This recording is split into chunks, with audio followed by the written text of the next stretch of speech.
mentioned here. You know, the city surveillance has become so big now is that it's not only CCTV cameras, it also goes to the command center, which I just now told you. At the heart of the smart city is a command control center. So the command control centers actually automatically it generates alert, and the moment the alert is generated, one of the operators can immediately select that alert, can get all information, including the video recordings, and decisions can be taken. There are various security solutions, and including the web security is also very important nowadays. So, and you are seeing a lot of hackings are going on there. So what we need to do is that in place of no, means previously it was policing, no, don't do this, don't do that. In place of that, what we say that you should know what you are doing. Do everything, but you should know what you are doing. You should know what is your identity. You should know the risk associated, and accordingly you behave. So it's not that avoid everything, you access everything, but with a proper facilities. Number plate recognitions and all those things, it is already available in all the places. Most of the cities, 90% of the cities, it is there. FIR centers, now you need not go to the police stations. You can even go to one of the facilities and provide the FIRs. Like in Bangalore, there is in the mall itself, they have put a FIR facilities where while you are in the mall, you can just come out. There is one kiosk, you can just sit and give your complaint to the police sitting. Smart street lights, again, it is being used in most of the cities now, that the lights are on only when there is a requirement. Otherwise, it is not there. A new concept came now. Previously, it was only that the evening the lights becomes on and daytime it goes off. But now a new facilities came where even at night also lights will be off. But if a vehicle or a human being comes there, automatically lights will get switched on. In South Korea, where they have put the lamppost, or what we use it for the city lights, okay, or roadside lights for a various purposes. It's having CCTV camera, it is having sensors, it's having securities, so many things they have put into one lamppost, and they are doing it. A lot of things, similar things we are planning for my Muzaffarpur city, which the work has just started 2 months back actually. And we're expecting by 2024, we are going to have very similar facilities where sensors will be there and the other cameras and all those things will be there. Emergency response management systems, which I talked something yesterday, but again, some more things are also available here, where we are going to have a smart surface modeling, where if there is a disaster or there is a problem, we can immediately get the information, GIS information about the locations and all the other. Sorry. And finally, this integrated command control center. So if you see, you have already seen the photographs there, but you can see here that there are a lot of shared information there, and it is connected to all departments, not only in the city, also in the state, and sometimes in the other connecting centers. So this is the Bangalore Command Control Center. One more thing which we need to talk about in this place is that we need to actually see about the identity management, because a lot of times the problem we face is that somebody is actually stealing your identity and use it for doing something. Like, for example, they hack your phone or they get the OTP from your phone, and then they do a bank transfer, the money transfer from your bank account. Now, in this case, it is not the stealing. It is actually stealing of the identity. It's not stealing of money. And whenever this type of thing happens, actually bank can't do anything, because from the bank point of view, you have done the transactions, and it becomes a very big problem. Only you have to go to the police, and only when you can prove that you have not done it, you get the money back. So this is a bigger problem nowadays, and most of the cases are happening nowadays is stealing the identity. So you should be very, very careful about that. Your identity should not be stolen. We also need to engage the citizens. So we are all these smart cities. We are having websites where you can put your grievance, where you can go get all the facilities. There's an excellent portal, and the portal gives all information about whatever you need. If you don't have that information in the portal, there is a phone number. You can just call that call centers, and the call center gives you all information. Positively, there is an IT infrastructure. There is a huge amount of transport infrastructure, because that is also another important thing for us, and that integration between these two. So all the things are we have to put to an integrated manner. Okay, so that is my presentation on the smart city. If there's any questions or there is anything, you can write down to me, or you can ask me now also, once the presentations are over in this session.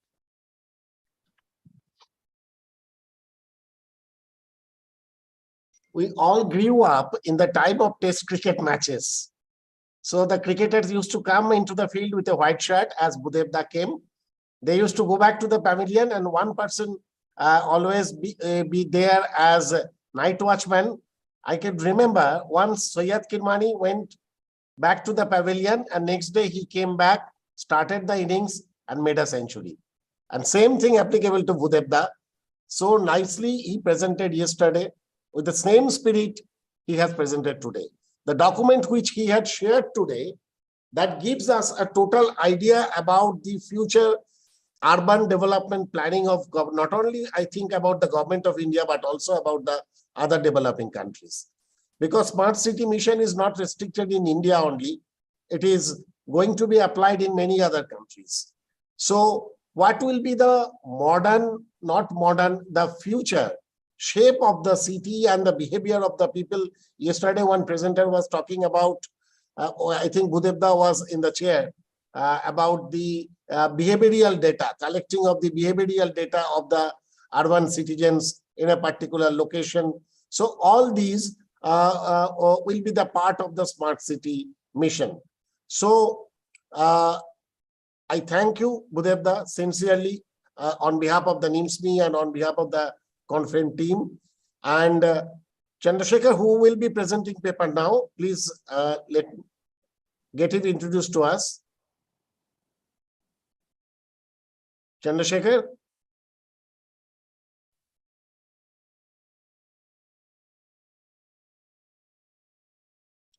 Chandrasekhar, who will be presenting paper? I think Mr. B.M. Rao. Okay. Mr. B.M. Rao, please on your video.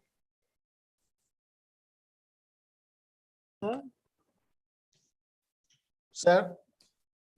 Audible to you, sir? Yeah. Now you are audible to us. Please introduce yourself and present your paper. Thank you.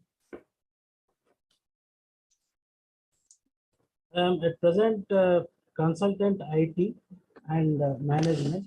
I'm retired from the National Informatics Center as Senior Technical Director. And after retirement also, I took various assignments in different public sectors. So my bent of mind is to do certain things for the welfare of the society and for the nation at large, whatever I can do. So I'm a postgraduate in industrial engineering and management, and PG in computer certificate, and PhD in management. I think this is sufficient for my introduction. So shall I start my presentation, sir? Yes, please start your presentation. So our chair, sir, is Chakravarti, sir, is it? Our chair, sir. Hello. Yeah, Chakravarti, sir, is our chair, sir. Yeah, Budev Chakravarti ji is our chair. Okay. So shall I share my PPT here? Yes, you can share your PPT and start your presentation.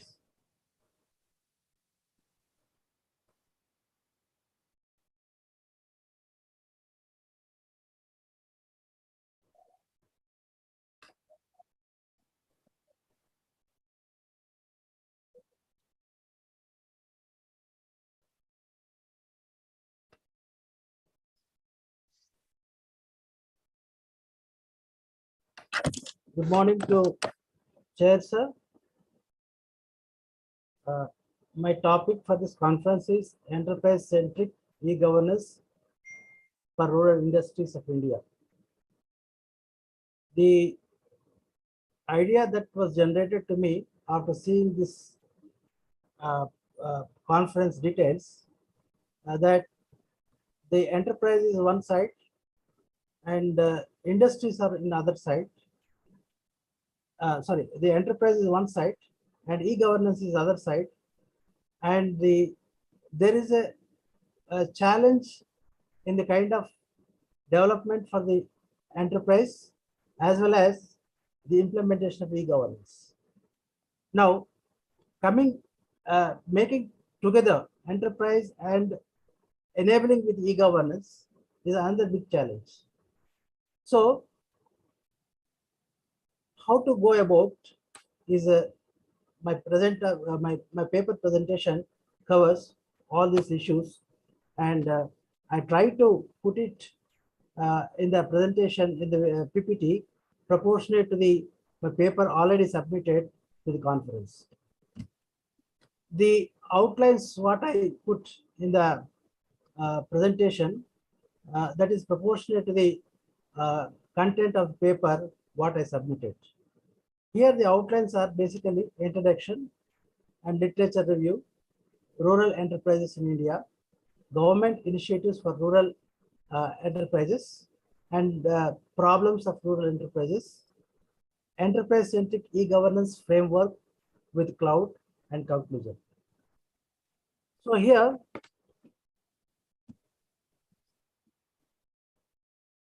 e-governance is a very popular these days for the implementation of the various requirements of citizens. Earlier, it was not the case 3 decades back, but now this is a very predominant and penetrated in the society in the forms of delivering different citizen services. And we call it as a citizen-centric services. So the citizen-centric services, we can name many things. And for example, here, payment of taxes, submission of IT returns, issuing of certificates. There are various birth certificate, death certificate, or any property, or any kind of certificates. And these things are now in the mode of e-governance.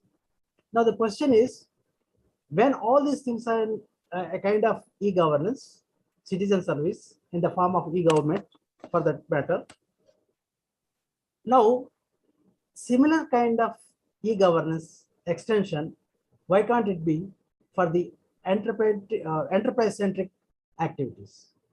That is to say, there is a lot of encouragement now for the entrepreneur development and the rural industry development. And in that context, the e-governance part also should play a very major role for the benefit of the rural industries, or for that matter, for any kind of MSMEs.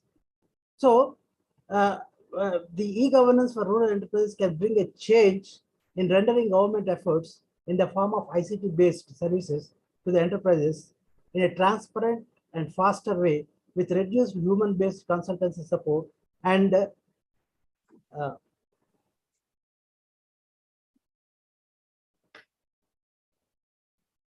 enterprise-wise monitoring and for sustainability for the can I request that this video can be moved somewhere?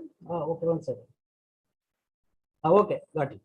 So faster way with reduced human-based consultancy support and enables enterprise-wise monitoring for sustainability and for growth requirements.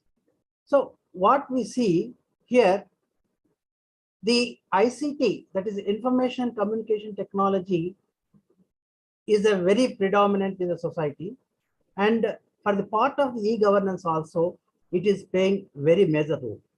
So now the extension of this ICT-based e-governance, we can make it for rural enterprises also.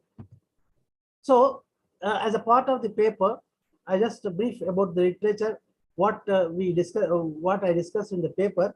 So similar lines, because there must be some background to understand or to make you familiar with the kind of content what I presented, submitted for the conference. So the definition of information communication technology at various levels of government and beyond for the purpose of enhancing governance. Governance implies the processes and institutions, both formal and informal, that guide and restrain the collective activities of the group. Am I audible, please? Yes. Yeah. So this is a very formal definition. But what exactly e-governance? E-governance is nothing but making use of the information communication technology for the benefit of the society, and it is a kind of transformation. Whatever we had earlier, the facilities for a kind of services in the form of governance, those things now can be brought with the information communication technology. There is only difference. But the only thing is, it is in the form of governance, e-governance. So this is what the definition says. There are different kinds of the definitions are there, but now I brought here only one definition here. Now, there is, we already experienced the different kinds of the e-governance services in the society, and broadly we can say there's a G2G, that is government to government, G2B, that is government to business, then G2C, that is government to citizen, and G2E, government to employees. Now, among the Dr. Rao, just 1 minute. Your slide is not changing. Okay, then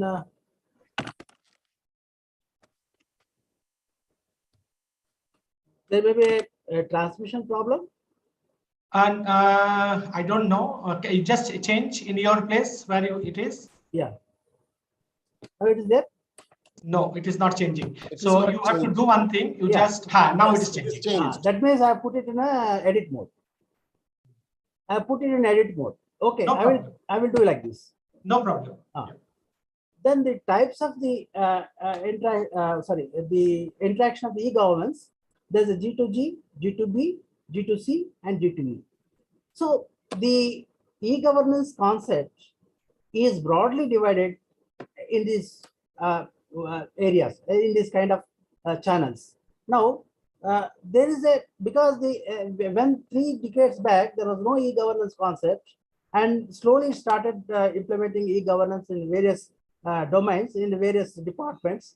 Now, the maturity level of the e-governance we have to assess.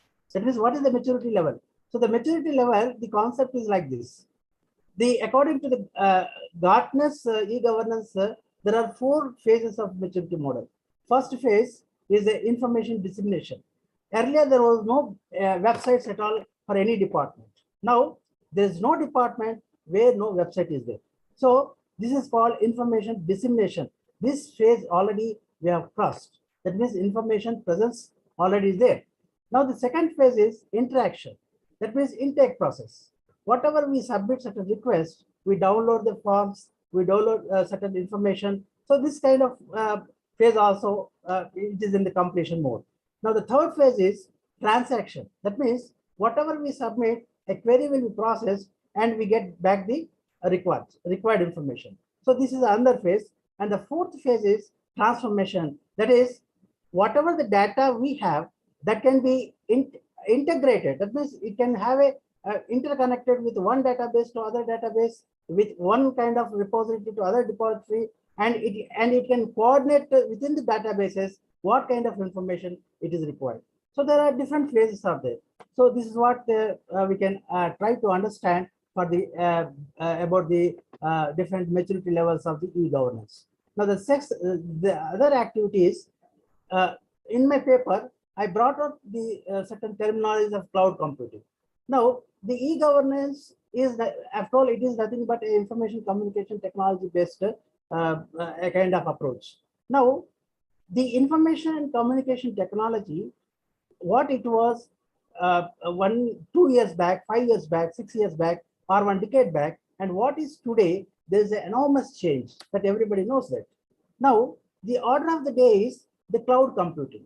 So what is cloud computing is also very important to understand in this paper, to understand the entire contents of my paper submission. So here the cloud computing is a model for enabling the ubiquitous, convenient, on-demand network access to a shared pool of configurable computing resources. That means network servers, storage, applications, and services that can be rapidly provisioned and released with the minimal management effort or service provider interaction. So this is a very formal definition, but what exactly it works, that is very important. Now here we can take back, if suppose anybody, our delegates or our viewers, if they experienced in the mainframe computer, where the time sharing system and multi-programming system, everything was there with multiple terminals. Even the Unix environment also, there is the same concept. Even the mainframe IBM or VAX or some other mainframe systems, there it was there, the concept of the multi-sharing and time TSS, that is the time sharing system and multi-programming system.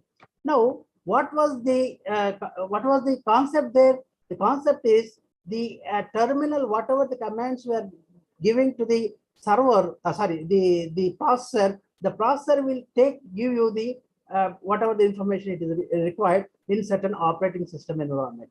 Now, it is a multi-user and time sharing. That means simultaneously everybody using that. But only constraint here is it is within the premises.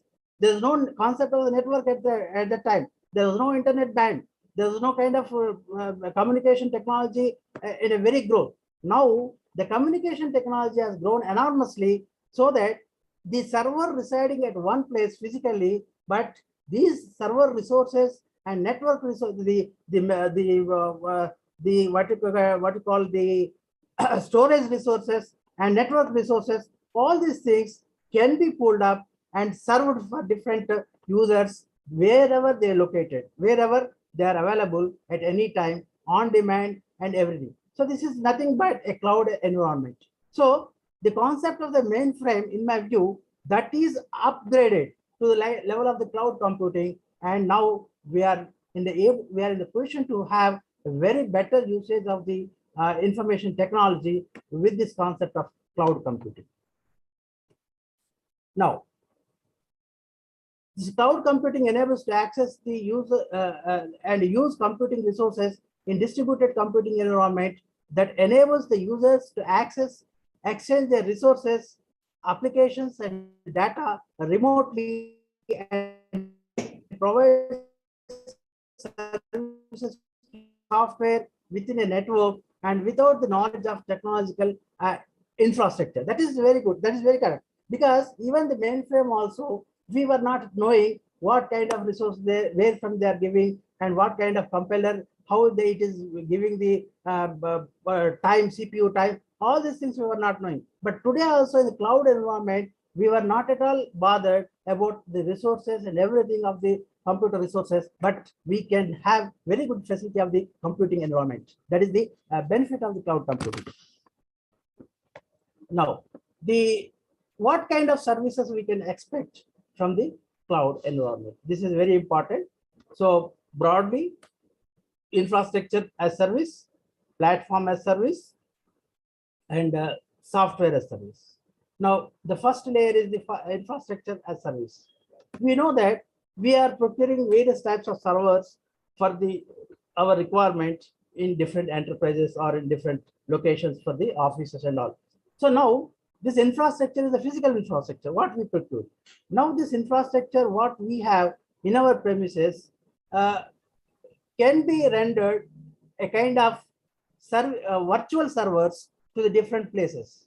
So that is nothing but infrastructure as service. That means the cloud environment setup where it is there the infrastructure, a series of infrastructure servers were placed, and those servers in a kind of pull up, in a kind of a cloud management mode, they will be rendered, the virtual servers will be provided for different users, and the users will be at different locations, and they will get the servers as good as they have got physical servers at their own places. So this is nothing but infrastructure as services.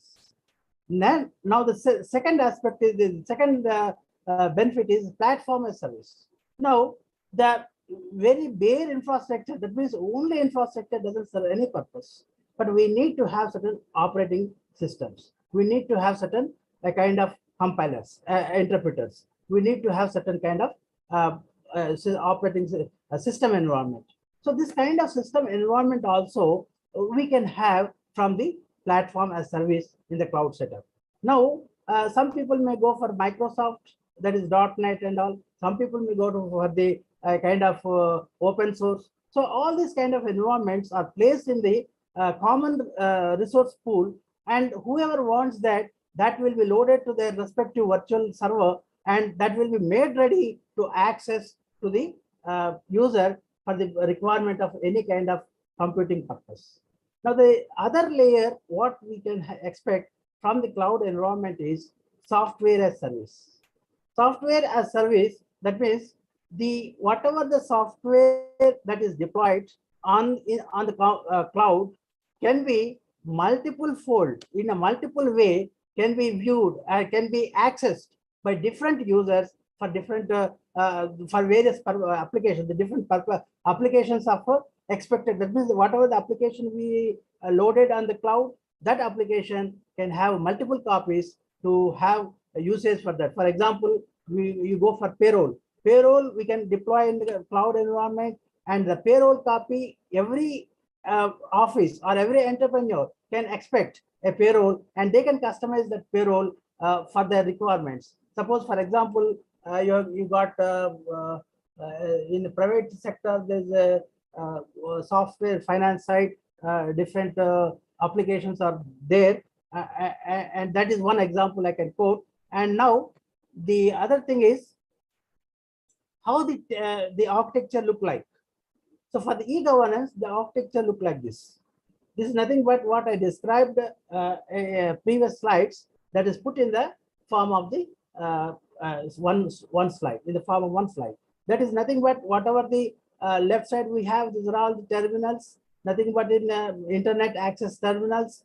And here this is what you call the physical servers, and these physical servers can be accessed in the form of these three layers. One is infrastructure as service, platform as service, and software as service. And to do all these things, there should be a cloud management. Like for a normal system, we have an operating system. There is in similar lines, there's a cloud management system is there, and for different service cloud services, different cloud management systems are there, and this kind of situation is there. Now here, there's another important thing is there should be a kind of SLA, because whatever the access we have, that should be metered, that should be accountable. So there should be SLA and metered, and there is a storage pool is also there.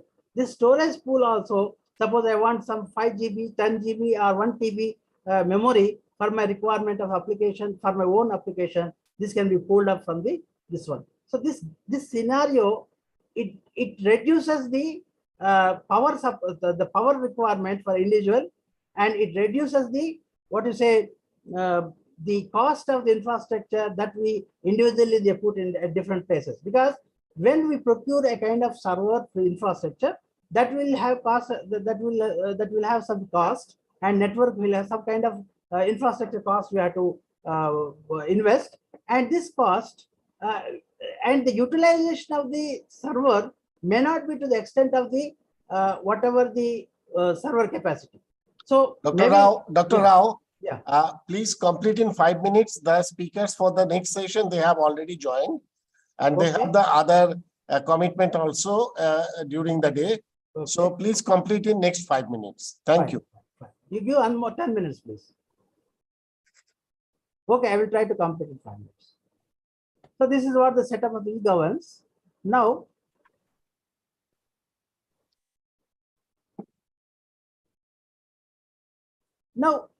this kind of setup, now I am trying to bring out for the purpose of the whatever there are certain government initiatives also there. We already know that there are various schemes are there that because of time limit I cannot describe here now. Then the main thing is what are the problems we are having. The study art I made accordingly, it is that there are various problems are there. There are many sick industries are there. They came under the dormant due to lack of proper coordination, monitoring, lack of skilled persons, inadequate entrepreneurship. So with the use of information communication technology in the form of e-governance model, deploying on a cloud environment, rural enterprise service can be provided with integrated and coordination with the fast delivery of services. Usual problems arising from rural enterprise are, I have listed various problems with the study I made. There are various problems are there. These problems basically for the two types. One is for the novice purpose. Enterprise, any entrepreneur or a rural industry, if you want to start, what are the problems? And for any entrepreneur who is already there, but he should is having different difficulties and this. So all these things can be listed in the form of the a kind of inputs for the website or portal which is deployed in the cloud, and that those queries can be processed and in turn can be served as the information for the different entrepreneurs in the form of their own way of requirements. That means every entrepreneur will have its own user ID and login ID and password. They will enter there, they will pose the questions, and that will be in turn given the reply for whatever is required. Suppose wherever the human interventions are there, any kind of consultancy requirement and all, those things also can be given. And because everything cannot be automated, certain things are that physically also consultancy is required. So those things also can be facilitated through this portal. Now, other important thing is this portal. The support. This portal is can also render the kind of infrastructure support as already described, software as service support, and platform as support. These are the benefits.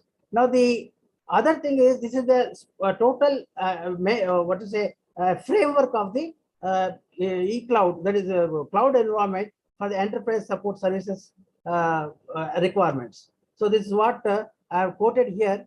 And the other thing is, now the conclusion part, the enterprise-based services are more useful to rural citizens who may not afford to go to each institute and agency to seek advice and support for their enterprise issues.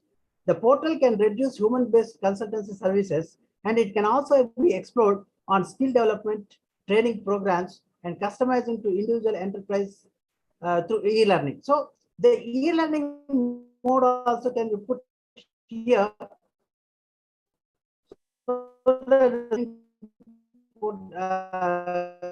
Programs also can be interfaced with this portal, and this can the concept. The approach of the enterprise-based e-governance service can be initially implemented on pilot districts with proper software design approach. This is very important because whatever is hypothetical and whatever we have brought out here, that should be put it in a very requirement phase and then a design phase, and it should go all the life cycle of the software development, and that should properly tested, and everything should go on. Only then the concept and the whatever the study what I made will be more meaningful. So thank you for given the opportunity. I think I have completed within the stipulated time what is given now. Thank you, sir. Session chair, please conclude the session.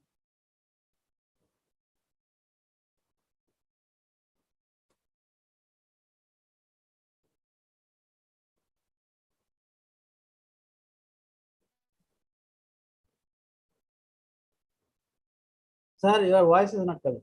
Chandrasekhar, please unmute session chair.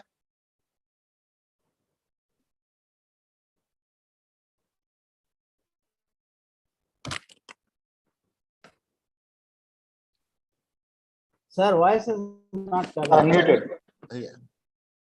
Yeah. Okay, I was not able to unmute, so that is why I was not able to talk.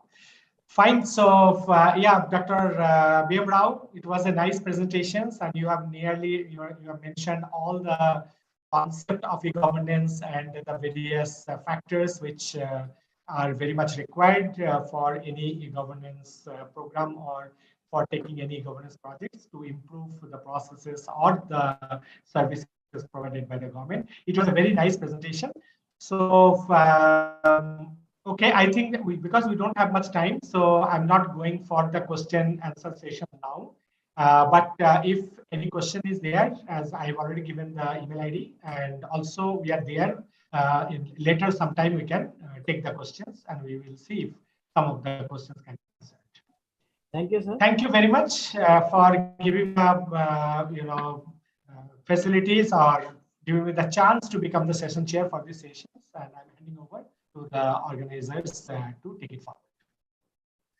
So our session chair, who was the night watchman come opening batsman for today's match, he will be back again at 1 o'clock. And now we are not in the era of test match, we are now in the era of T20. So in the slog over, he will be returning back. Thank you, Udebda. Thank you very much. Please, on my video, Webmaster Chandrasekhar, please. You I have to introduce the speakers, please. You have to turn on, sir. Okay. No, you cannot start your video, it is showing. Host has stopped.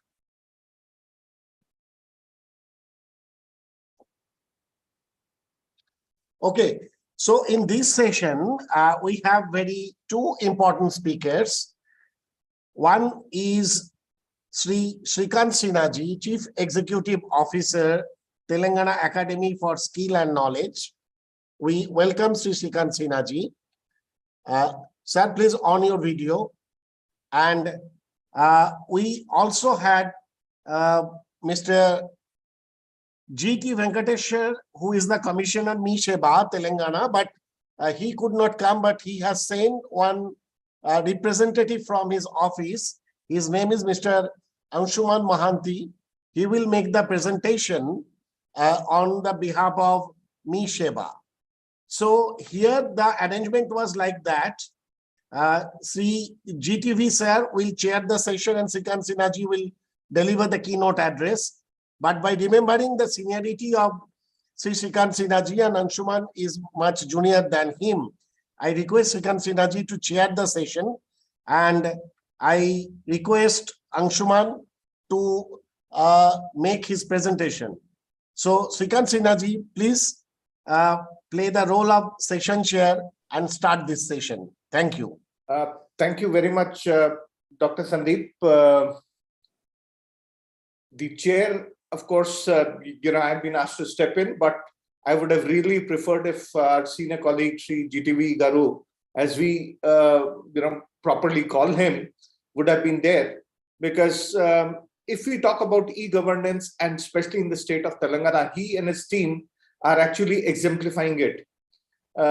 Not only his passion is extremely, visible to everyone across the state of Telangana as far as citizenship services are concerned and e-governance is concerned, but also he has been responsible for winning many awards and laurels for the state. So anyway, in his absence, I hope I'm able to, these are very large shoes to fulfill, but I hope I'm able to live up to the expectations of the session chair. So I would like to thank you for, promoting me. Of course, when it's an, airlines, you like to get upgraded, but in these kind of things, it tends to become, slightly worrisome. But anyway, I'll try my best. So at the outset, I would like to, thank all the people who are there for providing me this opportunity. Of course, it's indeed a pleasure for me to be present in such in front of such an august gathering, in this virtual meeting today.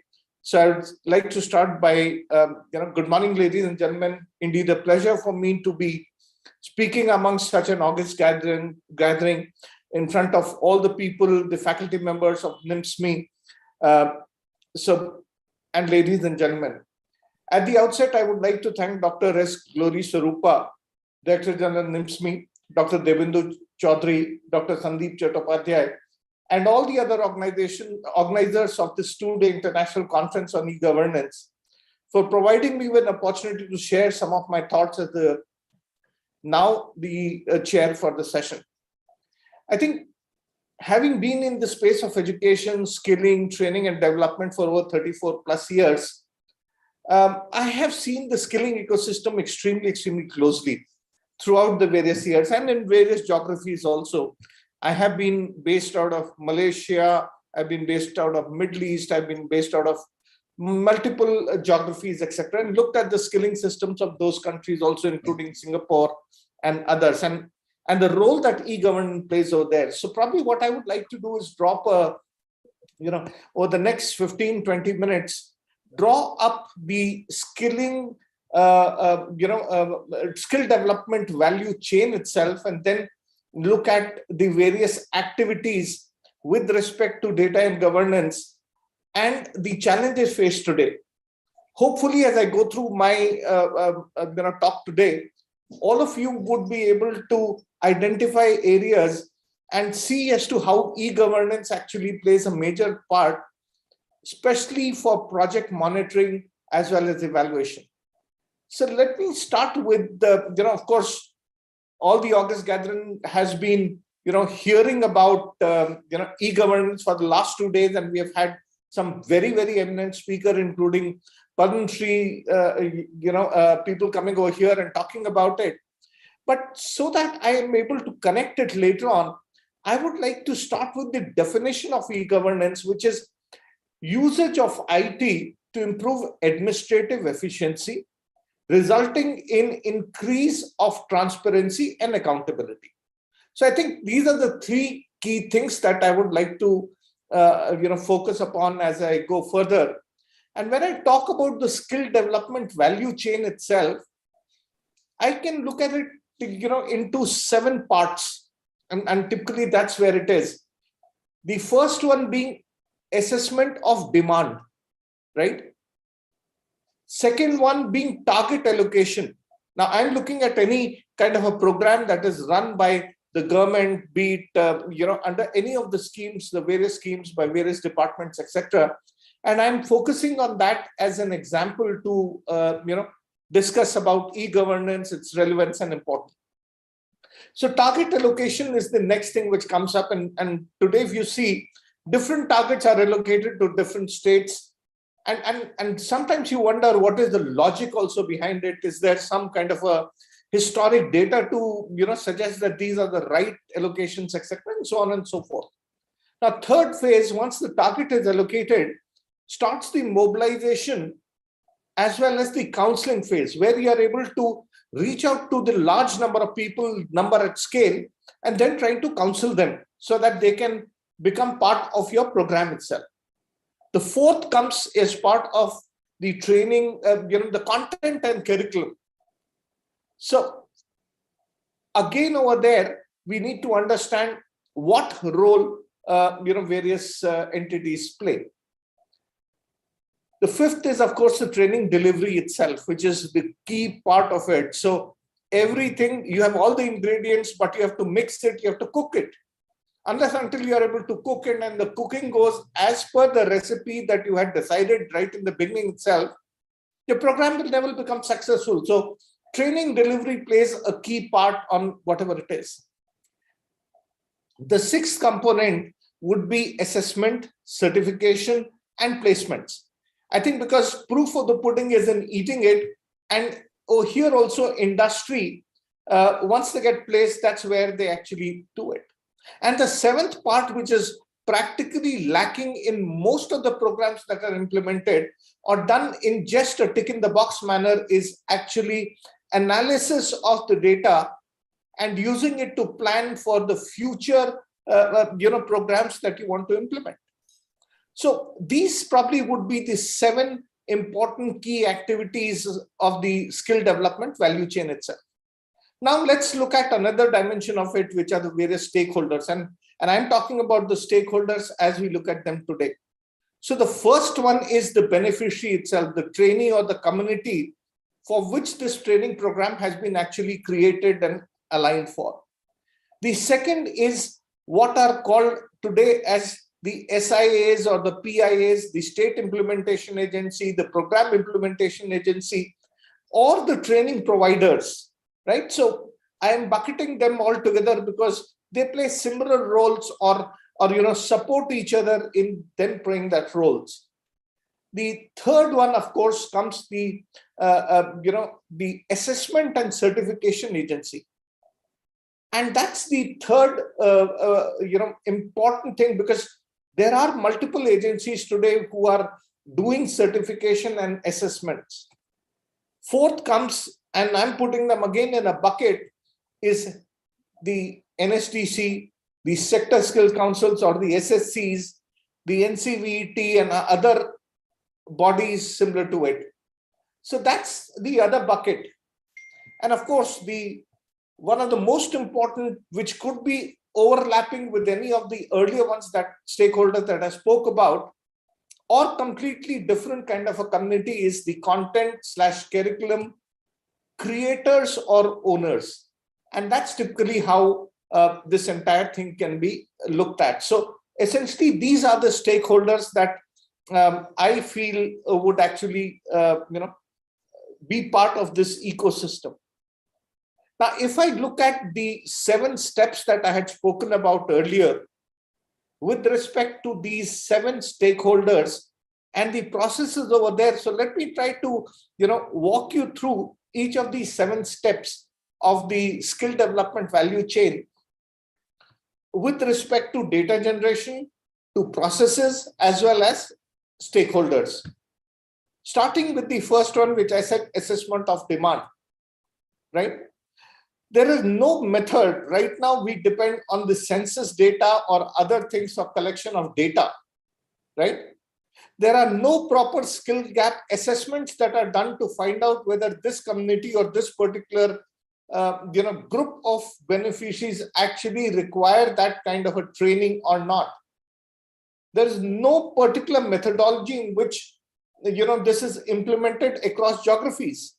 So people who are more enthusiastic, where the RDA people, the Rural Development Authority, or the DRDO people, etc., the Rural Development Authority and the block development officers, etc., where they are very agile, they are enthusiastic about it, they would go in a different manner. Where someone is more reluctant and say this is just a tick in the box, would do it in a different manner, thus creating some kind of ripples in the system itself. So geographies, across different geographies, programs are run differently. They are, assessment of the demand itself is looked at differently. So the foundation, which is the most important thing of the entire skill development program itself, there is no governance as such in the entire process itself. Now, moving to the next step, where we said, target allocation. Again, I said, it looks like they have put a hat over there and put all the chits in it, and then they pick up, okay, this is state, this is the target allocated to it. So there is no region-wise, program-wise logic against the distribution of the target. The approach seems to be very ad hoc.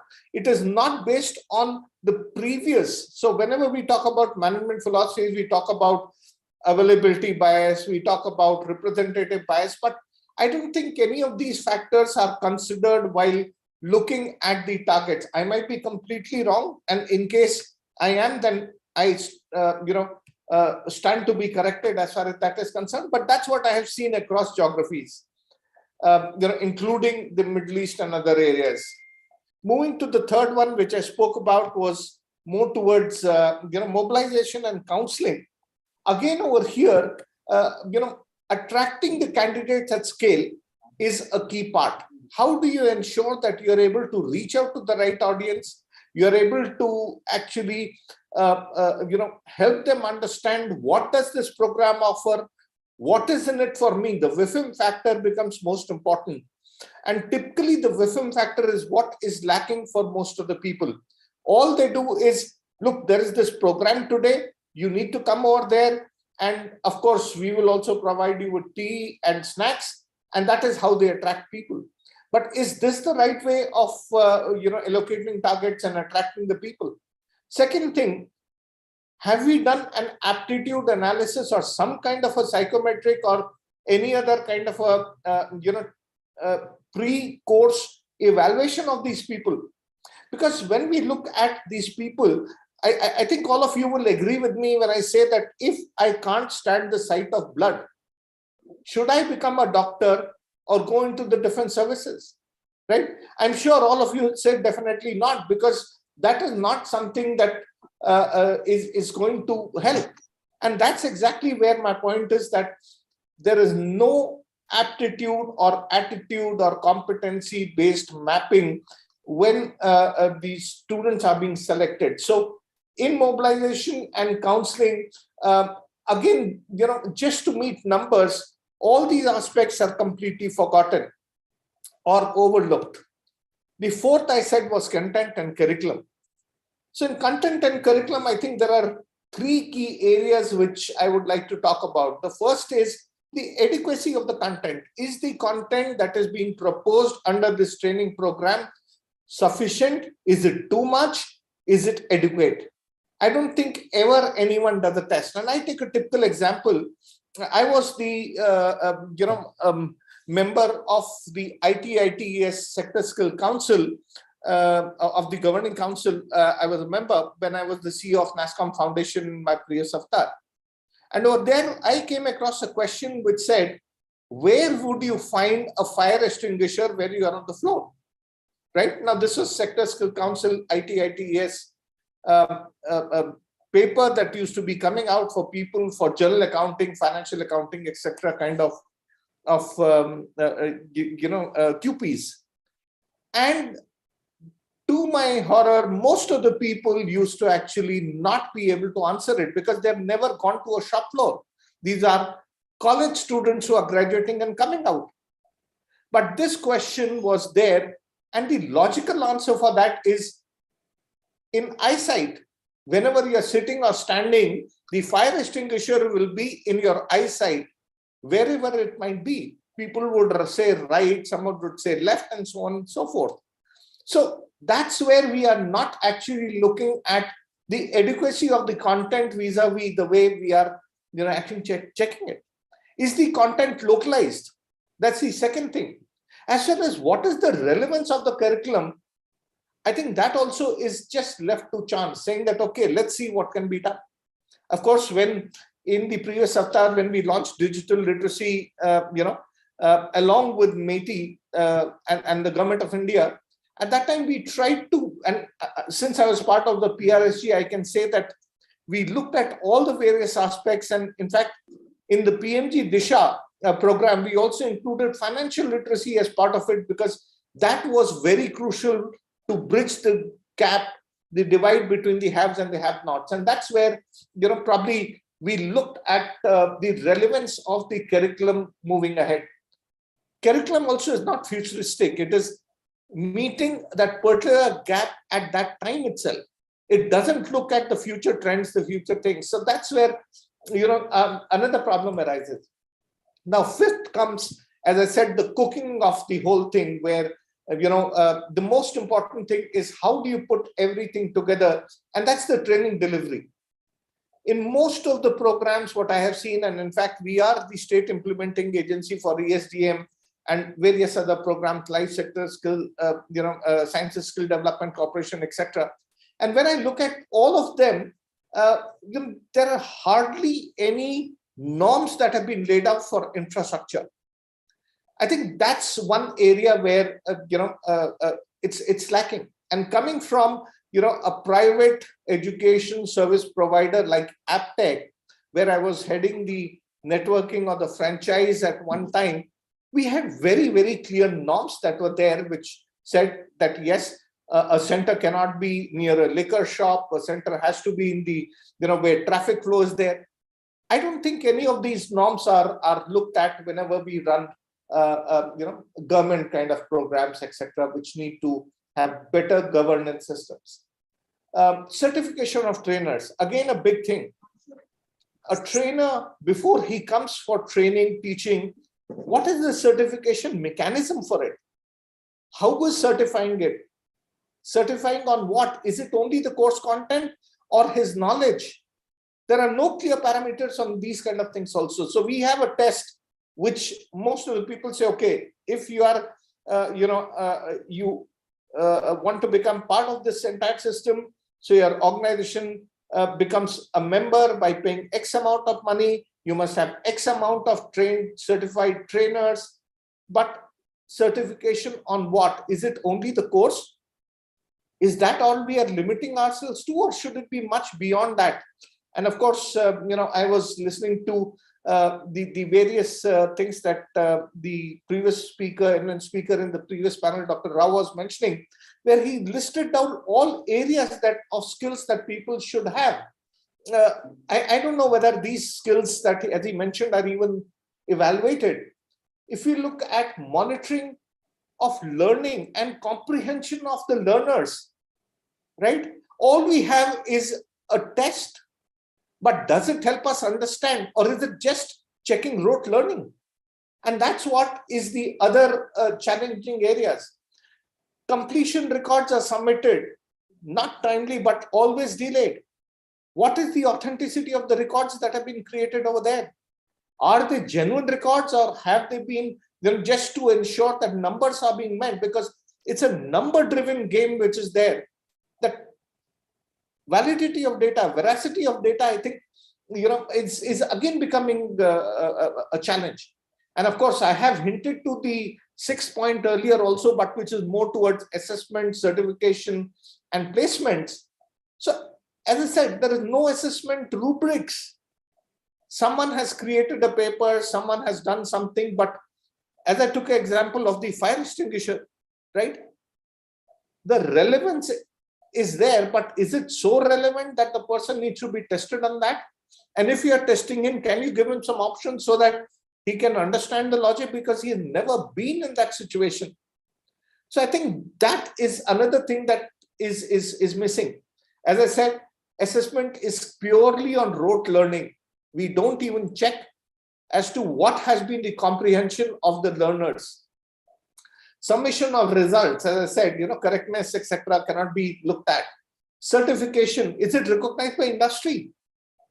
I think that's a major thing that we need to, ask ourselves. Of course, we have had this wonderful system, NSDC, now we have in CVET, but are industries ready to give that kind of credibility and importance to these systems? And probably if they are not ready to give it now, or some of the industries only are giving it, is probably because we don't have governance mechanisms in place which vouches for the quality of the people who are coming out of it.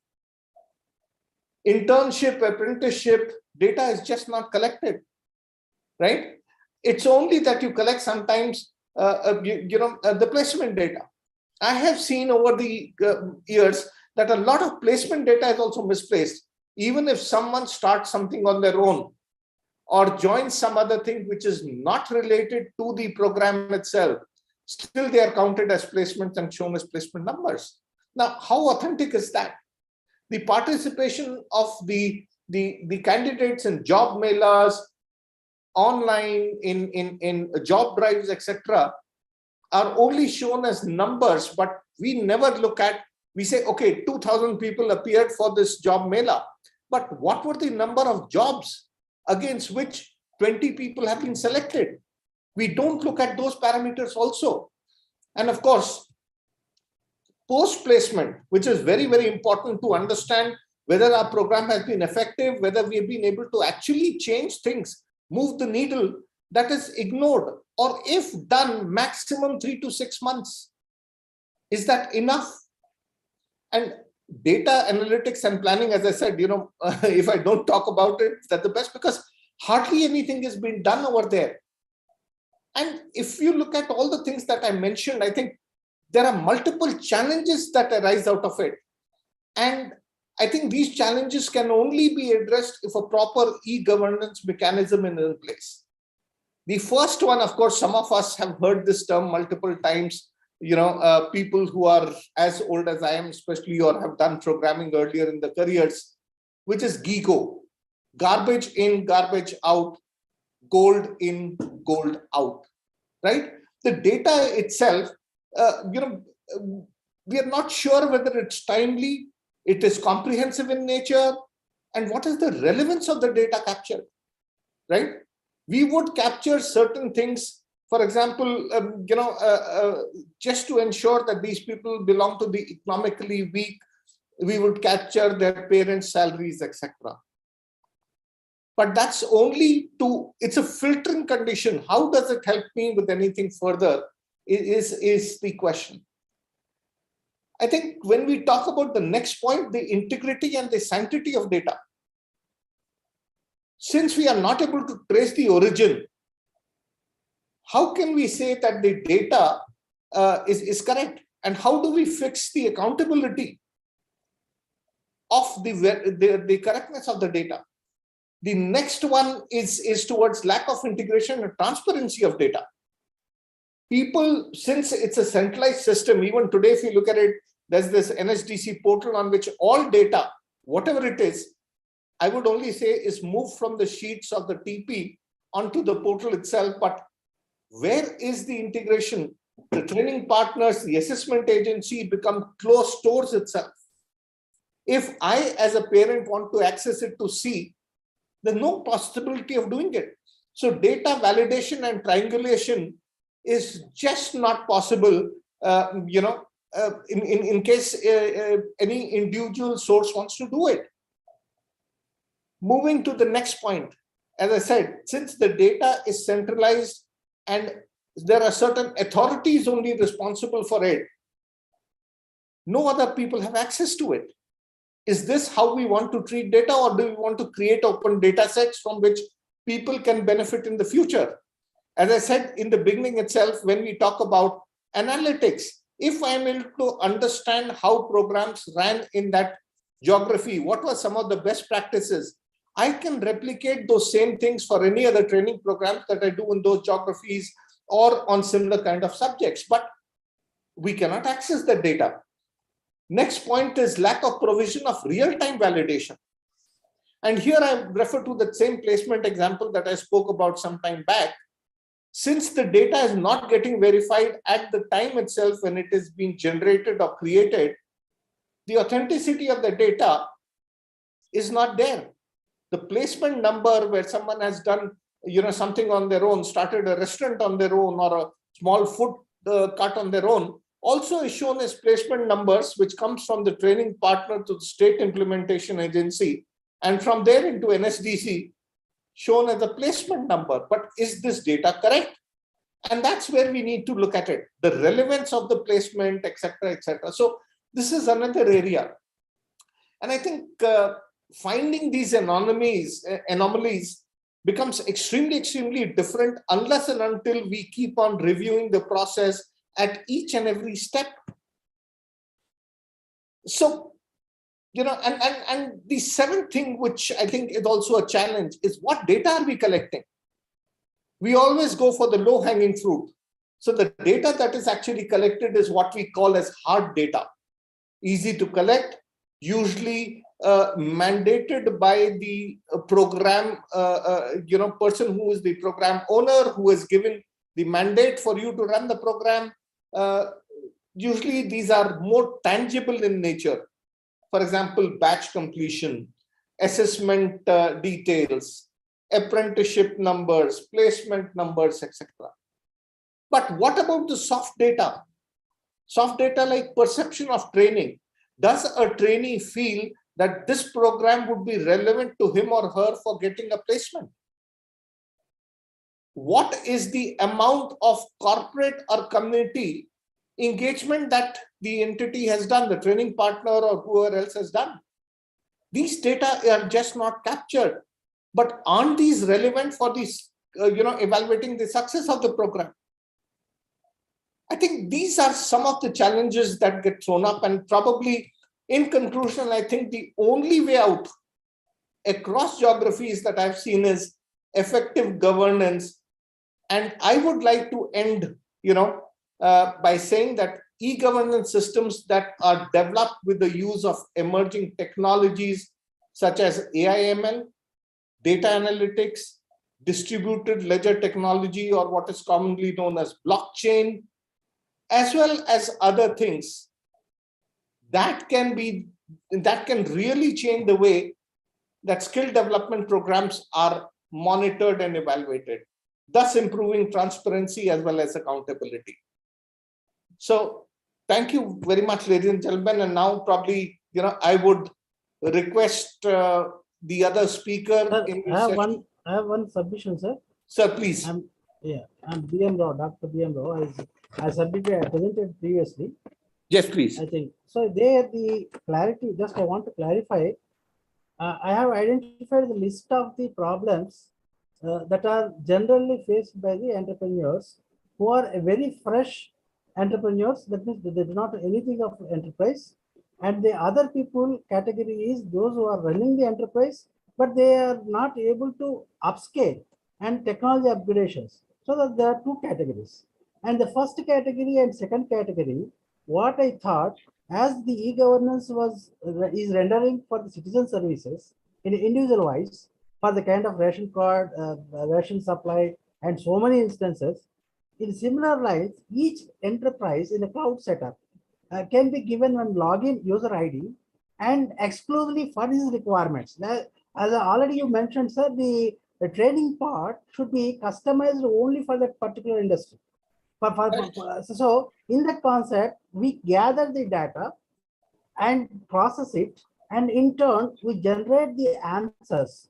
And these answers should be properly evaluated by consultant, and certain things are very automated.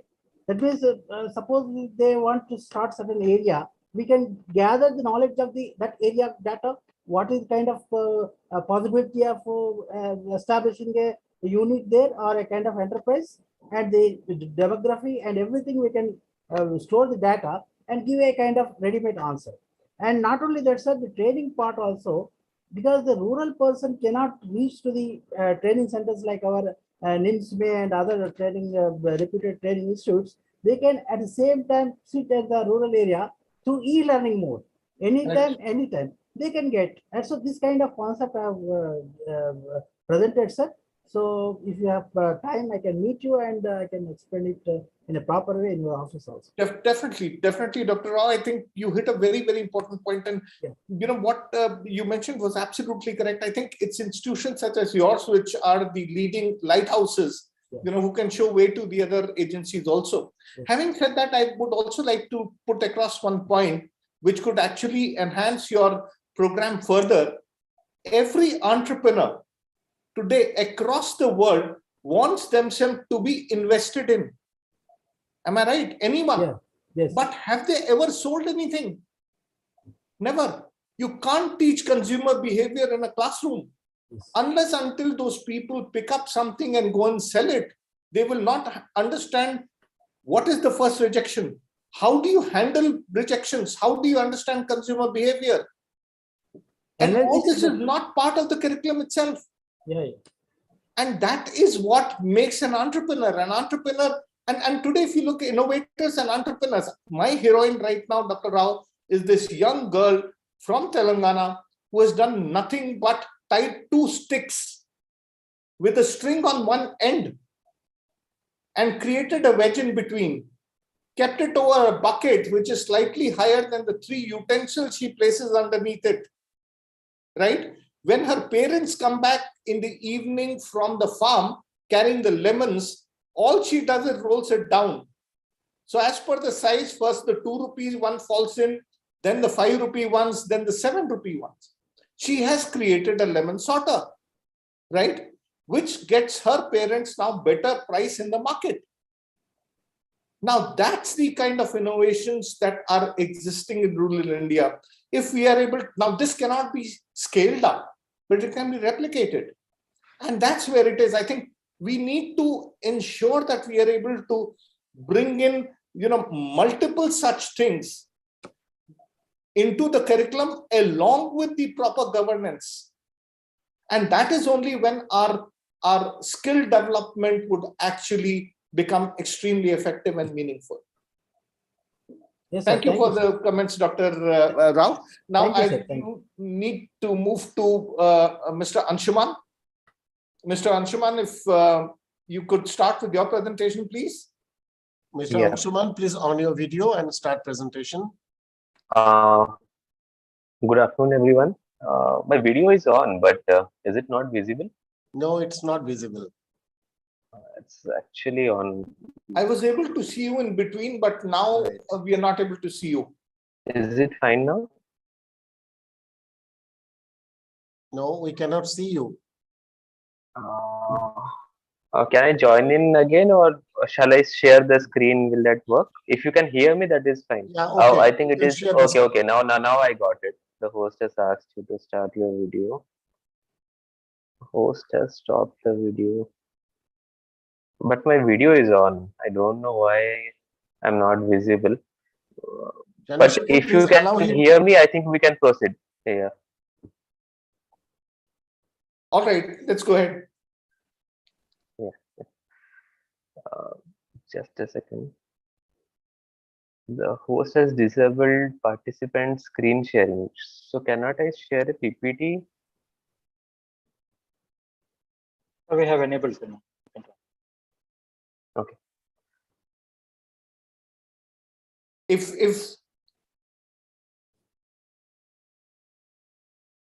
Your video is also working, sir, but it is a bit blurry. Just a second. Just a second.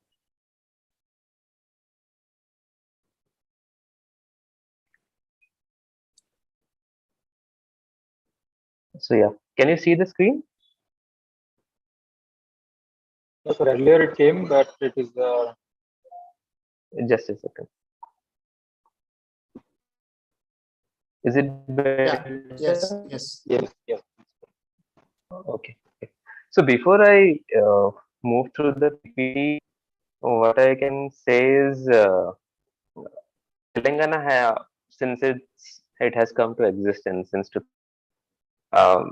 it has done a decent job in terms of e-governance penetration. And a large part of it comes from the fact that Hyderabad was an established entity by then. So they were already coming with a good base to build upon. But taking no credit away from it, the fact that what makes e-governance in Telangana quite sustainable is support of people towards various initiatives that have been rolled out by the government. That is fact one. Fact two is definitely the penetration of smartphone as well as internet. So these things have propelled the growth. And what I can do is I will just walk you through certain initiatives of e-governance, which is ni-Seva as well as TF Folio. We will just go a bit swiftly, not on specific techniques as well as certain slides which will take more of our time, as we will be short of time if I try to cover more in those aspects. So I will try to give an overall high level view. So let me start with ni-Seva first. So yes, since GTV sir is not with us right now in this meeting, so what makes these initiatives really successful is in government space, we all know that the people have a notion that things will not move very fast. So that is a general public idea that people have about any initiative that is being rolled out by government. So the onus gradually falls on the shoulder of the person who is driving that initiative, like how he or she is shaping up that specific initiative. So what has worked in favor of ESD, which is Electronic Services Delivery, a unit of ITNC Department of uh, Government of Telangana, is the fact that uh, Venkateshwar sir has been able to drive through these initiatives, taking the onus on his own shoulder. He has been in this space since 2015 August. So soon he will be completing 7 years in EST. So you can assume that, okay, like since 8 years of existence of Telangana, 7 years of electronic services delivery has been under Venkateshwar Rao sir. So he has seen it all, and he has been very crucial in dismantling any troubles or any challenges that has come across our way. So there are, I will give you some basic things like to visualize that how difficult things can be.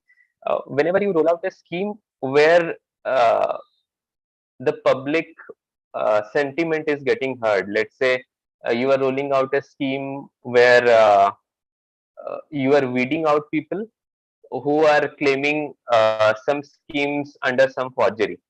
So you will come across a huge public uproar. So then it comes back again to the government or that specific person to withstand that protest and go out and with that own plan. So Venkateshwar Rao, along with the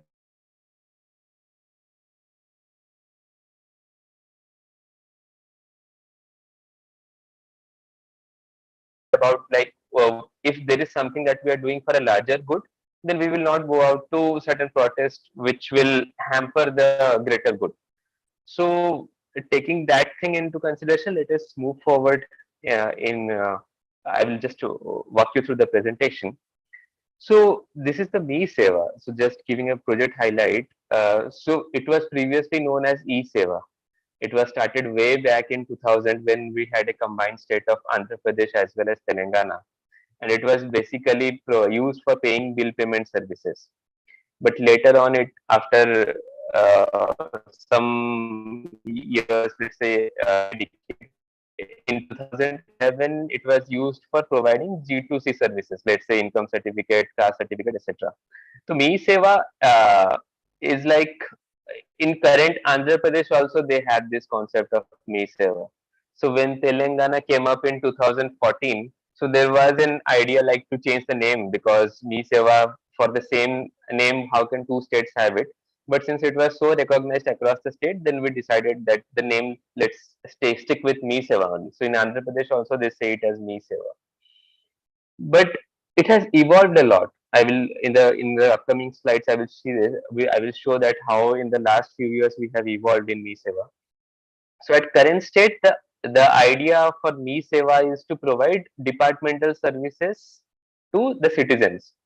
So currently we are providing around 600 plus services, out of which around 480 services are active and 120 services are inactive. So by active and inactive, what I mean is those services at this point of time are shadowed by the department. They don't want to roll it out, and they are taking a time off sort of thing. So Me Seva in the current mode, what do I say is that these are the delivery models. If you can see that, let me put in this slideshow manner. So these are the delivery modes actually. Like there are Me Seva centers across the state where people can go and avail the services, the departmental services. There are 108 government-owned centers. So again, Me Seva Center works on two models. One is government center and one is franchisee model. So previously we had a huge number of government-owned center and we had a lesser bit of franchisee-owned model. So again, I will take some time here that why we have curtailed the government-owned centers a lot, because in government-owned centers they don't have any incentive to work for longer hours or to provide a better service, because at the end of the day you open at a certain time, you close the shop at a certain time. It works like that for them. But in franchisee model, we gave the owners on the franchise, the first franchisor basically, uh, who is taking that center in his or her name, that you can open your shop at any time and you can close your shop at any time.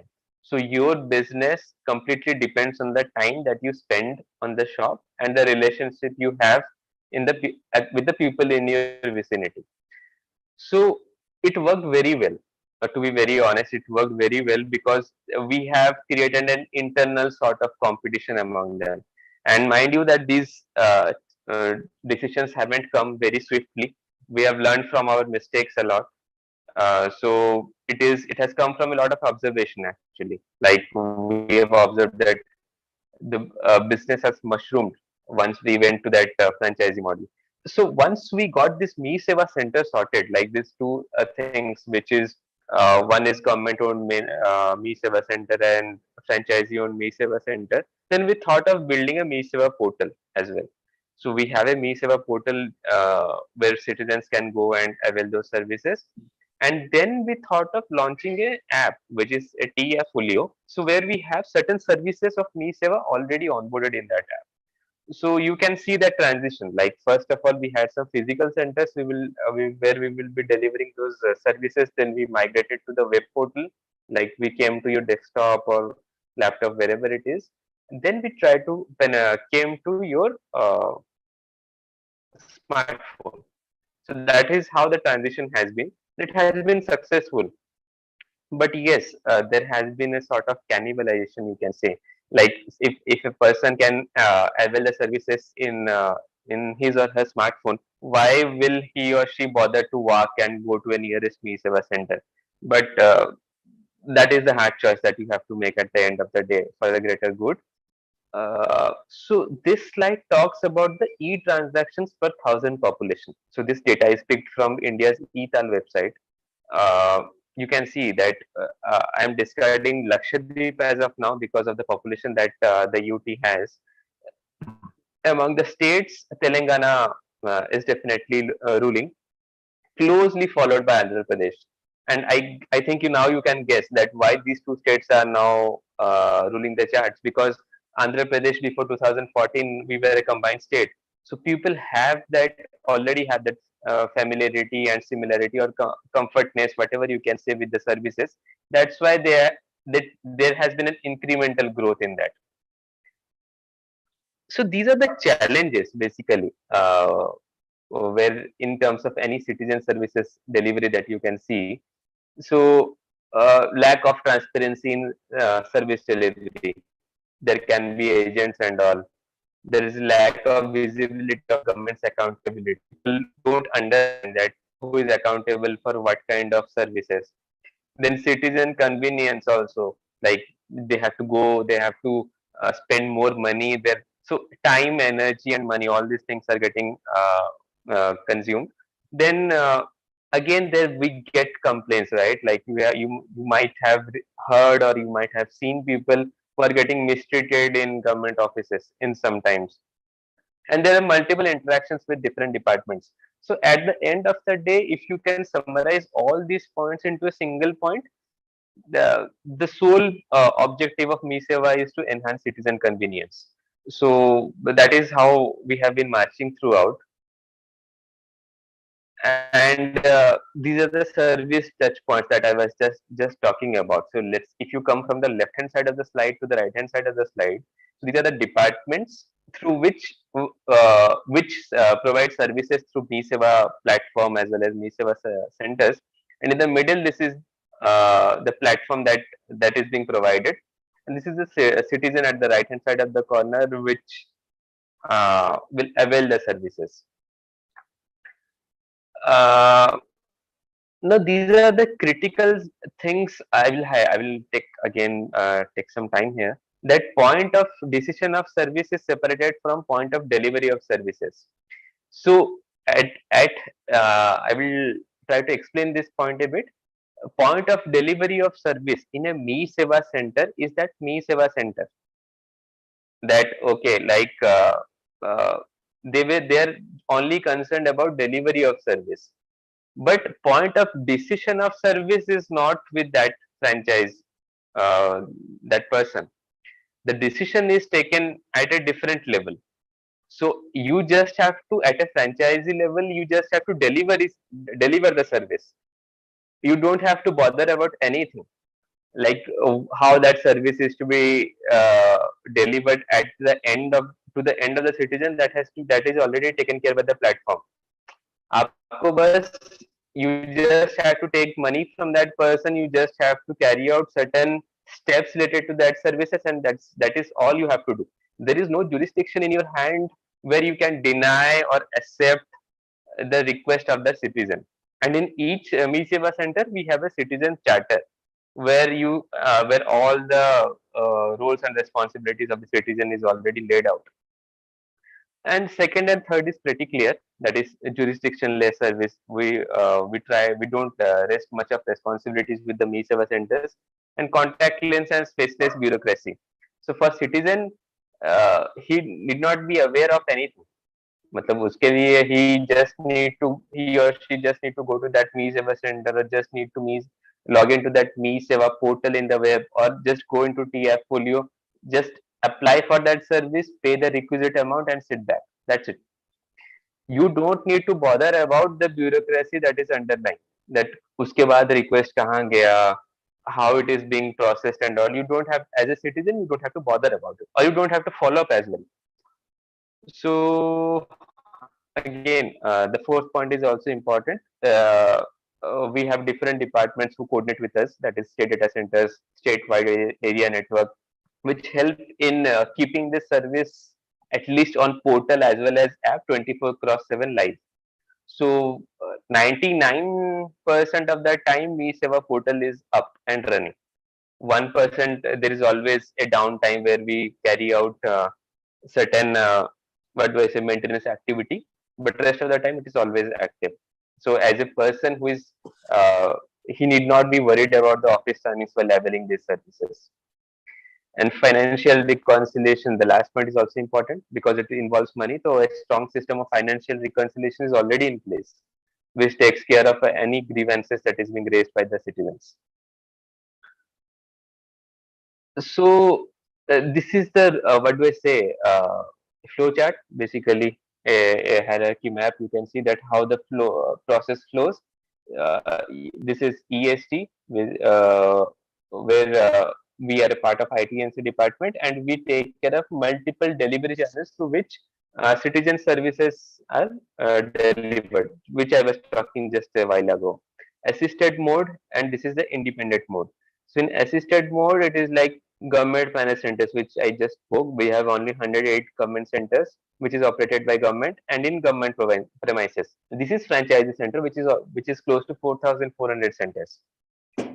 So now in the recent past, we have literally stopped opening government managed centers. We are trying to cope up with these 108 centers we already have, and the plan is already like to rationalize these 108 centers as well. Like we will just think like whether to keep it and curtail it or whatever it is.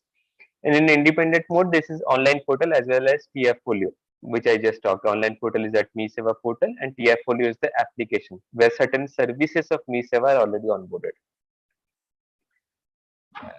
Nothing more, like this is a revenue model. In the private mode, what happens is service delivery is maintained through VLEs. So we call them as VLEs, that is village level entrepreneurs, who in so we deal with an implementation agency.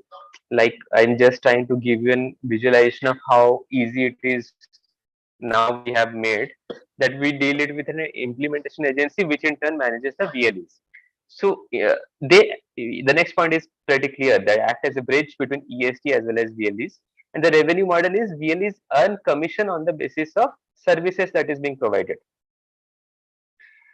So now you can visualize, right? Now you can link it to the point where I was telling that VLEs, we have given them the freedom that they can open the center at any point of the day and they can close it at any point of the day. So it is a commission based model. So जितना आप services provide करोगे उतना ही आपको commission मिलेगा. So that way the services are always up and running in physical centers as well. So they try to maximize that service delivery in physical centers, as in addition to the online presence we have, that Mi-Seva portal or TF Folio, we have made sure that the physical centers are also very much active. So government centers is more or less like a fixed wage kind of thing. So that's why that is a problem in terms of service delivery timings in government owned centers. That is not at par with the franchisee model. I will again, this is like VLEs earn 60 to 70% of the service charges as commission. I will just try to skip some slides which I feel is not relevant or like will consume more time. Not required. So I will just pause for a few seconds in this slide. Like in this slide, Mi-Seva, since it was launched in 2011, we did some major changes in 2016. So we had an observation period of 5 years. Then we thought that there are certain technology as well as process interjections we need to make at this point of time. So there was a complete overall that we went for, that went for 1.5 years. And then you can see that present portal of Mi-Seva that is already in place, which is working well. Just a second. Yes. So yes. So in process changes, you can see that single point of contact, better SLA adherence. Now, since Mi-Seva 2.0 was introduced, we made sure that certain services need to be delivered within certain amount of within a certain window, or else you can, as a citizen, you can raise a grievance. incentives are improvised, the tracking has been improvised. So all these things have come through two-way observation. By two-way observation, I mean that that has come from the observation within the department as well as the feedback that we receive from the citizens. Again, this is not. So this slide I will pause for a certain amount of time. So this is like you can visualize the scale of ni-msme. You can see that okay, like 2.6 CR people used in 2000 financial year 2021-22.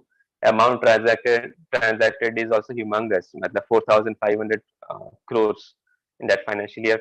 The departments have also been very cordial and participating in nature. So close to 90 odd departments and 460. So as I was telling, like at current level, we have around 464, 470 odd services live out of the total 600 services we discussed in the initial slides. So this is a slide that I took from the dashboard that you can always see while you visit the Telangana ni-msme portal. And again, these are some awards that we have received since last couple of days, or couple of years basically. As you can see that the system is quite stable and it is quite incremental in nature. The awards are literally right up. But that doesn't take away any credit from the system. We still get a lot of delegations that come from various states. Recently, we had delegations from West Bengal as well as Punjab, who were keen to understand the ni-msme technology, like how it is able to sustain and such a huge load, right? Like 500 odd services serving to almost 2.53 CR people. It's not a joke, and that has been well appreciated. So these are some pictures. So yes, these are some challenges what we have identified, and we are working on to remove the same, like non-adherence of SLA. Like even if you have an SLA in place, there will be some departments or for some services which will not adhere to that. And department officials. So these are what do I say? Person-centric problems, which will always crop up. So you cannot automate the whole system since you have to depend on people. So these are person-centric problems which are already present. We're trying to reduce it rather than with the focus of eradicate as a whole. So that's all. I have certain more slides as well, but if we are running out of time, I would like to take a pause. Thank you very much, Anshuman, for taking us through the ni-msme and all the various activities you're doing. Of course, being part of the same department, I'm already aware of the wonderful work that GTV Garu and all of you are playing, with respect to citizenship services. In fact, one of the things that I have found very unique, which is there is, and a lot of people have been speaking about it also across, is that, we are having anyone, in case today it's a Sunday, right? And if you want to renew your license, yeah, you can do that sitting at home itself and your license would get renewed. And that's correct. Very unique. And in fact, very few countries across the globe provide this kind of service. And we're extremely proud that Telangana is providing such services also amongst the 600 odd services that we are providing. So thank you very much. So there is an 8-minute video on the latest technologies that we use. So if you allow me to, I can play. Yeah, you can play that video. No problem. You can play that video. Please go ahead, Anshuman. Yes.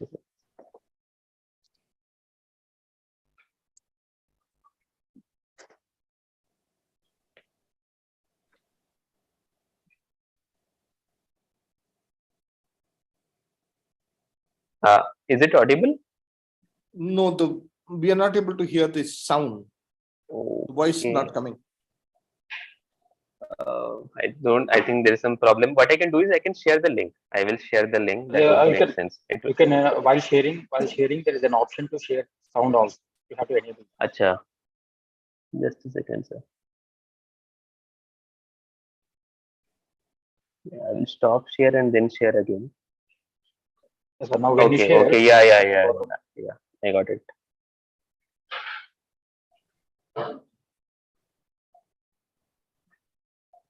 Digital Telangana and its execution under the leadership of Honorable Chief Minister Shri K.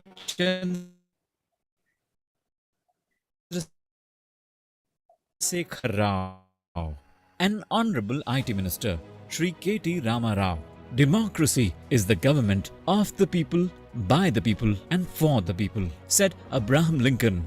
In line with this, citizen convenience with complete transparency should be at the center of governance, along with citizen service delivery. Presently, Estonia, a European country, is very near to this goal through their famous X Road platform. Citizens visit government office only for 3 important services relating to marriage and purchase of immovable properties. All other services are in presence-less and contactless manner through smartphone and computer. The Government of India sends senior officers to Estonia regularly to study how this was achieved there. Striving towards this vision,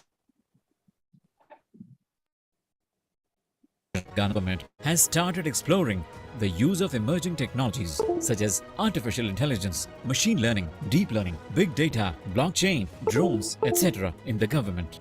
Authentication of citizens' identity is a key prerequisite of service delivery by government departments. For example, at airports, security verifies the identity of passengers before letting them enter the airport. At examination centers, the identity of students is verified before allowing them to enter the premises. Be it for renewal, change the driver, or to get a duplicate driving license issued, license holders have to visit a designated transport office. Similarly, government pensioners have to submit an annual life certificate by visiting their office, bank or ni-msme center for biometric authentication. A passport holder needs to visit the passport office to submit the details for the renewal of the passport. Voting process in the country demands physical presence, and the million-dollar question is whether voting in general elections can be done through smartphones. In all above examples, physical presence is insisted historically to perform 3 manual checks. First, the name in the application form with the name on the ID card. Second, the photograph in the application form with the photo ID card and the face of the citizen. Third, an indirect check of looking at the person present. ITENC Department of Government of Telangana started exploring in early 2019 whether the above 3 checks can be done on smartphones through an intelligent IT application with the help of artificial intelligence, machine learning, big data, deep learning with the same efficacy as that of a manual process. AI, ML, deep learning technologies have made huge progress in terms of speed and accuracy in the last few years, giving hope to the possibility of this vision. After a lot of research and study, an innovative solution called Real-Time Digital Authentication of Identity (RTDAI) was developed. RTDAI provides an easy, convenient and correct authentication of citizens' identity through a smartphone, thus ushering in the utopian objective of governance through presence-less, that is, providing contactless and paperless services to the citizens anytime and anywhere.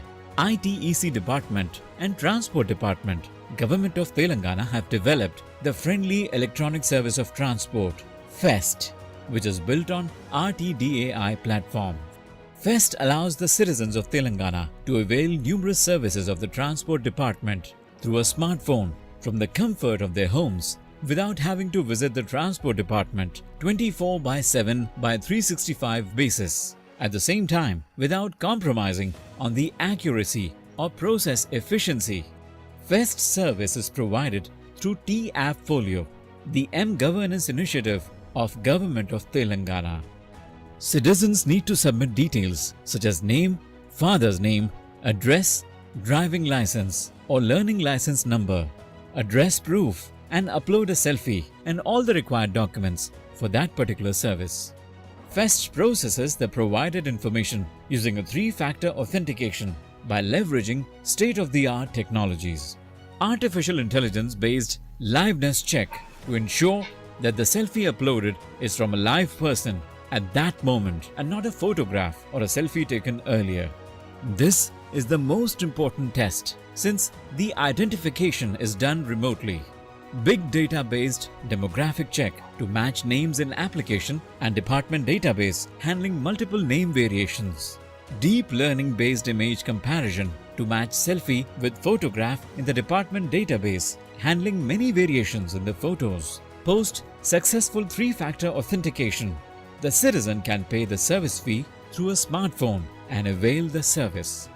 Launched in July 2020, 17 services across 4 categories: driving license, learner license, registration and permit are offered through FEST as of now.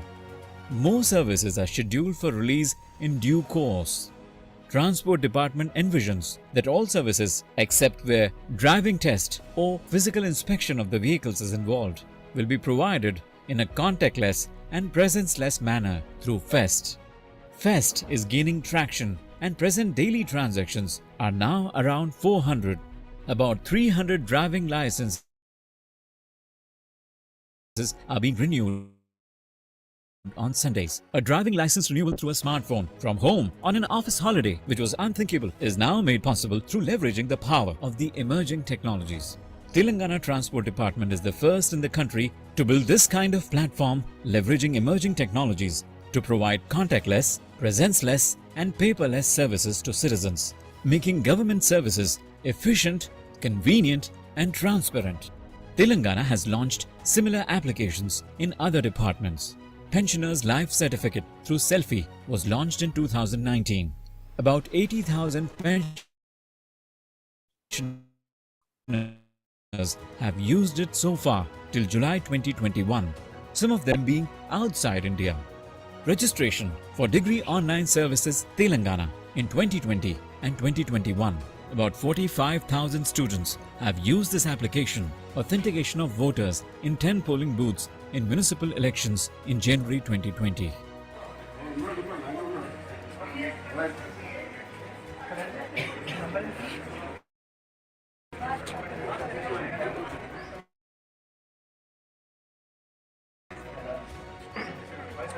It's very pleasure for selecting Kompally for launching of the pilot program of this app, that is a T-App Folio, and it's the voter face authentication app. So by that, when the voter comes down to the PS, he can enjoy, he can cast the vote by having the mobile camera capture app, that is which cannot be downloaded from the Play Store. It was only been programmed done by the TSTS, that is Telangana State Technology Services only. A pilot project for voting through smartphones is being done in collaboration with IIT Chennai. Here, RTDAI is being used for identification along with blockchain for storing and non-tampering of data after voting. All these are path-breaking initiatives.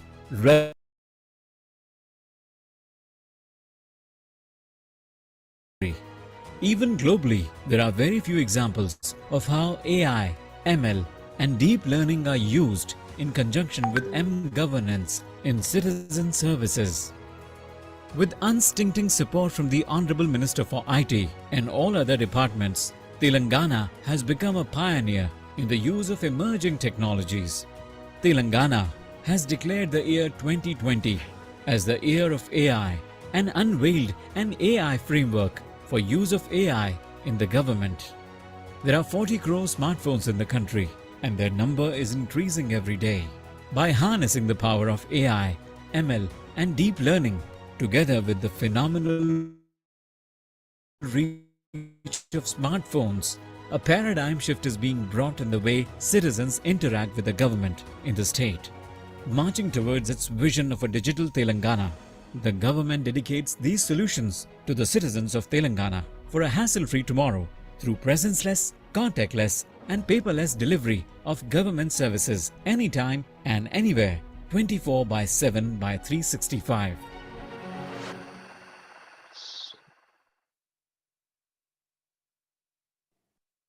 That's it. Thank you. Thank you very much, Anjuman. I think that was a very wonderful video which talks about the citizen services in the real way and effective e-governance. So thank you for that. With the permission of the host, would like to find out, in case we have time for questions, 1 or 2 questions.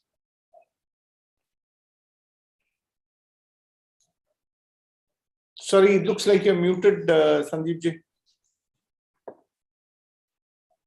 Yes, we have the provision for taking at least 2-3 questions, no problem. Sure. If anyone would like to ask either me or Mr. Anshuman any questions, please go ahead.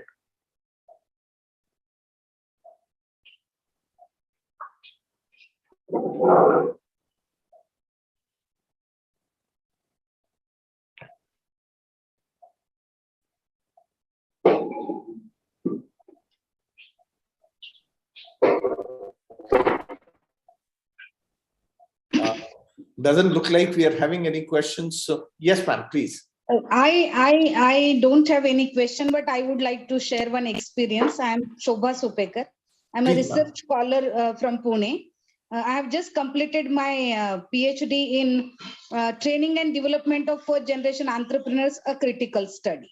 And while doing this research, I also came across to the various problems of entrepreneurs. My focus was on first generation entrepreneurs who were supported under the scheme of REGP and PMEGP. So there are n number of rural entrepreneurs having lots of issues. If we talk about the e-governance for the enterprises, especially for marketing and other things, I don't know, how much time it will take to reach to the villages, and these people will be very friendly with the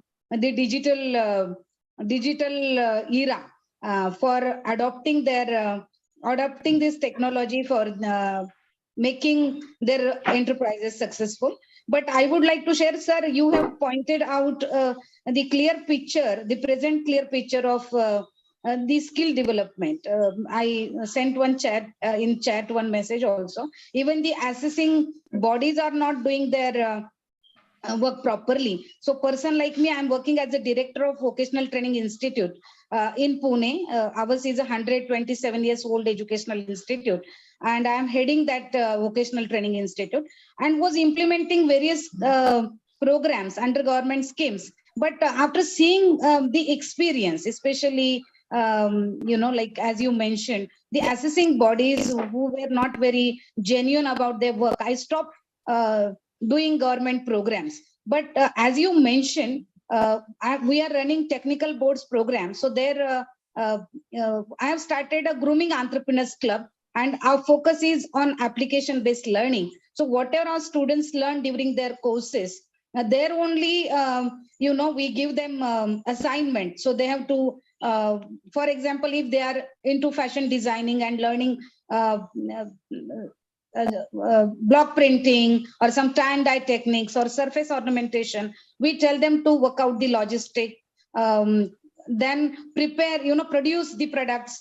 Then they have to do the costing, marketing, everything. And we put up a stall every Saturday. It is called Saturday Bazaar. So right from thinking about the production till the marketing, we try to give actual training while learning only. And we are getting a good response from the students because of this, it boosts their confidence, and maximum girls, they're opting self-employment opportunity, substitute for their career option. But, like in new education policy also, it is included, skill education is included. Yes. But I don't know how we can implement it, because people, in formal education, system, they are not very open. We are trying. I'm personally reaching to various schools, appealing to the principals that we should do something, so students will get interest in skill development. So if you could guide us how we can do that, I will be very grateful. Thank you very much. Sure, Dr. Suparna, thank you very much for sharing your experience also, and congratulations on the topic of your PhD itself. It is extremely relevant, and coming from the city where I was born in Pune. It's extremely interesting to see. Yes, of course, Pune has been an educational city, and definitely, so what we have done here in Task, I can share a very small example with you. We are running a program, though T-Hub and Telangana has got a very, very strong entrepreneurial ecosystem, and Task is part of that, where we are into creation of an entrepreneurial mindset. So we are not into unicorns, etc., but we create an entrepreneurial mindset. So we ran a program called as I4TS, Innovating for Telangana, which runs with the punchline in the local language, which is called as Samajika Avishkarnalu Sarlamaina Jivitanki, which essentially stands for social innovation for simplifying lives. We didn't jump in directly with an entrepreneurship development program, but we started with a 5 weeks linked to the SDGs, innovation and entrepreneurship mindset development program first, right? Which benefited, and this was an online program that we ran for about 8,000 plus students across age groups, across Telangana, the 33 districts of Telangana. And our focus was not theoretical. So we showed them some videos. We gave them some very, very small exercises so that they could understand what is decision-making, design thinking, understanding what are the values of an entrepreneur. We ran the video of Dhirubhai Ambani. We introduced them to our local hero called Malesh, who actually has, powered the handloom sector itself. The looms, he has powered those. An absolutely uneducated village person, how he has turned around things and become a very, very successful entrepreneur. We were able to expose them. Then we conducted for them some international conferences where we had Padma Shri Dr. Anil Gupta of the Gyan, Honeybee Network, National Innovation Foundation, etc., an ex-professor from IIM Ahmedabad. We exposed these students to those kind of people where they were, the leading lights of the sector itself. So we had India Angel Network's co-founder Padmaja Ruprel, Dr. Kiran Karnik. These kind of people actually interacted with these people, and of course, Dr. Ganesh Natarajan, your local hero from Pune, also interacted with them, so that these people could understand. Coming to your second part of the question, which is, I think skills is a bad word in India as of now, especially if you add vocational along with it, it becomes even worse. But the beauty of the new education policy is that apart from the academic curriculum, which is now going to be very, very different than what it used to be in the past, right? You would also be having vocational skills being built in throughout your career itself. If you look at a country like Singapore, Singapore actually does an evaluation test in the 6th, and they counsel you, that's okay. Even if you become a plumber or a carpenter, you'll earn probably more than what a doctor would get over there. But they tell very clearly, as per your aptitude, you would not be able to become a doctor, or you'll not be able to become an engineer. So these are the careers, but those people are also respected in the society. Till the time we start respecting the skills, right? I don't think this kind of a change can happen. I would also like to mention over here, industry, if we look at it today, don't hire you for knowing the definition of a screwdriver, but only if you have used a screwdriver. And that is where skills play a very, very important part. And that's why I think the new education policy has aptly added all these things, right? I have sometimes jokes with my friend, saying that if I'm lying on an operating theater table, right, with a problem with my appendix, and the doctor is trained the way an engineer is trained today, what will be my chances of survival, right? Because this person has left appendix because it came in the last year's examination paper.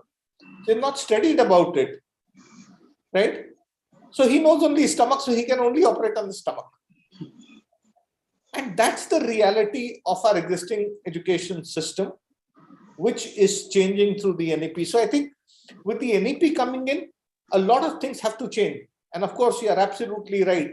All of us are resistant to change. The only person who is happy to be changed is a baby who has spoiled his diaper. He's the only one who wants change. Apart from that, no one else is. So there will be resistance, but I think it is in our own interest that we start, creating this kind of a structure where education, academic, plus sports and other co-curricular activities, along with the curricular activities, along with vocationals, etc., is all weaved into one single method. Hope I've been able to answer. Thank you, sir. Yes. Thank you. Thank you for your guidance. So, thank you, Srikant Sinha-ji. You are so much caring to me that in a such short notice, you have accepted our invitation, which I had extended to you on behalf of ni-msme. You came, you stayed with us for more than 1.5 hours, enlightened us, and you have raised the possibilities and challenges that are related with the e-governance for skill development. And the discussion with Madam was very live. And thank you also, Anshuman, for enlightening us the services that the Mi-Seva under the leadership of GTV Garu has been providing not only to the people of Telangana, but also to the people of the other part of the country. So with this, we have to move forward to the next session. I thank you again, all of you. Thank you, everyone, and thanks for such a patient listening, and have a wonderful weekend ahead. Thank you, sir. Thank you. Bye-bye. Thank you. So, Mr. Muralidharan Maningal has informed me that he will be joining around 1 o'clock. So I would like to invite Mr. Umashankar Jadhav. Mr. Umashankar Jadhav. Yes, sir. Thank you, sir. I am present. Please allow me. You on your video and start your presentation. Thank you, sir, for providing me opportunity for my presentations. Myself, Umashankar Yadav from Department of Humanities and Social Science, Motilal Nehru National Institute of Technology, Prayagraj, India. My research topic is related to digital policy in small, micro and unorganized industry. Especially we are focusing in handicraft sector, economic recovery through government support and survival strategies during the pandemic in small industry. In small industry, I have specialized focus in handmade sector, craft sector. So I seen all of us living in a developing country, but when this pandemic, global pandemic has come, all sector was stopped suddenly because no one want to go out for the daring of different type of the infection. So when this situation come, in that time, our local traditional craft that were Indian craft, they were started to provide moral support and some of the support like as mask making, handmade mask making. They supported much of the candidate of Indian because we could not give more of the machine made mask to the local people. So handmade mask helped us.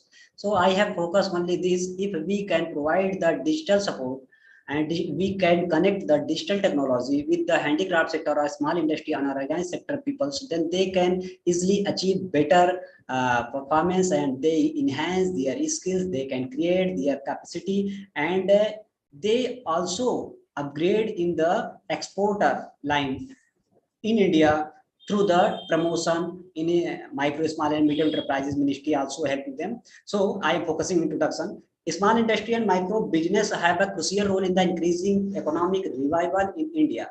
However, small industry, especially the handicraft sector and women's family business, are particular in bad situation called late vulnerable during the pandemic situation because they were completely not connected with the digital system. So the COVID pandemic has significantly impacted the long-term viability for MSME in distributions, in productions, financings, market and locality demand. This paper explores that the digital policy and assistant government model for micro and small to industry accelerate the economic during pre and post pandemic is needed. So it is also raised the question of how digital, in other words, ICT, can accommodate, can enhance the skill of these artisans, these skill trainers, and how the government policies will help in the development of small and micro businesses. So our study relied on secondary data, which was the library method used to conduct the research. In this paper, the famous ideal assistant model policy AMP, which is famous for AMP for MSME in accelerating the local, regional, international economy is by done and digital technology so that the engineers and flexibility in sale and purchasing, marketing of the raw material for sale at the global level. Different policies of Indian government and different ministry related to the handicraft sector and small industry, like as a Ministry of Micro, Small and Medium Enterprises, are also helping and supporting to the artisan. But how we can enhance more and more this sector, because government has given the slogan vocal for local and Atmanirbhar Bharat. So if we want to become as Atmanirbhar Bharat, so we should have to connect our digital technology to their sector as a rural area and tribal area, because most of the artisan and skilled craft men are related to the rural and females,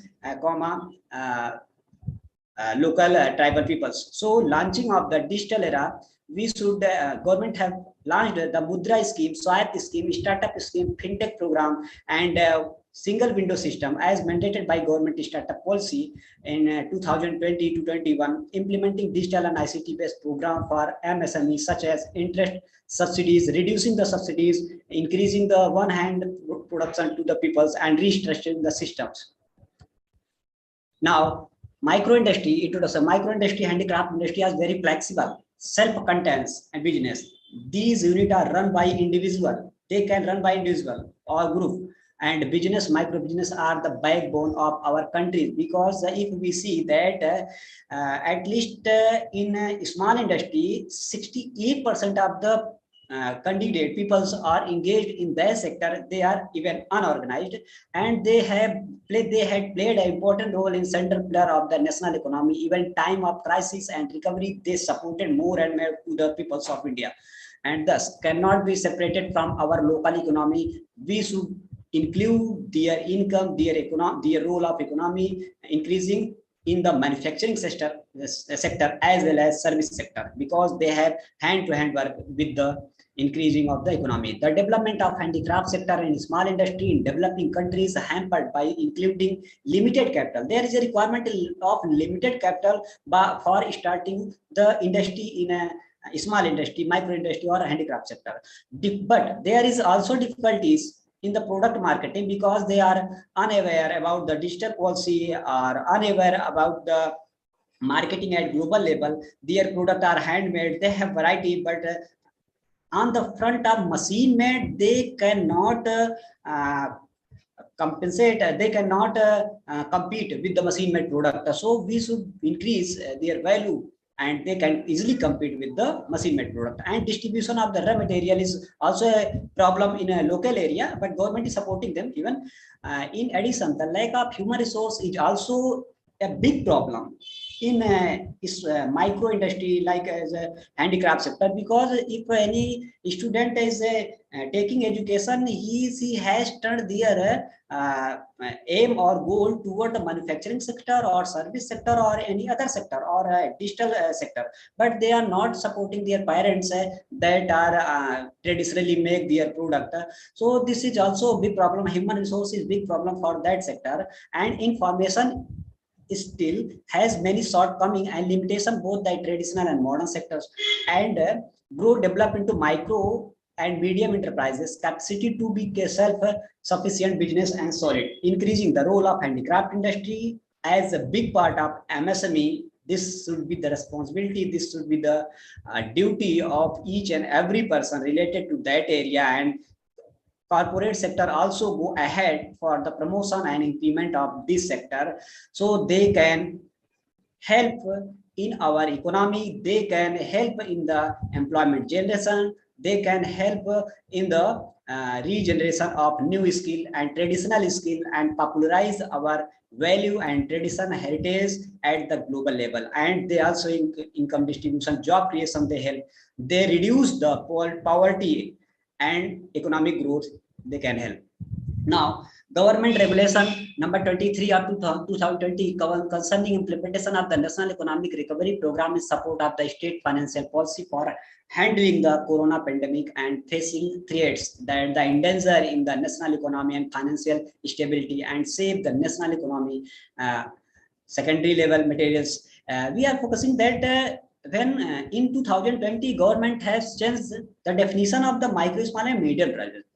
In the situation, the definition is covered only on the investment and turnover. This is very positive thinking of the government, and ministry has supported much for the making this new type of the definition, because it should be not based on the only type of the industry. It should be based on the production system and investment system and turnover system. So almost near about 111 million workers are all organized sector. They are including textile, handloom, commerce, and handmade product, micro industry, beedi, cigar, and different type of the handmade product. So, but the digital divide is very larger in that area. It has been seen during the survey. Because when we were collecting the data, this has been seen that there is a big divide of digital in this sector. So in information and communication technology, there is a need of information and proper utilization of information and communication technology and branding.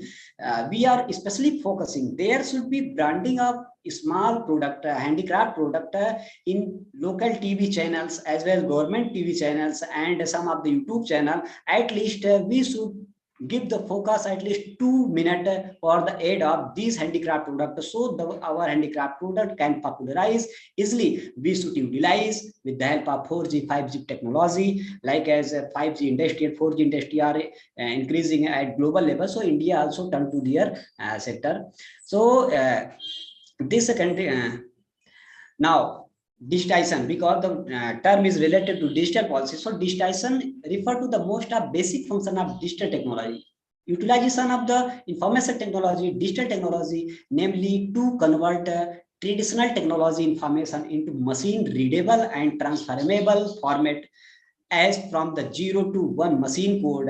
Example, customer information is now stored in PDF file and not on paper. So it should be the on digital form, and digitalization play an important role for increasing the value of a handmade and handicraft sector, artisan as well as this industry. Previously, technology access, practices and interactions are enhanced through the digital technology, resulting in efficiency gains and cost saving. The example of basic MSME digitalization is hairdresser setting. They are also transforming their value through the digital. They are popularized their industry. They are popularized their shop value through the digital, like as from the with the help of YouTube and other type of the system that they have availability.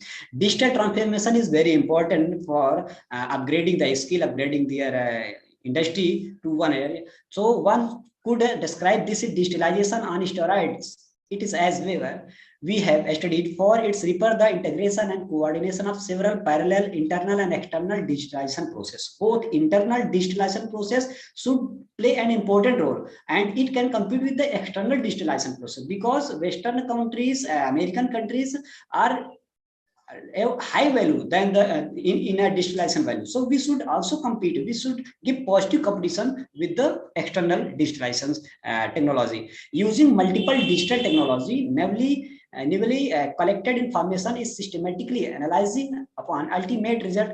We have provided different type of the data in next of the system. So we have taken some of the example, basic MSME digital transformation in which no changes in physical production or major changes in management changes. There is also most of the important management changes can enhance the skill, because they can take the decision every in the favor of the traditional craftsmen they make their design with the help of digital technology. They can popularize their product with the help of digital technology. They can increase the demand and they can increase the supply of the product like with the help of drone. If any service is provided through the help of the drone, then small industries product and also provided with the help of drone if they are survivals. So if we see the literature, following literature supported the objective of the article. Different famous researchers have given the role of the handicraft sector in traditional value and how they are converting their role in digital era. So the role of the 4P, planet, people, peace and production in the handicraft sector through ICT, information and communication technology, is supporting 4P value.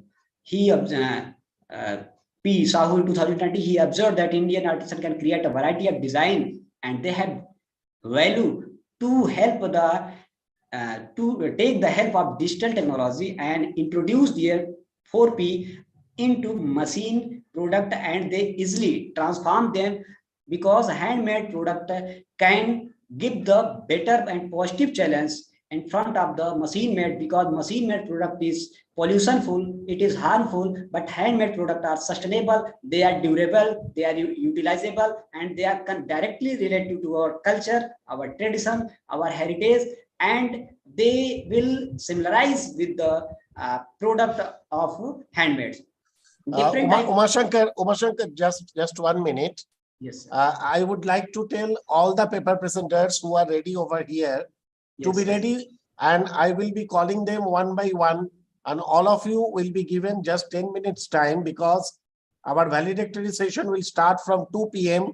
and we have some very senior government officials who will be attending the valedictory session. So I will request Umashankar to complete in next 5 minutes. Then I will call Ms. R. Brinta. I will call R. Brinta at 12:50.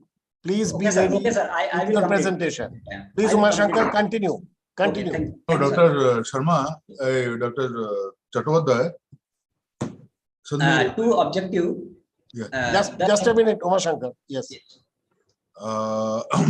Actually, the people, again, we can, after the valedictory, because all these government officials, they will come at the right time. So naturally, after that, we can continue the people who will be left over. No problem. If we can manage 3 people also, so we will start from 12:50 and we will see that by 1:55, how many of them can complete. Right. And accordingly, we will continue. Yeah, Umashankar, please continue. You continue. So the objective of this paper is to digital policy in small and micro industries, and to study the impact of pandemic on small and micro industries, and to suggest the economic recovery through the survival strategy and government support in the small industry. So research methodology have descriptive study has been taken from the secondary data as well as primary data. We have given the data source. Primary data is computed by the authors. Suppose then if one person is working in individual industry, so 2 or 3 people from their family is also participating, and they are increasing and helping in the generation of money. And some of the hypotheses are also given for the significant. There is a positive significant digital financial impact of age, because if there is a lower age of candidate, it is completely not aware about the digital financial system. But if he is at least increase their age of the 20 to 30 years, he is completely know about the digital and financial system.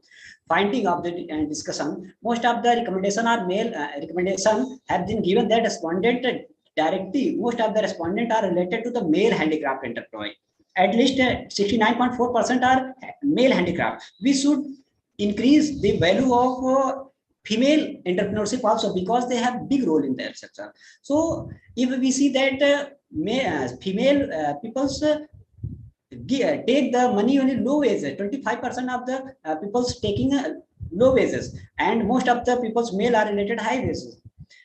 If we see the continued 6 digital transformation that they can increase the value of handicraft sector, small industry, 6 key is very important. Digital transformation is essential for business of any size to stay relevant and competitive today in today's market. And 40% of the small micro businesses are now considered at digital transformation. This has been data after the pandemic, and it means it has increasing day by day. So 82% of the small and micro business have already implemented some of the level of digital transformation in their organizations. And when we apply the 6 successfully implementing digital transformation policy, then we should care ROI, return of the income, is very important. And don't fall prey to the bright shiny object. Please follow the sustainable and handmade product toward that. Don't see toward the machine made. Seek out technology, partner with the small micro business enterprises. Always take participation. This will increase the digital value and involve every level of the organization. We should work at top to bottom is very important. Each and every participation is very important. And encourage the collaboration and break down silos. This is very important for us, and empower the employee with data. Data connectivity with employee participation and their positive role is very important for that. Developing global handicraft index for the promotion and positive competition of the handicraft product, that they are also compete with the level of the manufacturing sector and in different industry sectors. Some famous government digital policy. There are some famous government digital scheme, like as Digital India has been increasing the value of micro, small and medium enterprises. Startup scheme has been launched by government. It is also helping the increasing the value of handicraft sector and small industry. Single window system had created a different problem. It has solved the different problem and give the one single connected directly attached to the loan system and taking subsidy. Stripe system have given the opportunity to the artisan and skill trainers. Sarthak scheme has also PLI. Primary linked initiative scheme has focused in small industry and some of the pharma industry and agriculture industry. Mudra scheme, as we know, that through the income support to the artisan and different type of the small industry entrepreneur. Atmanirbhar Bharat scheme is also supporting to the handicraft sector and small industry sector. Hunar Haat is creating the increasing the art and hunar of the local people in rural area and tribal people area. And one district one product has become a most famous for in Uttar Pradesh and is popularized for other state also. Like as central government has also started one station one product system for the popularization of handmade and small product related to the weaker peoples and rural people product. So one Swayat scheme, vocal for local slogan, has been given most of the support. This has been occurred and success due to the help of government to digital system to that industry, local industries. And digital financial service has played an important role. This has increased the value of how loaning systems should be support to the artisans related to that area. And green digital business is increasing day by day with the help of government and Ministry of Micro, Small and Medium Enterprises also helping for the support of this type of the program. As such, focus on how digital transformation can make changes.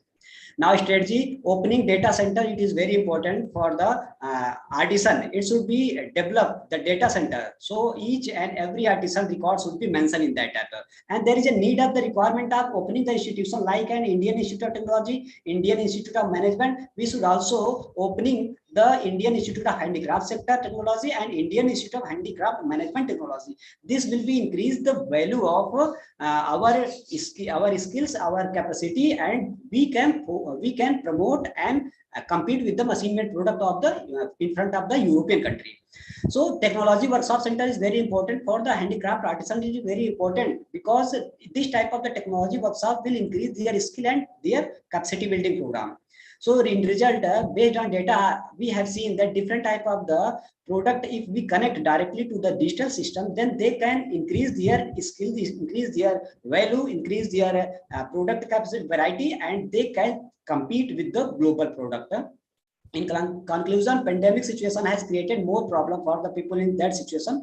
In last, we can say that government has find to how to we can give the help to the artisan and small industry consumers marketing skill, how we can increase the value.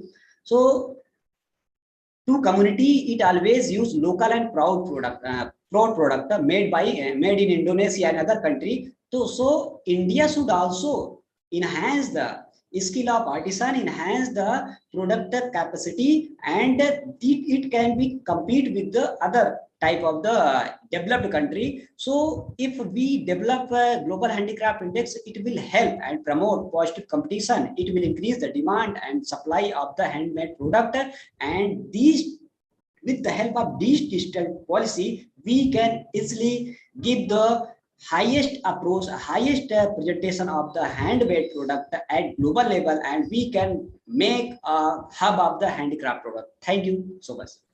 Thank you very much, Umashankar Jadhav ji, for your presentation. I would like to inform all the paper presenters that there is a shortage of time and you have to complete fast, but don't be disappointed. After the conference committee will bring out one very beautiful, nice proceedings where all your papers will be incorporated, and that will also be widely circulated.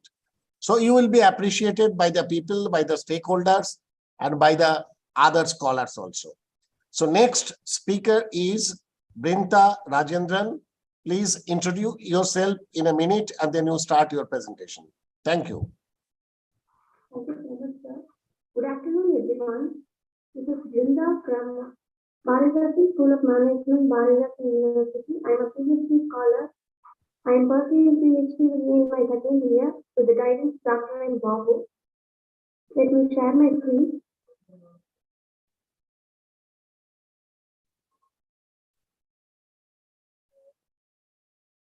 Sir, is sharing disabled? Oh, it is enabled. You can share it.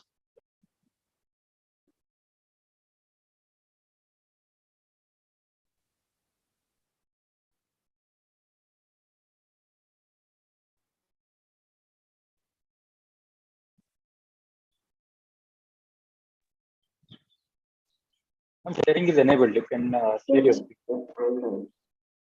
Is it visible, sir? No, it is visible. No. Is it now visible? No, it is visible.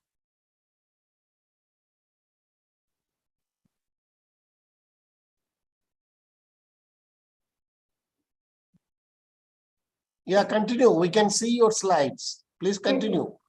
Yes, sir. So the topic we are going to discuss today is on training price treasuries through blockchain technology and application on perishable commodities. On introducing, the COVID pandemic has impacted a greater surge in the prices and less produce. The transport of agriculture produce has been impacted a lot during the COVID lockdown. The agribusiness chains have expanded, particularly in developing nations, but there has been a lack of digital technology. The food business has been plagued by the outbreaks of nutrition illness and shortages, which both have resulted in diseases and death.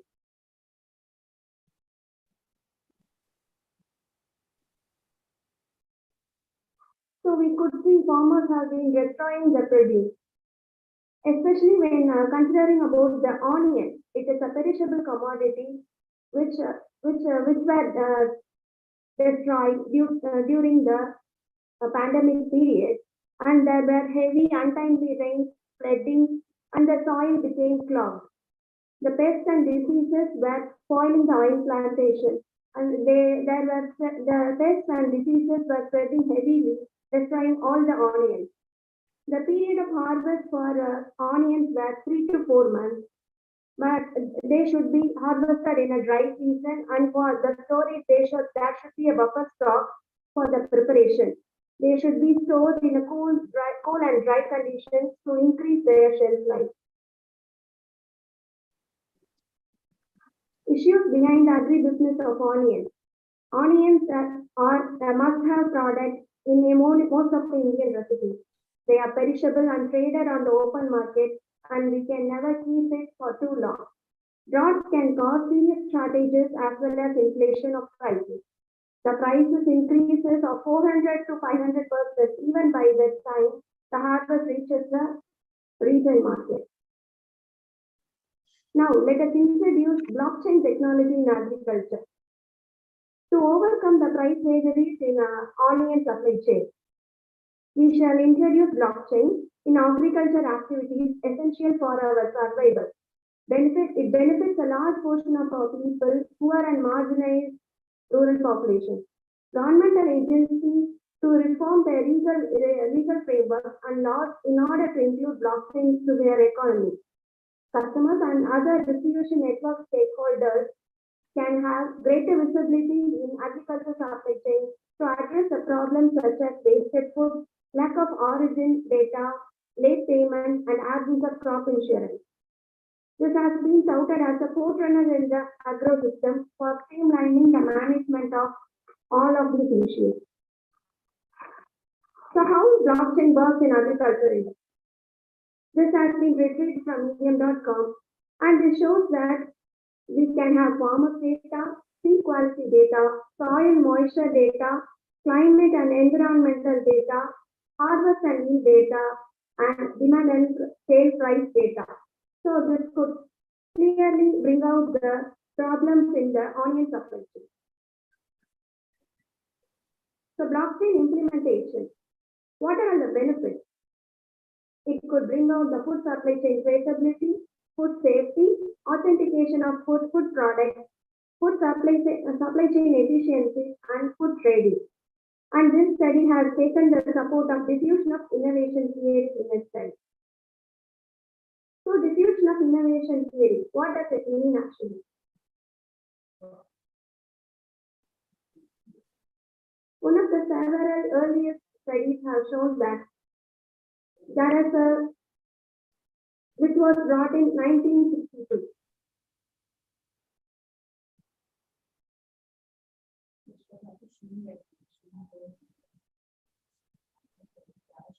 It was not used in telecommunication to describe how an idea or a product develops traction and spread through a community of social structure over period. The eventual outcome of this dissemination is that individuals embrace a different concept, habit, or item as a member of a cultural system. Implementation entails a person doing something unique that they did previously. Adoption depends on person's perception of idea, behavior, or product as novel or unique. Diffusion is conceivable as a result of this. This theory helps us to find out the potential of adoption of blockchain technology in order to overcome the uncertainties of price escalation of onions. So blockchain is explained as a digital, decentralized, and distributed ledger in which transactions are logged and added in chronological order with the goal of creating a permanent and tamper-proof record. Objectives of the study include to examine the nature of abnormal price volatility of perishable agri-produce, particularly onion, to examine the opportunities to strengthen unprecedented price volatility, strengthening supply chain management in marketing of perishable agriculture produce through blockchain technology. Methodology adopted for the study includes the data from the Food and Agriculture Organization of United Nations, earlier research articles, research reports, and newspaper articles.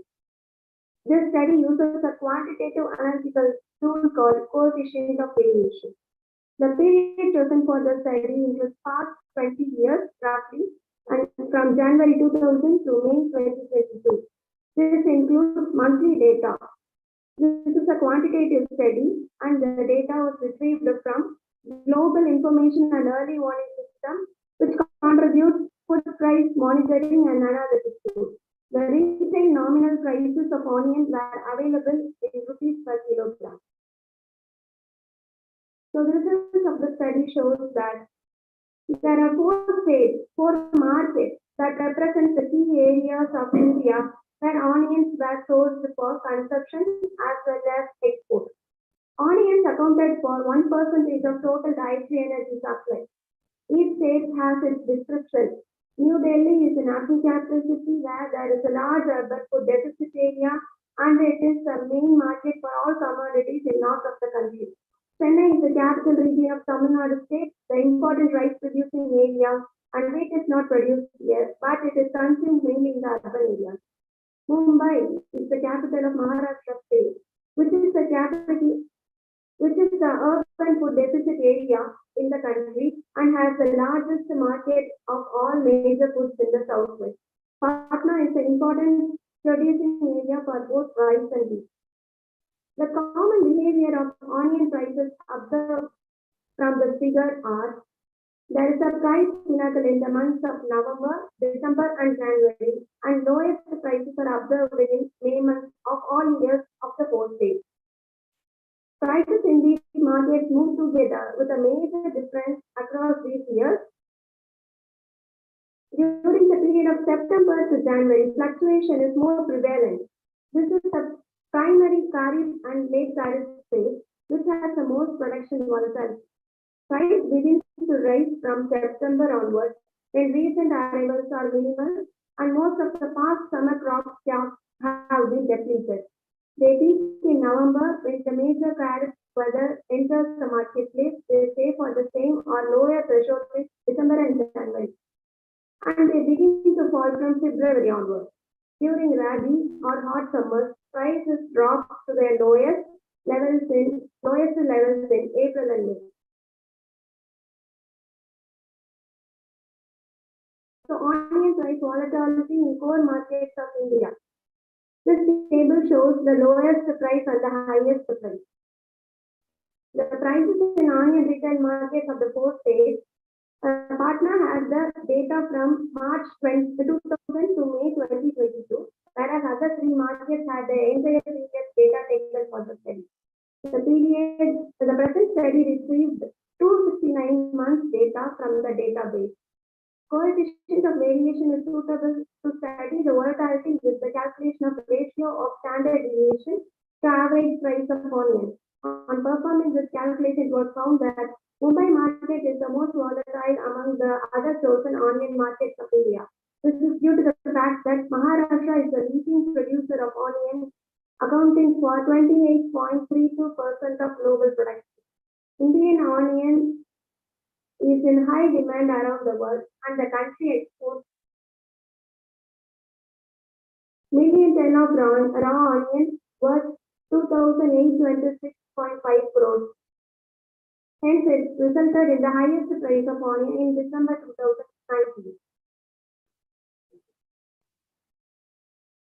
So the result shows that blockchain technology is a disruptive ledger distributed system that is capable of maintaining a tamper-proof record found to be supporting in different sectors of the country, especially in agriculture. On seeing these price vagaries, there is a clear chance of blockchain technology that can be implemented to analyze the pattern in the price vagaries of onion market, and a clear action is demanded to minimize the players of onion supply chain that can induce the proper usage of supply when surplus to avoid food wastage and regulate supply to avoid shortages. These results can be generalized for other perishable agriculture commodities like dairy products, tomatoes, meat, fish, and other vegetables. Different climate conditions, area of cultivation, government policies, infrastructure, and existing usage of blockchain technology in countries like United States. As blockchain is a nascent state of implementation in India, it requires in-depth research and support from existing users to get the prelude of its limitations in adapting the population to this technology. So, as Union Budget 2022 says, the digital rupee-based blockchain technology is proposed to be introduced in the financial year 23 by RBI. It is popularly known as central bank digital currency, and it gives a boost to the digital economy. As far as the state government is concerned, in Tamil Nadu e-governance agency is proposed to set up the statewide blockchain infrastructure named NI platform. It means Nambikai Inayam, which roughly translates to trust link. It is leveraged by all government departments and agencies, public sector enterprises, and other citizens. It is a citizen-centric and inter-organizational workflow effort with zero downtime. It gives us more secure, efficient, and transparent supply chain.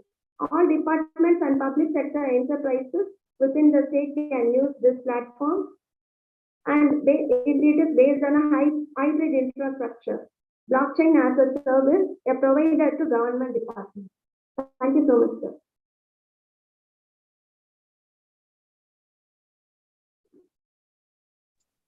Thank you, Brinta, for the nice presentation that you have made. And you have also completed on time. So, second time, thanking you for the sense of time that you have. So, our slog over player, master stroker, hard hitter, in our time, Sachin Tendulkar, today's time, Virat Kohli, Bhuvesda has come back. So, is Mr. Muralidharan Maningal there? Mr. Muralidharan Maningal. Is Mr. Muralidharan Maningal there? Okay, still not there. So, Bhuvesda, we have now Dr. Jayashree K, Shanti Kumar Singh, Akshay Khonde, and Gagandeep S. Sathan. So, we have to give time to them. So, is Dr. Jayashree K is there? Okay.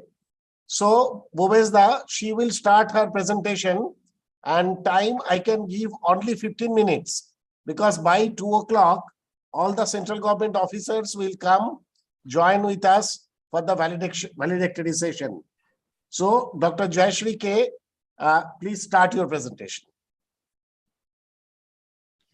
Please unmute yourself. Jayashree, unmute yourself. Oh, okay. Good afternoon, everyone. Thank you so much. And I'll take care of time for sure, sir. I'll try to.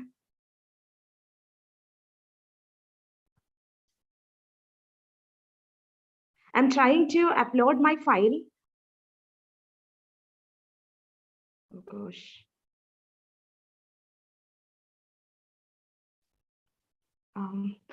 If there are any possibilities of sharing my file, because I am using mobile phone now, my laptop is not working.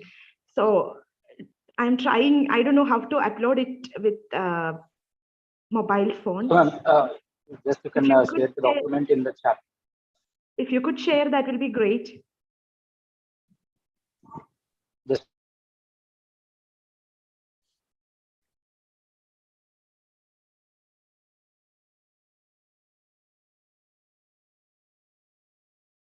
Is it possible, sir? Am I audible? Yes, yes, you are audible. Just checking.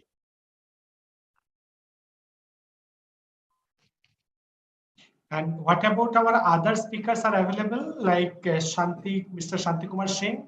Shanti Kumar Singh is there. And Mr. Akshay Khonde? I think Gagandeep Salhan is there.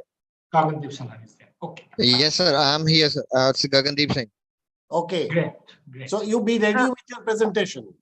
Yes, sir. I am ready with my presentation. Okay. Thank you, sir. After Jayashree, sir, Chakraborty sir will call. Yeah. Okay, sir. Carry on. So can I present it without a PPT? Yeah, you present. You start? No, you can start. Yeah. Okay, a very good afternoon, everyone. My name is Jayashree, and I'm doing my postdoctoral research at Cochin University of Science and Technology under Dr. Sangeeta Prathapan. And my topic is about conflict management and entrepreneurial activities. And my PhD topic was coastal area women empowerment with the help of Energies of Kudumbashree. And now we are trying to develop a conceptual framework model for evaluating. Okay, thank you so much. Yeah, please continue. So this is what exactly we were trying. Okay, thank you so much. We were trying to develop a scalability model which will help to evaluate social MSME entrepreneurial activities scalability. See, we are very much particular about like developing or creating more and more MSMEs. That is very evident, right? Every year we have numbers like these many number of entrepreneurial activities of women started. That is there with us. Like we don't know how many continued their business, whether there is growth, or like, okay, is it a sustainable business model? That is not there with our, like that information is not there. So we were trying to check that information, but which is not available. So we decided we have to develop some factors which will help us to know whether there is any kind of sustainability which is there with this women-run micro-entrepreneurial activities.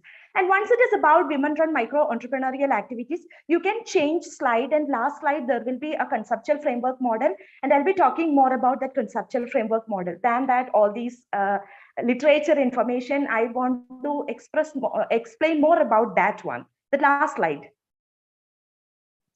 If you could show that last slide, that will be great.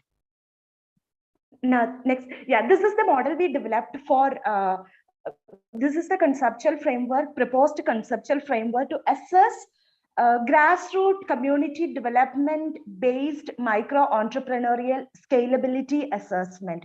See, we can assess scalability of startups. There are many models available, but how and all we will be able to assess sustainability and scalability of our women-led micro-entrepreneurial activities.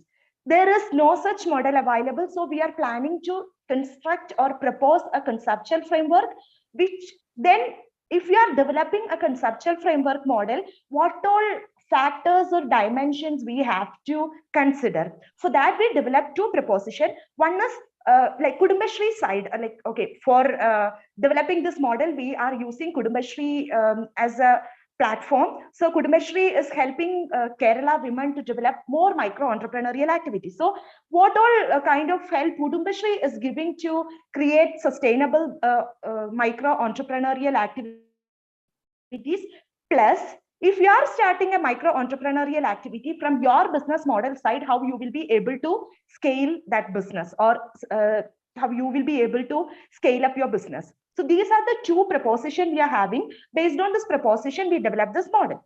So from Kudumbashree side, like, okay, this is a grassroots development model, and we developed this model for empowering women and eradicate poverty. So for that, like, okay, as part of that, we developed so many micro-entrepreneurial activities.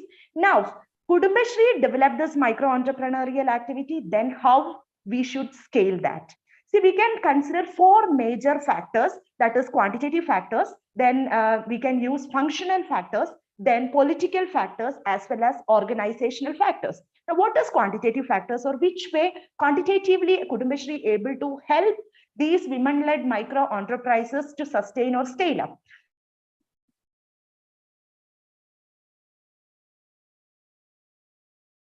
See, these Kudumbashrees will be helping to add more number of women to this particular platform. That is, every nook and corners of Kerala, you will find at least one Ayalkootam. Every place there will be Ayalkootams or neighborhood groups of 15 to 20 members, and these Kudumbashrees will be helping them to start micro-entrepreneurial activities. That is, this Kudumbashree will be helping to spread. That means adding more number. Secondly, they will be helping to replicate. That is, there are not many number of Kudumbashree MSME initiatives. Example, Kudumbashree Vanida Hotel. Our mothers are very particular with kitchen. They will make very delicious food, and they are very good in it. So why can't we make it as a business? And they made so many Kudumbashree Bhakshya hotels, and that is very successful. Now, what Kudumbashree is doing is, they're giving more chance to replicate that particular business model. Not many Vanida hotels are starting. So such a way, they will be helping to replicate that business model. So quantitatively, they can help to replicate model, and we can sustain our MSMEs. Then nurture. There are, like, we know so many street vendors are there, peddlers are there. They don't know from where and all they will be getting loans to enlarge their business or enrich their business. So these kinds of institutions, not only Kudumbashree, our government of India is providing many loans, and they are finding these kinds of small peddlers or street vendors, and they're giving loans to them. So such a way we can change their small shop to a big shop, and we can provide them an opportunity to develop their business or scale up their business. Then horizontal aggregation. Horizontal aggregation is a kind of like, okay, now if you visit then Kannur Endor, you will find colosseums of various these kinds of MSMEs. See, our MSMEs are facing problems of marketing their products or finding raw materials. Because of these problems, they are failed to standardize their products. So now what they are doing is like they are making like small groups, and one group will be finding raw materials, other will be producing products. So whenever you require raw material, you can approach them. They'll give you same kind of raw material. So everyone will be getting same raw material. They will be producing standardized product. So such kind of merger or collaborations, Kudumbashree or such kind of institutions can do, and they can help for sustainable, scalable businesses. Then integration. Integration is another important thing which local self-governments can do or help. Now, one important example is Cochin Corporation. Now they are having a Bhakshya Shala where they are providing food for 10 rupee, meal for 10 rupee. How they are doing this? They are having collaboration with Kudumbashree groups. So every 3 hours they'll change Kudumbashree people. They'll be preparing food. They'll be serving food. So such a fashion, they have an collaboration with local self-governments, and they are having a sustainable business now. So quantitatively, these are the ways Kudumbashree or such kind of organizations can help people to sustain their business. Then functionally, we can do like any private organization, how they scale up their business. Same way, Kudumbashree or similar kind of MSME or SHG groups can help our women-led micro enterprises. Horizontally or vertically, they can do. Horizontally means they'll be doing like, okay, there will be an existing program. There we can add new activities or new schemes, such a example, if you are into agriculture activities, you can include forestry related things as well to that program. Such a fashion, you can help them to scale their business. Vertically means, there will be a program. You can, like example, you have a soap kitchen. Now you are serving food to some people only, but like you can add a new distribution system to that. Such a fashion, you can help them to sustain their business. Then most importantly, another scalability, what we have to consider is political scalability. These grassroots organizations are helping them to be part of political system as well. We never consider that as a scalability part, but MSME people like women are now very active with politics. How they became very active, they started developing their capacity, efficiency, effectiveness, everything with the help of these kinds of organizations, NHGs and SHGs. Now they are part of political, and politically also they are scaling up their business. How? Information mobilization. How information and mobilization is working? See, I am not a part of any political group, but I can be a part of a political party once after being a part of a micro entrepreneurial unit.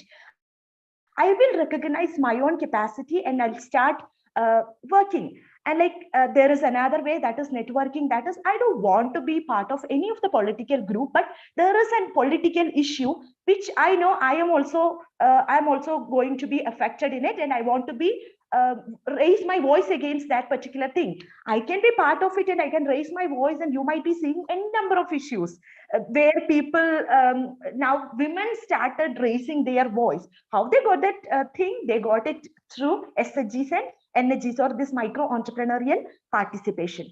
Then vertical aggregation is there. That is, now we know, we were talking about, like many speakers were talking about local heroes. Now these local heroes are invited to many programs where they are raising their concerns, they are giving suggestions, and they are helping for policy making. So such a fashion, if these women, those women who are part of MSMEs, they are gaining knowledge, they are developing their skill, and they know what is exactly happening in their villages and what is required, and they are they are invited to these kinds of policy making processes, and such a way they are scaling up their businesses as well as their livelihood or lives. And they're directly into politics. Many groups, they developed their businesses, they succeeded, and now they started their own political party, or they became part of political parties, and they started ruling country or ruling states. So that is very important, and how they got that power or empowerment through these kinds of organizations. And lastly, organizational scalability we have to talk about.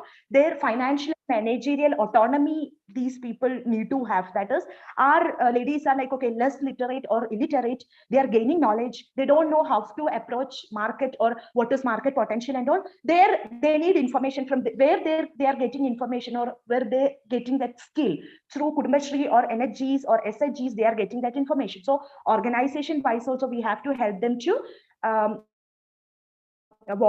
develop, or like, okay, that sustainability is also important, or that scalability is also important, where like, okay, initially they might be finding fund from Kudumbashree or SHGs or NHGs or government, they will be finding fund. They have to diversify their funding sources.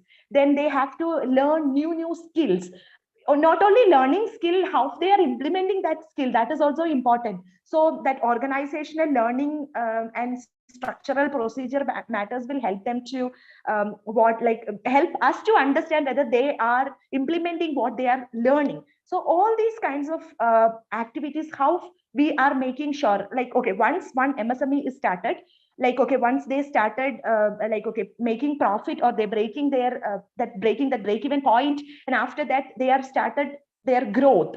But like, no, that from that growth we cannot stop that activity. We have to scale up their business, we have to enrich their business and enlarge their business. For that they need all these kinds of organizational, financial, managerial skill.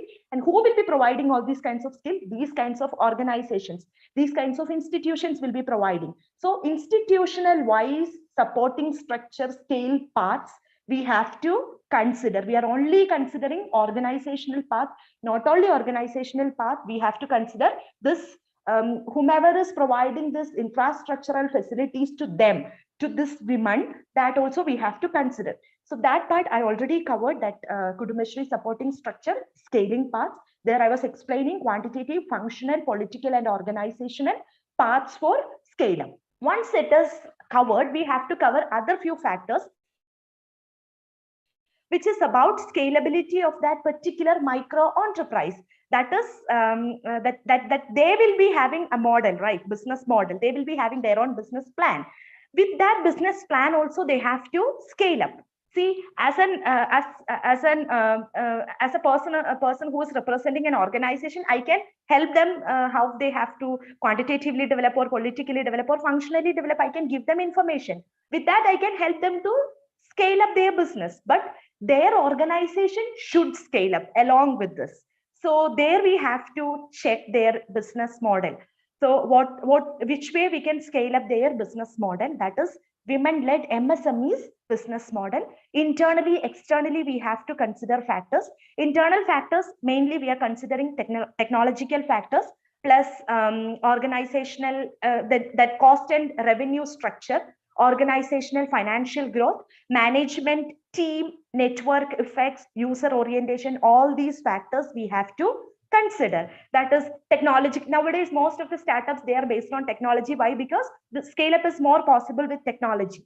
So that part, whether it is there with our women-led MSMEs or not, there or not, that we have to consider. Cost and revenue structure. We might be getting money as like, okay, capital we will be getting to start our business, but working capital is very inevitable to run that business. Whether they are having some sources to find this working capital, are they able to find working capital, that we have to consider. Organizational financial growth. See, like, not only these elements, like, okay, from where we will be able to find investment to continue our business or scale our business, that we have to consider. The network effects, that is really important, in the sense customers should love our product and they should use that. Network effect should be there, that it should go viral and the critical mass should be there. So whether this is happening or not, we have to check. Then user orientation, again, like whether that product is having any market, whether this is going to solve their problem. Is it simple? Is it like, okay, standardized one? Or like, okay, what is their customers like, okay, whether they are getting any value out of our product? All these elements we have to consider. So while considering all these elements, we can check whether our business model is a sustainable one or not, or we will be able to scale our business or not. Then again, we have to consider some external elements, external factors while going for scaling up. Those factors are whether our product is having marketable capacity, that is market potential is there or not. Is there any investment alternatives available? Like mostly we will be using bootstrapping or micro loans. for starting our business? Is there any other thing like crowdfunding possibilities are there, or angel fund investment possibilities are there? Are they aware about all these funding aspects that we have to check? Then we have to, like, there are a lot of legal formalities will be there. Those things we have to check. Then economic adaptability as well as environmental adaptability. See, like, we know all Corona time, like we are just crossing the pandemic period. Many businesses were not able to continue their business. Why? Because they were not able to evaluate all these elements properly. So they couldn't continue their business. Most of them, they stop doing businesses, and like they are not able to repay their loan, nothing. So what we can do, we can educate them how they should check economic adaptability as well as environmental adaptability, and why you have a plan of scaling up your business, you have to have a knowledge about these elements. So these are the major factors we could identify, that is like, okay, from organizational wise, that supporting organization, grassroots community development organization wise, how we should scale up, and that particular MSME wise, what all factors we have to consider while scaling up our business. Without evaluating these elements, we will not be able to continue business, or like, instead of improving quantity or number of MSMEs, we have to consider what is quality. To evaluate quality, we need to have a model. We have to check all these elements, and that is why we decided to develop or propose a conceptual model. And this is our model, and now we are planning to test it with numbers. We are into that data collection thing. So this is our model, and this is all about my presentation. I couldn't present everything. I'm only explaining this scalability model because I'm not having time. So thank you so much, everyone, for everything, for allowing me to present, for allowing me to submit a paper, and everyone, thank you for your patient listening. Thank you, Dr. everyone. Jayashree. Yeah, it was a very nice presentations, and positively, as your doctoral thesis, you have done some work here, and now you are in the postdoctoral position. So positively, I want to see that you are going to use this formula or whatever the model which you have created. You should use it, collect a good amount of data, and prove that the theory works. And second point is that the same theory is applicable even in the other areas. So it is not only for the areas which you are using, but the other areas also you can try to find it out how the same model can be used in other areas, and you can collaborate with people. Even I will be very much interested to collaborate if you are interested. That will be great. That will be great. Thank you for the blessing. Fine, I will connect you through the ni-msme later. Okay. Yeah. Thank you so much. Thank you, Jayashree. And our next presenter is Mr. Gagandeep. Correct? Dr. Gagandeep. Yes. Good afternoon, sir. Good afternoon, sir. Yes, perfectly fine. Sir, can I start my presentation? Yes. Okay. Thank you, sir. So I'm going to, yes, sir, I have my PPT and I'm going to share my screen also. Sure. Okay, sir.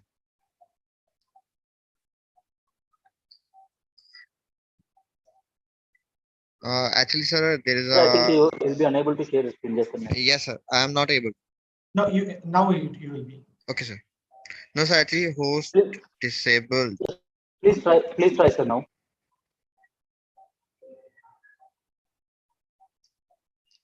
Yes. Now I can.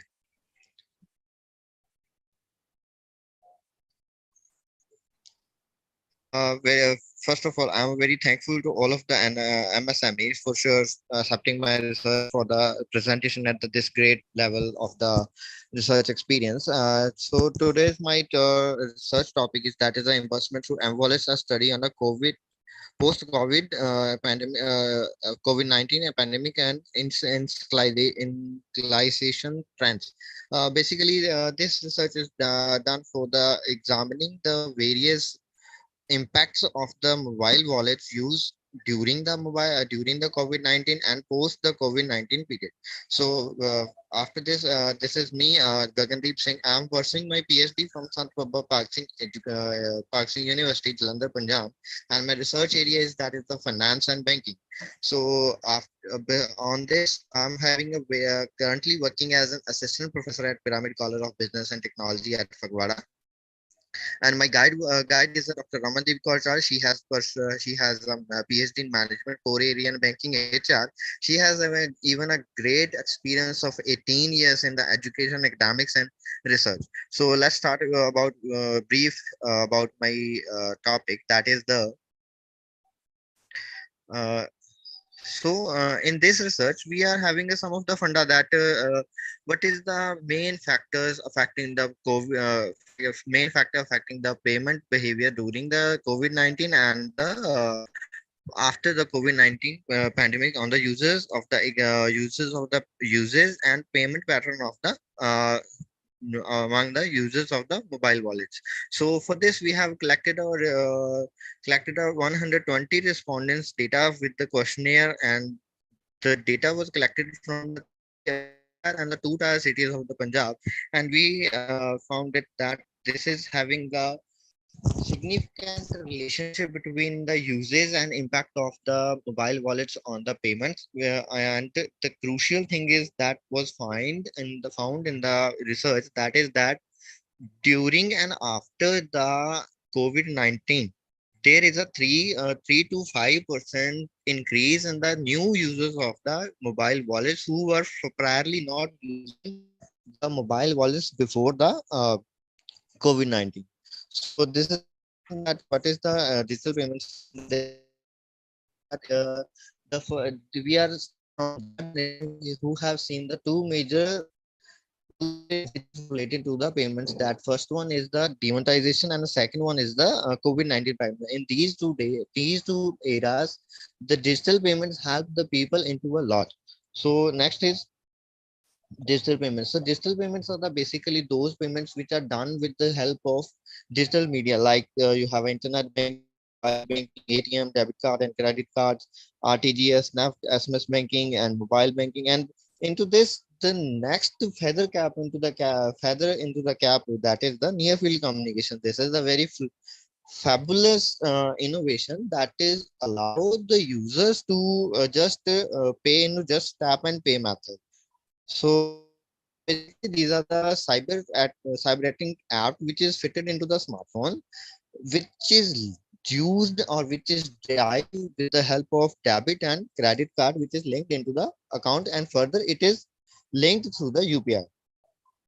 So there are the three types of the main mobile wallets into the market. That is the semi-closed, open, and closed wallets. So they are having their own benefits and pros and cons. The open wallets are those wallets which are don't require any one of the basic and any of the crucial information for making the payment. Semi-closed wallets are those wallets which are required to have uh, the mobile wallets into the information into the mobile wallets. And next is the closed wallets are those wallets like the specified banks app which are require some of the information to run the business, run the payments on the mobile wallets. So now I have already explained that this is the new feather into the cap of the digital payment. That is that new type of the payment system which is not widely accepted into the the region, into the mentioned cities. But this is a fabulous feature of that in this you don't need to swipe your cards. Just you have to tap your debit card or the credit card, which is NFC enabled, to the NFC enabled device or your mobile phone. Even into these times of the smartphones, the NFC feature is also given into the mobile phone, which is the 100% secure, and there the less chance less chance of leakage of the information is there. As some of the review literatures are there, that they have studied the recent trends and the effects of the mobile wallets and the NFCs on the digital payment. Research methodology, thus the objectives of the research methodology is to concentrate the impact of the post coronavirus pandemic on the practicing mobile wallets and NFC, analyze change in the pattern of the payments through the mobile wallets and the NFC. And the last is inspect the percentage upstream and modest users of the mobile wallets. As I first in the starting, I said that this is really conduct to find out the what are the change into the users of the mobile wallets after and during the pandemic. So for the study was limited to the 2-tier and the 3-tier of the cities of the Punjab, including Hoshiarpur, Jalandhar, Ludhiana, CS Nagar of Punjab. And the research design, the descriptive and empirical research was there. And the sample units were the simple, random, and convenient sample and judgmental with snowball sampling based. This is basically a multi-sampling technique used to collect the data, because when we are talking about the payments related data, nobody is agreeing. Give the data point regarding here the uses and the other things of the mobile wallet. So 120 responses were there. About the 30 respondents were responded from the mention of the region was selected for the as the users of the mobile wallets who are using the mobile wallets for the different uses. As per the data analysis, this is a very crucial data that they have provided, but on the request they have provided that the respondent with the income of the 25%, they are the most probably users of the mobile wallet, but it is not so much. It was not it was found that every income group is using the mobile wallet either on the less frequency or either in the more frequency. But if we are talking about the COVID period, the most of the transactions were made through the mobile wallets rather than the NAP and RTGS. On the other hand, the every group of the occupational group of the respondents were using the mobile wallets after besides students and private job holders are the more in the frequency. Respondent were requested to answer the preliminary of the involvement model and for the making payments and exchange. It has been tracked down that greater for the respondent customer consistently using the portable wallet just for exchange, trailed or by the frequency used. Basically, here that the data shows that the number of the respondents are those who are always performing the mobile wallet transaction with the use of the mobile wallet. That is the 36% among the respondents. After this, the on the part of when we have, it was shocking results when we have analyzed that the 49% of the respondents who are only using the mobile wallets, but beside that 51 respondents are those respondents who are denying that they have using the mobile NFC because this is the new technology and they are not so early adopters. After this,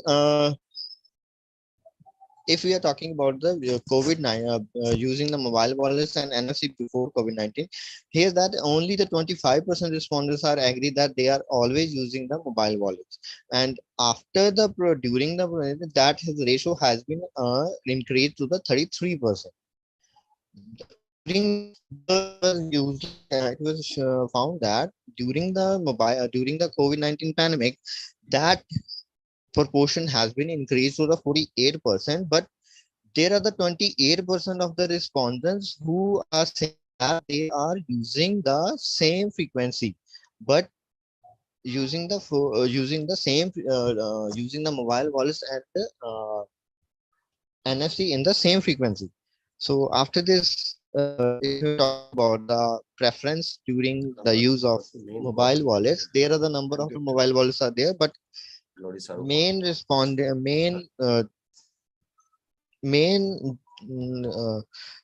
mobile wallets are Google Pay, Phone Pay, and Paytm. These are the three mobile wallets which are using by the respondents in the very high frequency.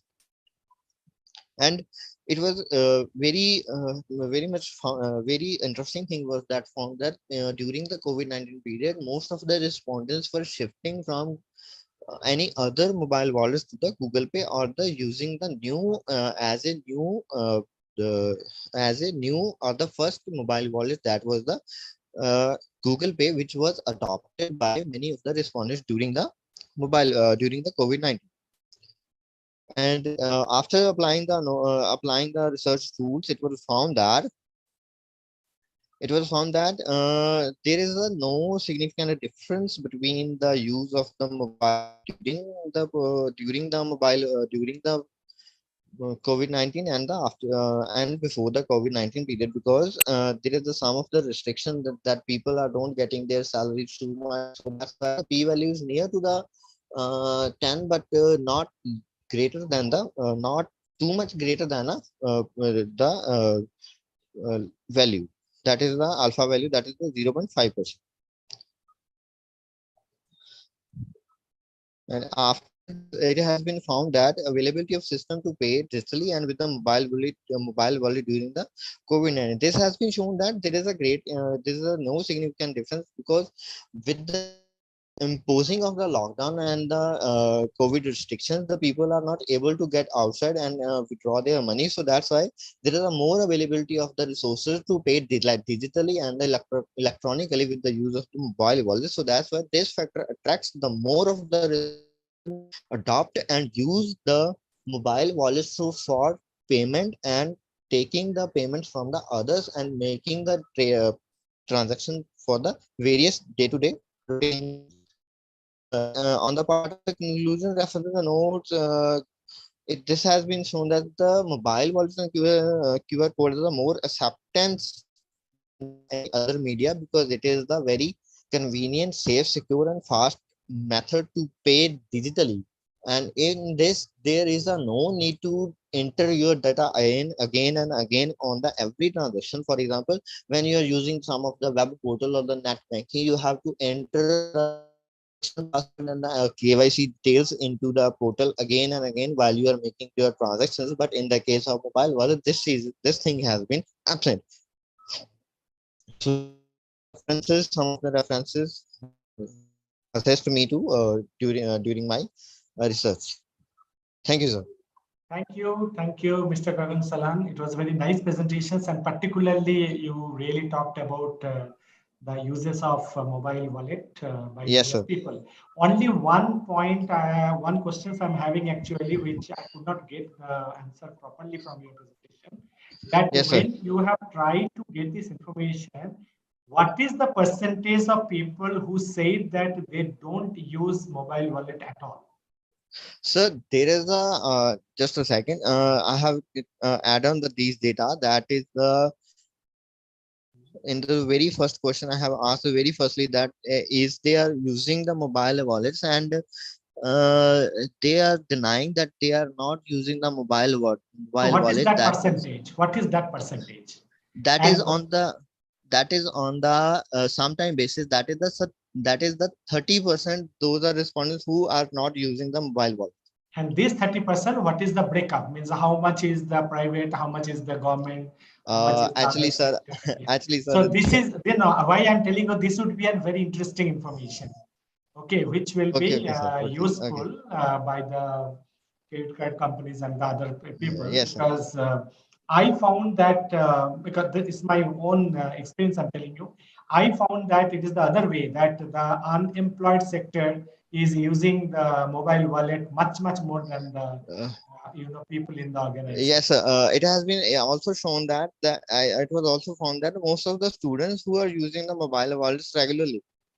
That's what I'm saying. Students as well as the private job holders. Students and people in unorganized sector. No, not even private job. I'm saying unorganized sectors like the maid servants, like exactly, sir. guards, Exactly. and they are using. Means whoever I know, I am seeing that they are using it. Whereas the high level people, particularly in government jobs, they don't use. Okay, fine. So anyhow, so who is the next speaker? Mr. Thank you, sir. Thank you very much, sir. Muralidharan Madingal, Mr. Muralidharan Madingal did not come. I think he won't be able to make out. So we have another two speakers as per the data provided by Chandrasekhar, that Mr. Shanti Kumar Singh and Mr. Akshay Khonde. Akshay Khonde. Are they available? Chandrasekhar, are they available? No, sir, I don't think that. Okay, if not, then I will just go through my presentation, which will be a Right. very short presentation. Yes. So Chandrasekhar, can you allow me to share screen?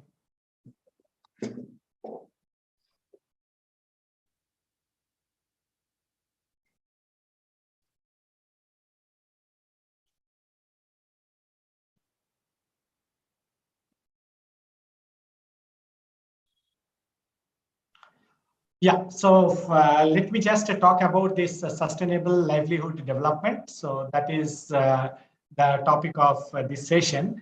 And, I was very much interested about the presentation of Jayashree because a lot of things which I have worked or I was going to talk is actually said by Jayashree. And that was really a very good, thing that she's working a lot, which we have planned before. And that is why I was telling Jayashree that we can positively get a lot of things we can do it together. So what is the goals of livelihood development? So if we see about the livelihood development, so the first goal is the inclusive growth through poverty alleviation. So we need to eliminate poverty. We have to bring the people into the proper inclusive growth, and we have to provide facilities to them so that they can come up. So that is the thing. And automatically, one of the area will be the employment generation, and second area will be livelihood promotion. We really, Dr. Jayashree has talked a lot about this livelihood promotion, how the people, we can help them in, providing financial support and also providing them the training and other things. So we will talk some of them in my presentation. So if we see about the goals, so first goal is positively the skill formation. Now this, I have done one project for government of Meghalaya, that is Meghalaya Basin Development Authority. So there we found out that there's people who knows how to do the one type of farming. They are doing that type of farming only because they learned from the grandfather to father to themselves, and it is going on. But maybe the soil available or at their place may be good for some other cultivation. Now, those type of informations, if we can provide them training how to do this new cultivations, they can get much better amount from the cultivations, and also the yield will be much more. So that is one of the area which we targeted there, and you will be surprised to know that we increased your cultivation of strawberry by 230% in 3 years. So, because nobody was doing a strawberry your cultivation, whereas it seems that the Meghalaya, being the hill area, it is an excellent place for the strawberry cultivation. At the same time, we improved the cultivation of your silk. So there are various types of worms are available, and again, people were very much interested in the field, this paddies and other types of cultivations of the grains, particularly. So we told them that go even in the grains, after 2-3 years they should give a gap. So during that gap, they can go for the other types of cultivations, and we started supporting them, also giving them training and all those things. Second thing is that water. See, this is one of the biggest problem which I mentioned also during my smart city presentation, that water is going to become the most scarce resource in future. So this water is one of the biggest problem which every state, or I will say every country, is facing at present. So one of the idea of this livelihood development was that if we can identify the water bodies and we can create integrated water resource management. I think you already know that this Telangana, Andhra Pradesh, and all these developed states within India are doing a lot of work to link the rivers together and put the canals in a manner that as much area can be covered through the water, and even during the dry season, the water is available in most of the canals. So that is the primary idea. In Meghalaya, at that time, there was no facility of actually putting this canal or those type of water, uses of water resources. So we suggested and we implemented also that there are small multi-purpose reservoirs were there. So we tried to put some connectivities between these reservoirs, and so that the most of the land areas can be covered, and through this, the water from these reservoirs. In Meghalaya, there are some big lakes are also there. So they are not small, they're very big. Even we also started using them for the, connecting the various resources, water resources, and together create an integrated facility. Second thing is that it is not only for the cultivation of the land, even the fisheries, because all these lakes or the water bodies were there. They were just remained there like that. There was no fisheries, there was no aqua tourism or any other things. So we also suggested that why can't we do the aqua tourism there? And already in one of the lake near Shillong, so there they started the aqua tourism. So even see this, once you use this aquatourism, a lot of people will get employed there, and they also will get livelihood from the people who are visiting there. And then comes the waters which are getting wasted through the drainage or through the surface runoff. So those waters, if we can collect them and we can utilize them, even the water harvesting facilities, most of the houses in Meghalaya, they use the tin sheds, and it only requires one small channel at the edge of the tin shed so that the water can be collected, and the collected water can be utilized for some purposes there. And also at the same time, we suggest to do a water policy and a proper governance of that the policy is being followed by the people. So what are the primary objectives? So I'm not going through all of them because of the shortage of time. So I'll just give it in a very simple manner, that the first objective is that achieving convergence between departments. So that was our biggest focus. And also I will suggest all the places as this should be the focus. Even one of the projects I've done in Chhattisgarh, there also the focus was this. That is, there are various departments actually required. Like for example, road departments is required for taking the yields, cultivated yields to the market. A lot of times the cultivated yields are getting wasted because there is no facility of taking it to the market. So road department is required. Water department I have already mentioned. Energy department is required because they have to run a lot of electrical devices. So for that electricity is required. So electrical department is required. Revenue department is required because they need loan. They need to do a lot of financial transactions. For this, the revenue and finance department is required. Then even we found that PMO is also required because CMO is also required because a lot of plans and strategies are developed by the PM's office. So even PMO was also required. Then comes the national organizations like the forest department, like the environmental. So many departments we found that they are required for a proper roadmap for a basin development or a livelihood development program. So this integrated business basis livelihood development program, what we have done is that we connected all these departments together and created a convergence between them through a single roadmap, which has to be followed by all departments. So every activity and the processes were created. As I told yesterday that I am also a certified BPM professional. So we have created the business process maps for each of the activities for various departments, and they were put together as an integrated plan, submitted to the CMO, and the planning department and the CM office actually took care that every department follows it.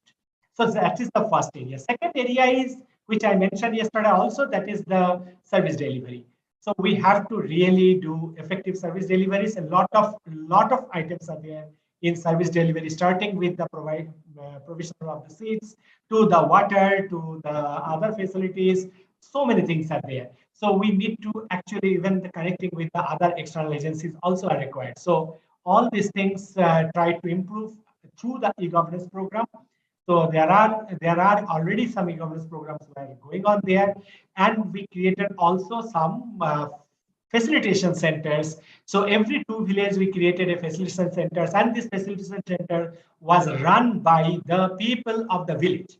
So either some some students who are doing intermediate or above, or some of the housewives, those who are not going to the field. So they were used and they were trained for the facilitation centers. And now, because these facilitation centers are run by their own people, passing the information and getting their acceptance to the government policies was much easier for us. 3 interventions, I'm going to talk about it. Again, yesterday I talked about these 4 pillars. Out of the 3 pillars were people, process, and technology. So the people pillar, that is the people interventions, as I mentioned, that we created some induction programs through these facilitation centers. And we asked the people to join there to learn about the new skills and technology, how we can use that latest technologies for their cultivations, and at the same time, if there's a change of the cultivation, suggest them what they should do so that the yield can be increased and finally the profit can be increased so that they get a better livelihood. Second thing is processes. So there, there also we try to find out that the data should be collected at the source, because the data which usually we get, they are not a correct data. When in one of my presentations yesterday, this about the data, it was presented, and I was asking the same thing: that who is validating the data? Now, data validation is one of the biggest problems which India is facing today, including the central government and all state governments. So we found out that one of the way of avoiding this data validation is that collect the data at source and collect the data through the GIS and other technological means so that the data cannot be corrupted or wrong data cannot be entered.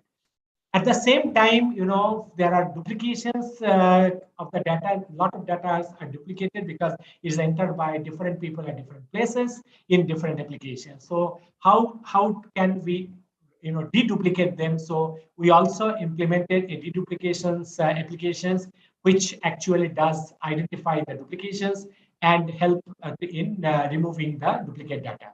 And then what we did is that we created the standardized processes and also standardized forms. So same form is being used, or same process is used throughout the state by every places and every facilitation centers. We set a target, we monitor the target, and we checked the impact through the two-way assessment process. We also connected to the bank so that, bank also becomes one of the assessment partners, because bank is giving loans. They have the interest of getting the loan back. So we told them that it is not that you just slip, and if the loan doesn't come and start shouting, it's not like that. You should also intervene and you should assess that these people are really doing the things properly so that they can get the money. And if they get the money, automatically they will pay back to you. So you are also one of the stakeholders. And the bank agreed, and the bank also started doing the assessment. Government department anyhow was doing assessments, and the facilitation centers, which are run by their own people, they also started doing the assessments. And through these assessments, we found that the 85% of the loans was actually paid back in 3 years' time. 3 years, actually, I was doing work with them. After that, I left, so I don't know after that what happened. But in 3 years, we found that 85% of the loans are actually given back to the banks. It means that they have got a proper, profits, or a proper amount came to their family so that they could give back the loan easily without any problem. And the last item is the technology. So what we try to use that whatever the latest technologies are available, we got people from various companies, those who are having different technologies, started using drone for the seeding. Then, users of tractors, users of automated plowing systems. Then the marketing automated marketing facilities, the buyer's portal, so that, the yield can be put into the portal, and the transportation can be actually taken care by the buyer in place of seller taking the yield to the nearest market. And then the energies. a lot of technologies can be used for the energies, improvement of the energy use and the cost reductions. So that's all. So this is a very brief. I wanted to talk about my experience of the livelihood development, and positively, we need to create self-help groups. So what we did is we created every 10 villagers or cultivators together. We created a group, and all the people throughout the Meghalaya was divided into these 10 persons groups. And the group was actually trained, and group was, we have done the capacity building for them and given the support.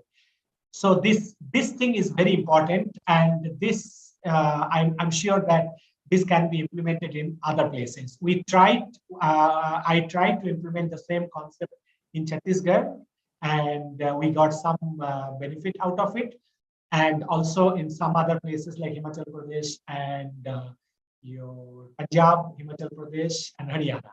So all these 3 states also has taken the feedback from us and implemented a part of it into their states. Thank you very much. And I think we can close the session. It is 2 o'clock.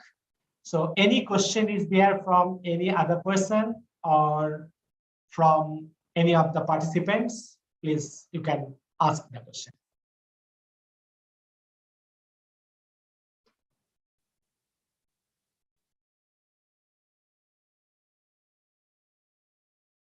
The question I have, from where you get so much energy?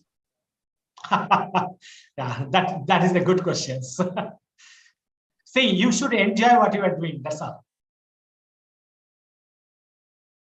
You should enjoy your work. Automatically, you'll get energy. So, Chandrasekhar, please provide me the video. You have to turn on.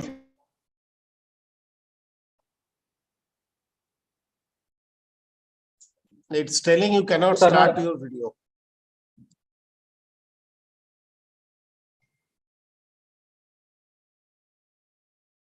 Okay. So, as per the direction I got from the program director of this conference, that our valedictory session will start at 2 p.m. Our Director General, Dr. S. Gladys Sarupa, Madam, has already joined for the valedictory session. And we are waiting for the two very important central government officers to address this session. And we have Dr. Srikant Sharma also with us to present the vote of thanks. But before we move forward with this session, I would like to give a report type of thing to our Director General, that what had happened from yesterday morning 10 o'clock till now at the inaugural session, in which you were also present. We had heard from you about the role of the ni-msme in various directions that is working at present for several years. And then we had Padma Shri Anil Kumar Gupta ji, Dr. Professor Anil Kumar Gupta ji, founder Honeybee Network, a wonderful person and person of wisdom, and gave us the direction that how the rural people also can become entrepreneur. Then we had Padma Shri Propat Rao B. Pawar ji, Executive Director, Model Village Program. From him, we came to know about the relation between, we had the Ravi Kumar Naraji, National President, DICCI. From him, we came to know that how this organization is working for the upliftment of the SC/ST community in the field of entrepreneurship, and how they have the relation, what kind of relation they have with the ni-msme also. And finally, the wonderful presentation for 1 hour 35 minutes, we got spellbound. We all became, and by knowing about the I should say, Bharat Ratna, Propat Rao be power, the way he had lifted one village which was known for the criminality. Now, the Prime Minister of India is interested about that village. President of India is interested about village. President of other countries, they are interested about that village. So he may not be officially declared as a Bharat Ratna, but he's a real Ratna of this country. So we had learned a lot from that gentleman, and we were inspired by knowing that how we can take the initiative for the upliftment of a very backward area. Then we moved forward with the panel discussion one. The first discussion was on the e-governance for agri enterprise, rural livelihood and food processing. In the place of Mr. K. Rajashekar, Deputy Director General, another Deputy Director General, Mr. Suresh Babu, presented the relation between the NIC and the government of Telangana and what sorts of program they are undertaking for the upliftment of many people, various stakeholders across the Telangana. Sorry to stop you. Actually, let us wait for the guest. Let them be there. I think Madam will also agree with me. Both the guests are not here, basically.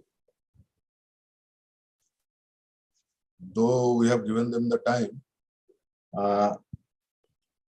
but I think they are thinking to come on their slot time. So I think I have just called. Just Vinam sir has talked to me regarding what I have to speak on. I think he's just coming in, sir. Vinam sir. I also talked with Vinay Thakur sir. Yeah, I just talked. So he is also joining. So kindly hold your horse for 2 minutes. Let them join.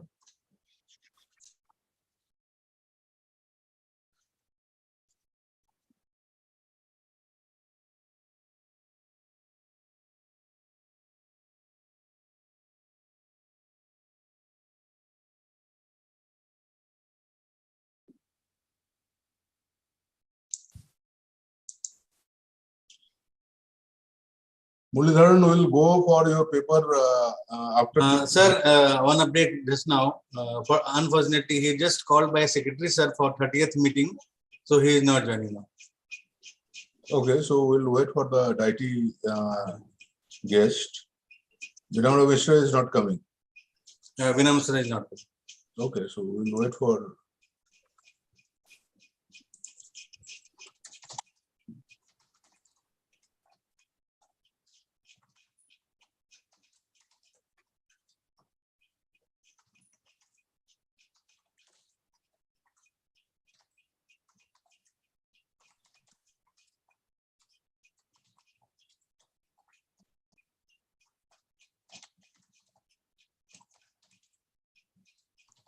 In the meantime, Muralidharan, can you continue? Yes, I am fine with that. You are fine with that, What is the duration of your speech? No, let him continue till the time these people they come. I think right now, Dr. Vinay Thakur will join. The moment he joins, we will go for the valedictory because Madam is also there. Baki, then the rest of the things he will deliver after the valedictory because it will not be that long. No? Only one guest will be having in valedictory. Okay. So how much time do I have? We'll ask you to stop and then we'll get into the valedictory if you are not finished by that time. Okay. Okay. Shall I start then? Yeah, please go ahead. All right. Great. So I think this is good afternoon all, and thank you for your kind invitation to be a speaker for this third international conference, CONFEM 2022, being organized by National Institute for MSME. So it's indeed my pleasure and privilege to be part of this conference, along with, say, a wonderful list of eminent speakers. I've been listening to some of them this morning as well in the yesterday afternoon. So let me give a little context about the e-governance and the technological revolutions and a brief about the startup ecosystem in India and how we can drive the innovation. Then how can we drive towards a sustainable future with our MSME? So that's the theme I was planning to talk about. Over the last one and a half day, you all have heard exciting insights and updates on various topics such as e-governance, entrepreneurship, innovation, livelihood from various speakers. So let me share a brief context on my experience with e-governance. So as you all know, the Digital India program is to create a transformative change to create a digitally empowered society and economy. The three main pillars of the Digital India program are: one is its core infrastructure, second, the systems and governance, and the digital empowerment is the third pillar. Through this transformative Digital India program, we are experiencing an exponential growth in the e-governance awareness and adoption in the country. So this is coupled by the systemic intervention from the government, the various organizations, and mainly by the public. So public is widely adopting all these new initiatives, and it's accelerating the benefits of this overall program. So government is playing a catalyst role to accelerate the growth of in a sustainable manner by coming up with appropriate policies, appropriate intervention systems, governance, and by offering various capability building programs. So let's look from the India context perspective. If you are planning for any transformative change in India, so our 2/3 of our populations are living in the rural area. So we have seen an exponential growth in the technology adoption in the recent years. As you know that we have over 65 crore mobile users in India, and some parts of some states in India are having over 100% mobile density, and over 2.5 lakh villages in India are currently connected with mobile and internet. So when you're planning for any product or any solution, I think these are a few considerations we need to have it. And fortunately or unfortunately, the COVID has brought more transformative business models and technology adoptions in the last couple of years. For example, the online adoptions and the online classrooms and adoption of digital payment are some of the most common ones. When we talk about the technology revolution, so we are currently living in an era where the fourth industrial revolutions, we are designing the way we wanted to live. What it means is that the technology adoption or technology spread is growing much, much faster compared to the last decades and last century. We can see the coexistence of cyber physical systems, enabling the capabilities of physical systems by merging the computing and communication systems and processes. More and more automations, adoption of new technologies such as the big data, AI, ML, blockchain, IoT, artificial augmented reality, virtual reality, drones, etc. are visible across pretty much all sectors. So in this fourth industrial revolutions, where the data is treated as a fuel, we are bridging the gap between the cyber physical systems. So what it means is that we can see the coexistence of the man and machines. More and more devices, more and more sensors are coming into picture. More and more data is getting generated. So most of the startups in India are trying to exploit or leveraging the benefits of these technological revolutions, what's happening in and around. So let's look at the startup ecosystems, a brief about the startup ecosystem in India. Sustained government efforts in this direction have resulted in increasing the number of startups from about 1,000, about 7-8 years back to about 65,000 plus as of now. And we have over 100 unicorns. A unicorn is over value of over $1 billion in India, and with a valuation of over $300 billion as of now.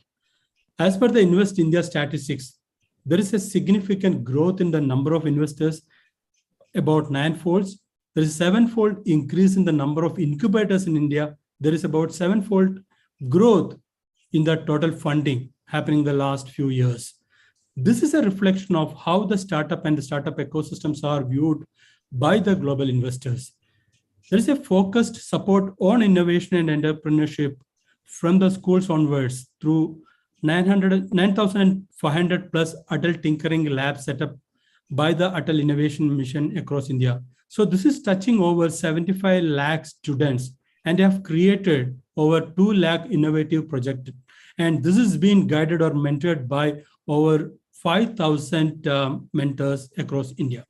So there are similar initiatives in the university sector with entrepreneurial cells and incubators. And you all are aware of the growing focus on Make in India programs by the government. So what are the opportunities for MSME? MSMEs are playing a pivotal role in India's growth as a whole, touching the rural and urban population across the country, and it is strengthening the foundation of India's growth. So as per the statistics, so MSME is contributing to about 30% of India's GDPs, and which is expected to grow continuously to over 40% by 24 and 25.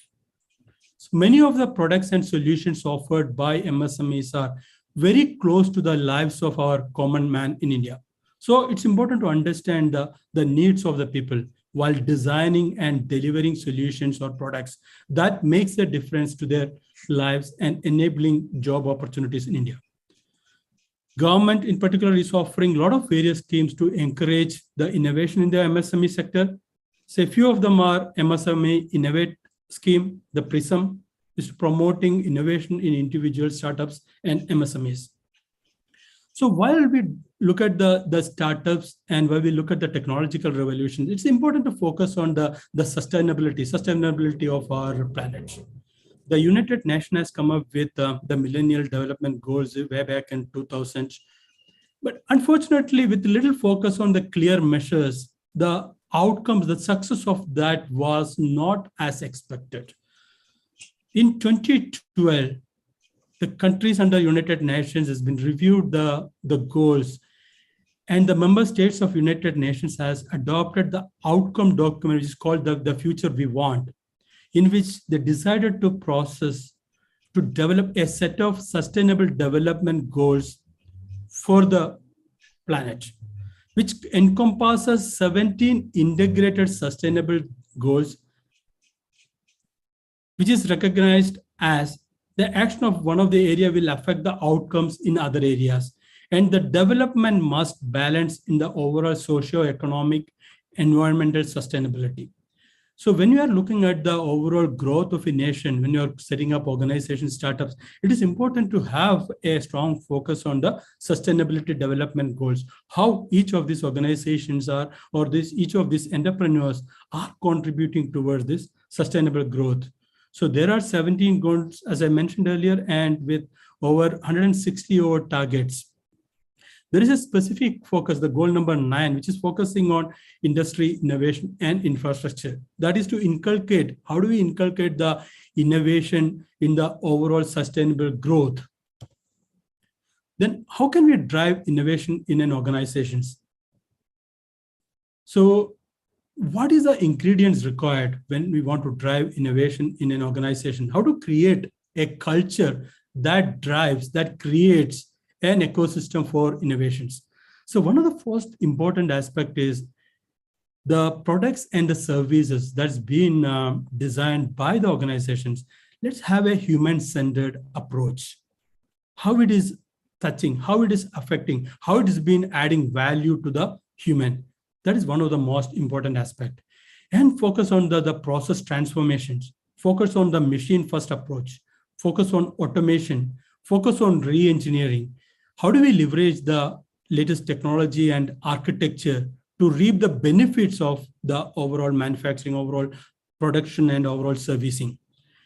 Then while driving this, it's important to create the right organizational change management, creating the right culture in the organization, an agile culture, a collaborative culture with a mindset for innovation.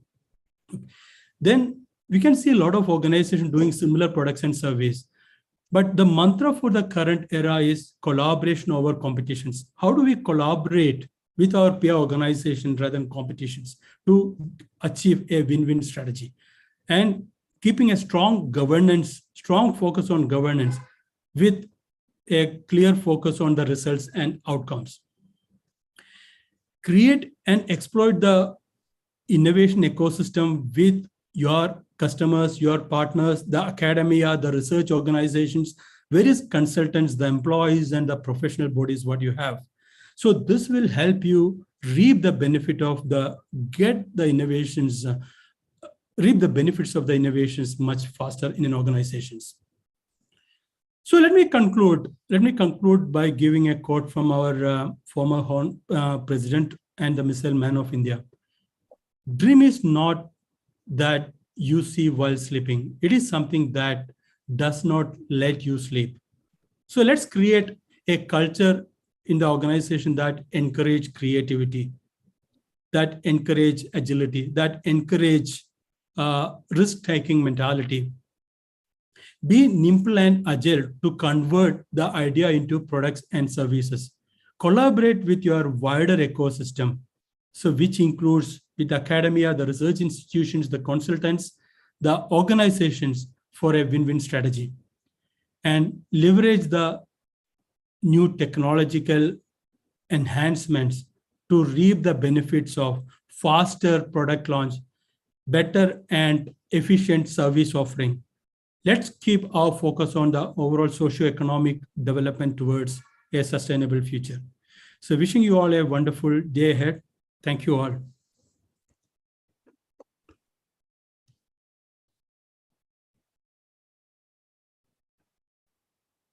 Very nice, short, thought-provoking presentation from Muralidharanji.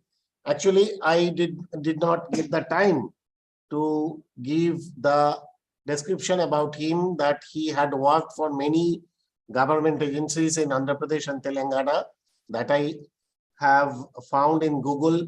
And now he is the managing director of a private limited company. He has very vast experience to work in the several areas of e-governance for many, many years. He has developed many apps and he has been sharing his knowledge in several platforms to enlighten the youth to take the path of e-governance. So on behalf of ni-msme, National Institute for Micro, Small, Medium Enterprise, I sincerely thank you, Muralidharanji, for coming on Sunday afternoon at our conference and delivering your speech. Thank you. Thank you so much. It's my pleasure.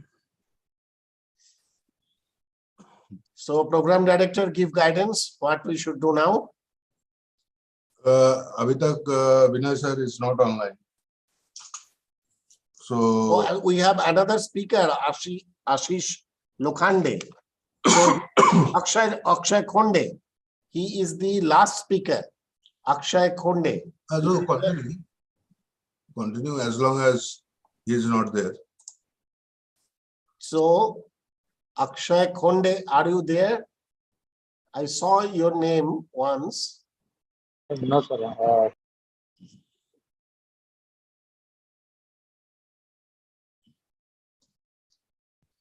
So Muralidharanji, can you give a little idea that this transformation from physical activity to e-governance for the whole nation, how much estimated money is required just to develop any one sector like financial sector? Probably it may be a little difficult for me to give a number, but I can give some idea about some of the programs. Say, for example, when you are looking at the Digital India program, the size and the volume of work, I can just talk about it. The core infrastructure encompasses the digital identity, the connectivity, the infrastructure required to build, develop, offer services. Okay, which includes the data centers and all those stuff coming under that. So when you look at the overall infrastructure, say the national identity, it is one component of that, which is the Aadhaar. So you know that it's touching about over 1.3 billion people. Okay, and the kind of infrastructure we have, the kind of people we have that to provide various services around Aadhaar, be it, authentications to offering services which is linked or tied coupled with Aadhaar. It's a huge one. Similar thing is that, and much bigger is the infrastructure one. Infrastructure, for example, the connectivity, the internet connectivity across the 2.5 lakhs villages across the country. So that is a mammoth exercise. So as part of this exercise, the Digital India program, I'm sure that Dr. Vinay Thakur will add more to that. We have conducted a survey. So what is the connectivity, the mobile connectivity, the internet connectivity? A survey has been conducted. and to assess where we are, and to ensure that at least one or over one service provider is offering mobile connectivity in every village. Okay, so that's a big exercise, 2.5 lakh villages across the country. And some of the villages are in the remotest villages. And it's been a big challenge. Then providing the fiber or the network connectivity to all the governmental offices, to the central headquarters, the ministry, to the different offices across the state, or even the state headquarters to the various districts and the taluks and the panchayats and other areas. It's a big, huge infrastructural network. It costing, I would say millions and millions of rupees to achieve this. And it's not a short one-time approach. It is a continuous evolution. For example, first they would have most of the states would have achieved connecting the state headquarters and to the major offices. Then they expanded to connect to their the panchayats and subsequently to all their government offices. So which involves the laying down the cables, having the connectivity, and enabling the people. The most important challenge is there are people in the government sector. Now most of the people are reasonably well versed with computers. But when you look at 10 years back, the challenge was they are not used to the computers. Encouraging, conducting the empowerment campaigns, conducting trainings, and getting them acquainted with the digital systems and the services. So that is what we call a wonderful exercise, a wonderful challenge, and wonderful accomplishment by the various government and other agencies too. Then once we have the infrastructure, the next thing is about whatever services the government is offering. How do we offer that as an on-demand service, rather than applying that as a physical system? So the forms and the standing in the going to office and standing in the queue. How do I get my service? For example, if I want to have my birth certificate, how do I get on demand as and when I want? So that was the next thing. So transforming the systems to offer that as a capability that will meet the needs of the citizens. On-demand service delivery for all the services, that is still evolving. I think most of the services are being offered through online as of now. And we can see a lot of services are getting even offered through the mobile. I'm sure that most of you are familiar with the application called Monk, the DigiLocker, where you can see the governmental services at your fingertip. Through your mobile, you can access and avail it. Okay. So when we drive that, it is another core focus is empowering the citizen, empowering the employees. Okay. And empowering the business. For example, the ease of doing business is one of the initiatives. Rather than going to 10 or 20 or different offices, how do I enable the ease of doing business? How do I set up an organization much faster?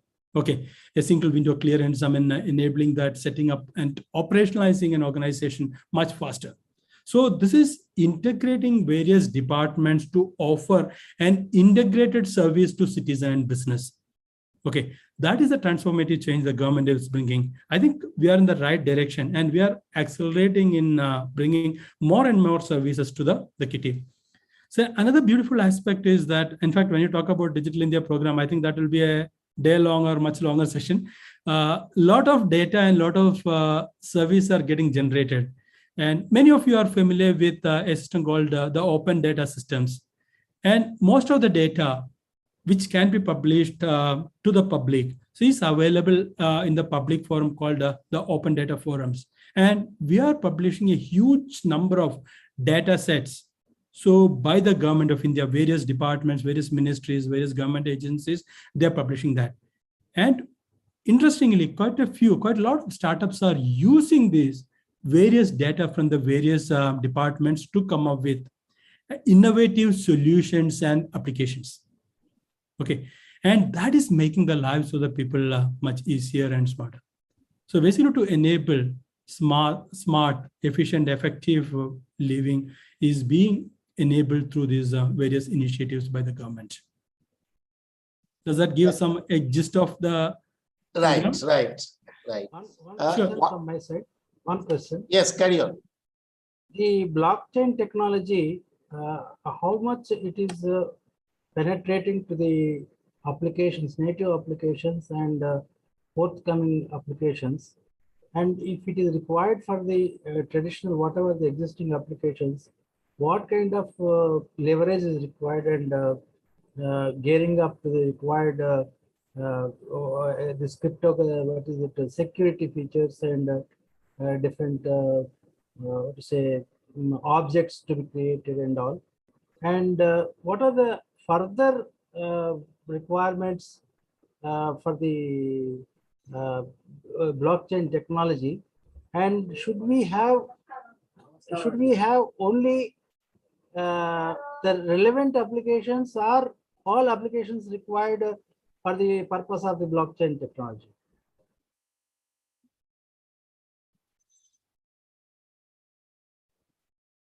Kindly unmute. I'm sorry. I'll just give a little brief about what is this blockchain technology all about. It is a distributed, safe, secure, immutable ledger. So what it means is that, say, like our financial ledger, when you are entering debit, credit, it is making entry in our ledger. Okay. The blockchain technology is one of the most common applications wherever you have multi-party authentication or approval. That is one of a good example where you can leverage this to get the maximum benefit. For example, if you are looking for an insurance claim, a health insurance claim, for example, it could be related to the accident, then it involves the police. It could be what you call a hospital treatment. It involves the insurance agencies. It involves the patients. It involves probably the transport agencies. When you want to process the claim, we need to have the information coming from all these parties together. Only after approving each of these things, you'll be able to process further. Correct? So in that scenario, how this blockchain technology is helping is that, so when the hospital patient is registering a logging, making an entry, whoever is subscribed to the blockchain, it is nothing but a blocks of entries. And whatever entries you are making it is percolated, it is communicated to all the subscribers in that blockchain. It could be private, it could be public. And whatever entries you make, you cannot change, tamper that. You can add more entries after that. So it will create a blocks of transactions.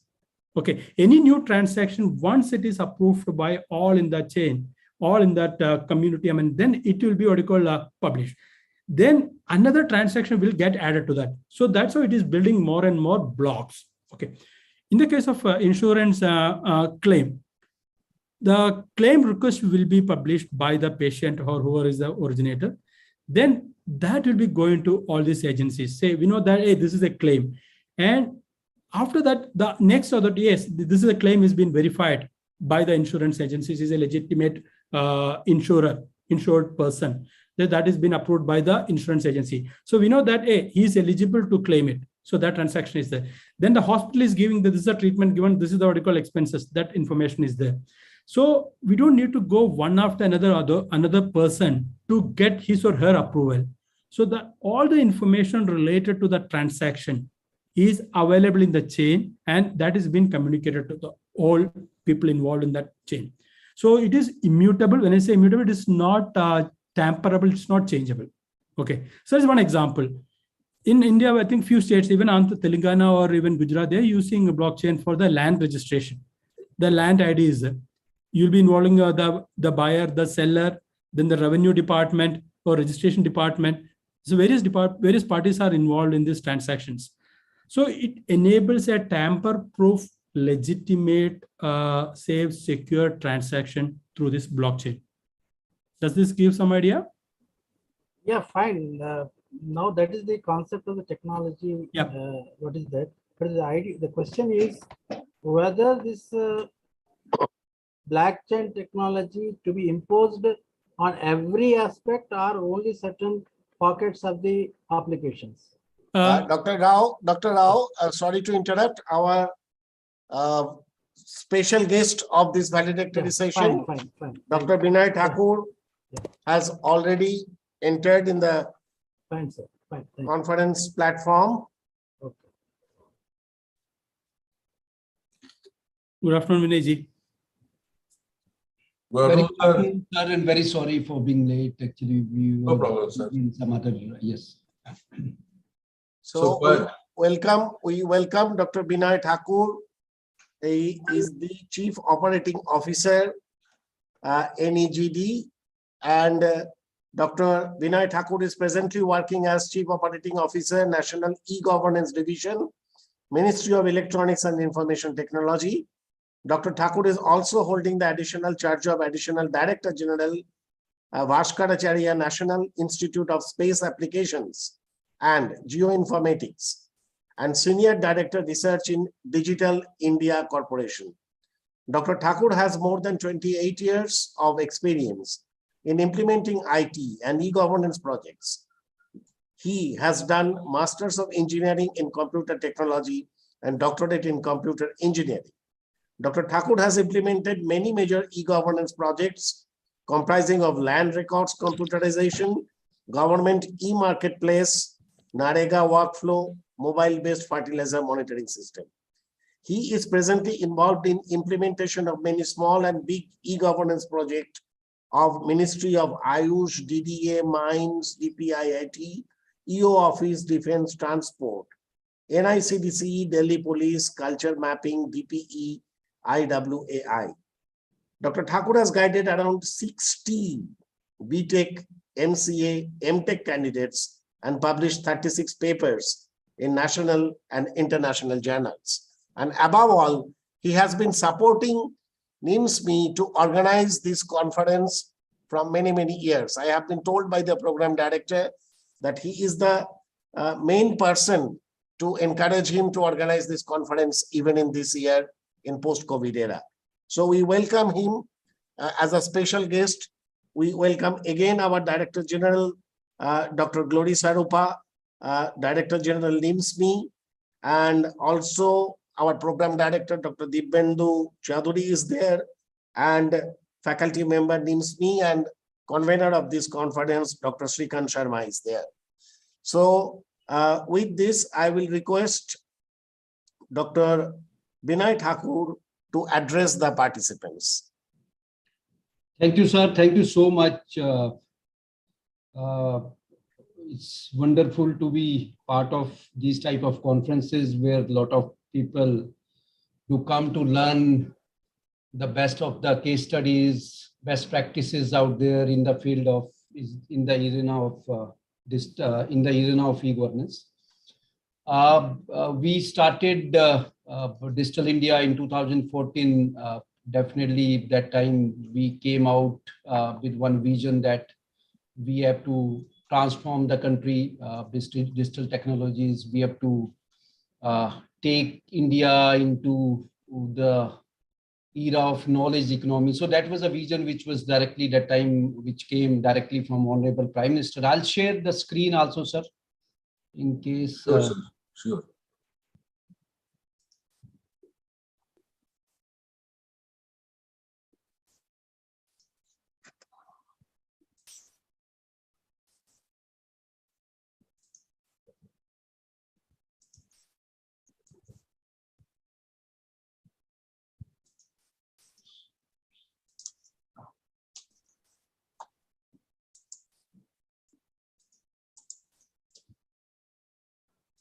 Yeah. Is the screen visible, sir? Yeah, yeah.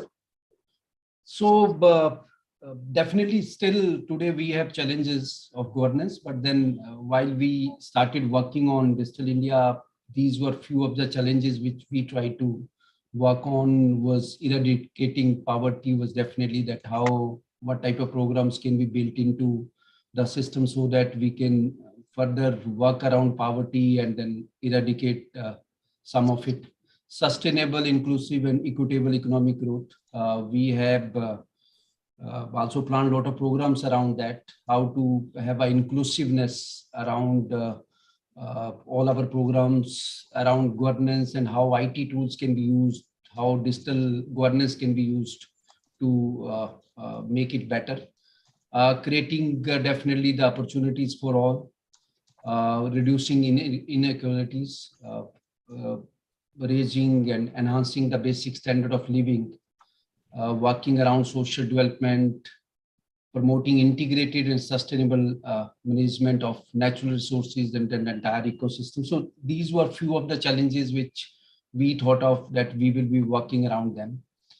So the Digital India had three core areas that time, which was the digital infrastructure. So what all is to be done under digital infrastructure, then governance and services on demand, and final was that how we can take the entire country on the journey of empowerment, digital empowerment. And then in infrastructure, we thought of many things, including BharatNet, that how to provide what type of systems needs to be set up in order to provide high-speed internet to everyone. Digital identity definitely was started before that, but then how to take it to a population scale, how to implement it fast. So the Aadhaar, where we had already 133 crores people having Aadhaar number, mobile phones and bank accounts, Jan Dhan Yojana was rolled out as part of this.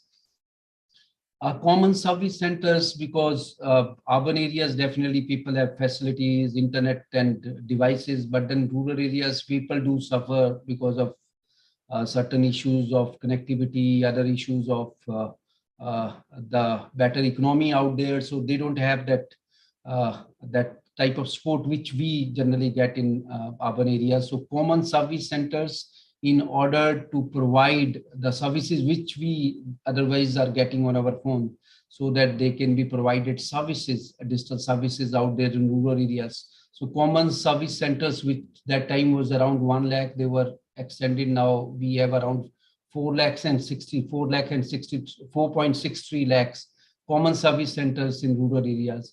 Private space on cloud, we thought that why not to provide some space to each and every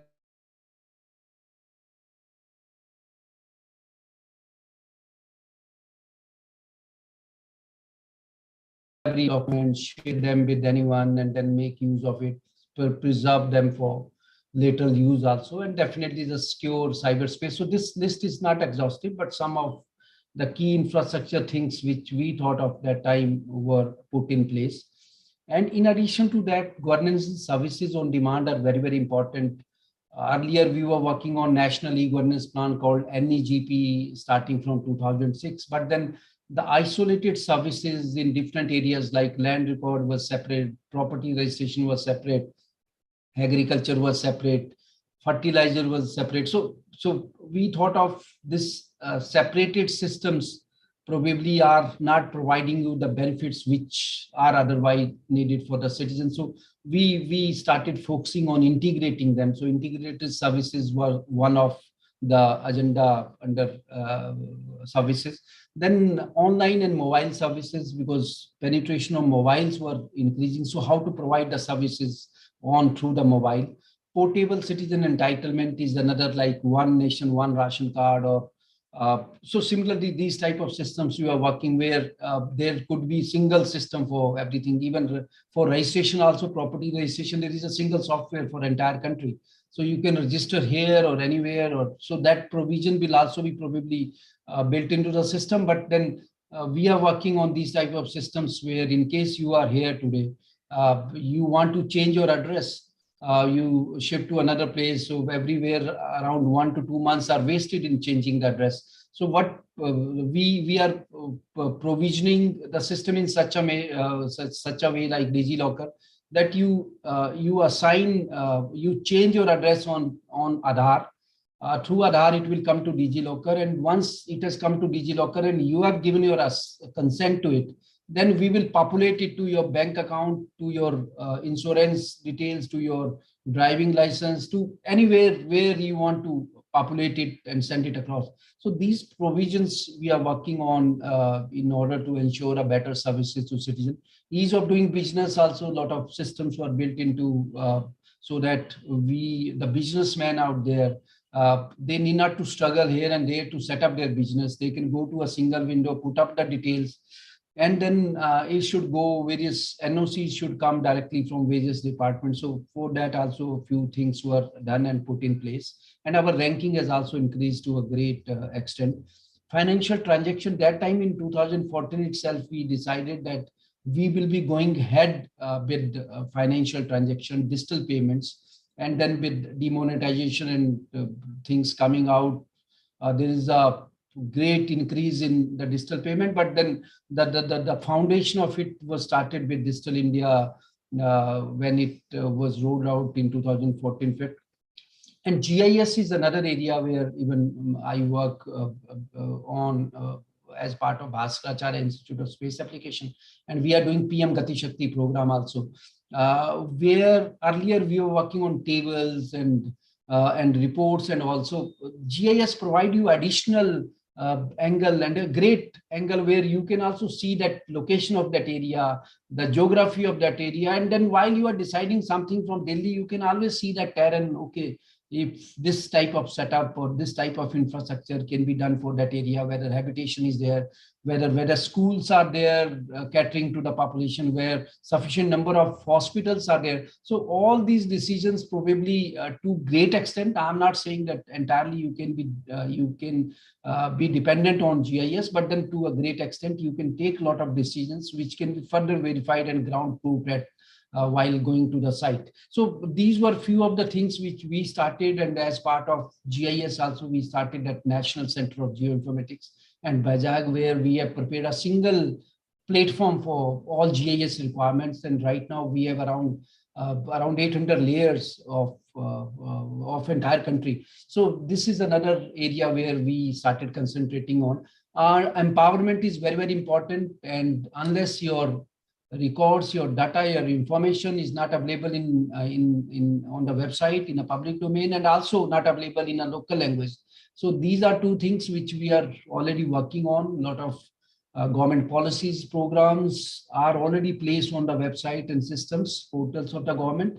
And we are also working on few programs like NLTM, National Language Translation Mission, where all these websites will not only be available in one language or two languages, they will be available in all local languages, all Indian languages, as well as few other solutions like text to text, text to speech, and all these type of translation and models will also be working along with website in order to empower everybody, including disabled people. So these are few of the things which, and participatory governance is very, very important, where people can interact with the government, give their input, and then these inputs are always made use by the government while fine-tuning the policies, while making the policies. And even Man Ki Baat also, a lot of inputs do come to Honorable Prime Minister, where he uses them, and then they are also put in action, they are also resolved, and a lot of work around them are carried out. So this is some of the basics of Digital India when it was started. So Jan Dhan, these three things were very, very important in order to implement the digital transformation. In case you have account, you have Aadhaar number, you can authenticate yourself. In case you are mobile, you are connected. So anything can be done using these three pillars. So bank account, your DBT, direct benefit transfer directly flowing into this. Aadhaar number, you are authenticating that you are Vinay Thakur. And mobile, because you need that connectivity. So this is very, very important. And this was a focus of Digital India at that time. Mobile phones, I was saying that a lot of around 80 crore people now have a smartphone now, and around 130 plus crore people have mobile in the country. Mobile data is very, very cheap in India. And this growing mobile ecosystem also, we are manufacturing also a lot of mobile phones right now. Around 32 crore mobile phones, smartphones are being manufactured in India and even exported also to other countries. So this is one ecosystem which government has taken to altogether a different level.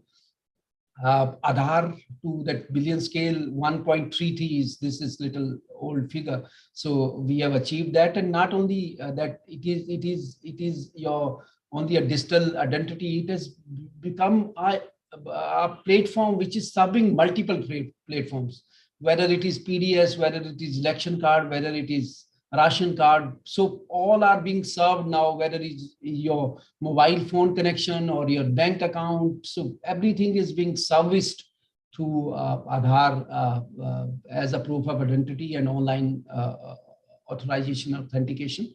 And we are using it in even e-sign. You need not to, you can sign your document with Aadhaar.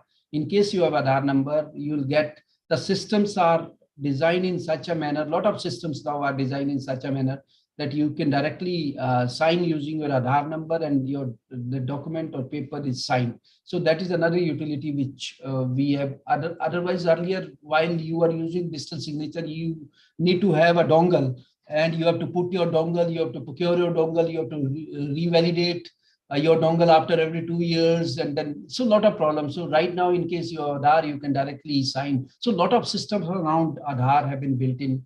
Jan Dhan Yojana, around 44 crores beneficiaries, and a lot of money flowing directly into account of beneficiaries. So that is a big achievement. Earlier, before working here, I was working in Ministry of RD, and a lot of schemes starting from NREGA to PMAY to NRLM to PMGSY. So a lot of schemes out there, Nirmal Bharat and all. The money was flowing into bank account, but then sometimes bank accounts were being owned only by sometime by husband, sometime by even by the Gram Pradhan. So the money was first flowing into that account, and then he will take it out and then distribute. So a lot of gaps were there in reaching that money directly to the beneficiaries, and with Jan Dhan account out there, we were able to streamline that. And not only Jan Dhan account and this, there are a lot of bank mitras out there in field which are distributing this money to the beneficiaries. So this is the UPI, the increase in UPI almost 8,000 times since 2017. So the big jump out there in a digital payment arena, government going all the way out to supporting digital payment, giving lot of incentives to merchants, to the users, to everybody, so that the digital payments, you need not to carry any cash out while you are moving to the market. You just simply go with your mobile, and then using various payment wallet and other things, you can directly make the payments. DigiLocker ecosystems is the biggest ecosystem right now. We have around 600 or 700 crore already document uploaded to it. Lot of issuers like CBSE, education boards, universities have become an issuer of their certificates, and they can directly be used by citizens. They can be directly shared with the requester. So the great ecosystem which has evolved over the years. And now with new education policies where migration of your credits to one place to another place, so that is also being worked out through this system. Infrastructure, BharatNet, connectivity probably in next 6 months to a year, probably we will be having very high speed connectivity across all the villages across the country, including Northeast and some of the difficult areas. Common service centers, I've already told, they are not only providing you services, e-services, but providing you other services also. Somewhere they have become a call center operator in addition to e-services. Somewhere they are giving educations, digital education. Some of the women entrepreneur, which is around 75,000, they are also making cheap sanitary pad being given to a local woman. So a lot of it is being done as part of this. And not only common service center, we are taking directly to a village level.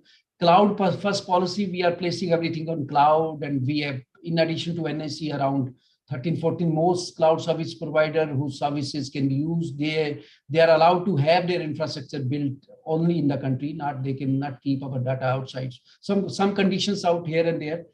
GIS, I have already told, we have entire country's data on the scale of 1:5,000, and many states, many systems are using now GIS as a decision support system, including PM Gati Shakti, where we are working with 16 central government ministries for infrastructural projects planning and execution, as well as with the state governments. Umang is a single app which has around 20,000 services. 20,000 services in that sense are not the services. There could be some information services or some payment services, like you can pay using Umang certain telephone bills or electricity bill. But then there are certain services of various departments where you need not to go to any website or any other app. You simply go down to Umang and then make use of it. The platform is available in 13 languages right now, and we are building a audio-based chatbot also in few days. We have already carried out the POC for that. So you need not to go, you have to simply say, Umang, give me this service, like a Siri and other type of the tools working out there. So this is also going to provide same facilities. This is a simple feedback service plugin which can be placed with any of the softwares. So it takes the feedback from the people and then share it back with the project director so that program can be made better. GEM was the first system. In fact, I was the first technical head of GEM when it was launched in 2016. And from that day, now we started with 2 products, and now we have almost 22 lakh products and a lot of orders coming GEM way. So wonderful system where you need not to do anything, just go to a GEM and then look for 3 agencies, or directly also you can go down, you can have bidding, reverse auction, everything built into this.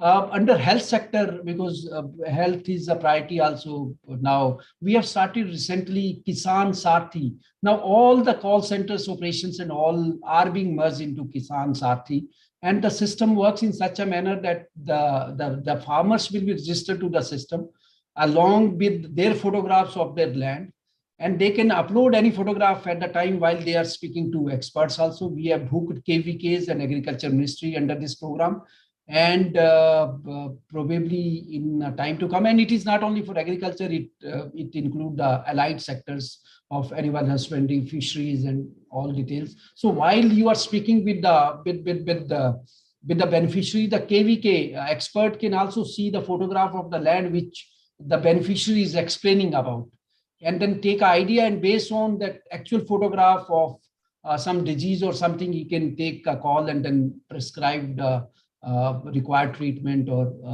around that.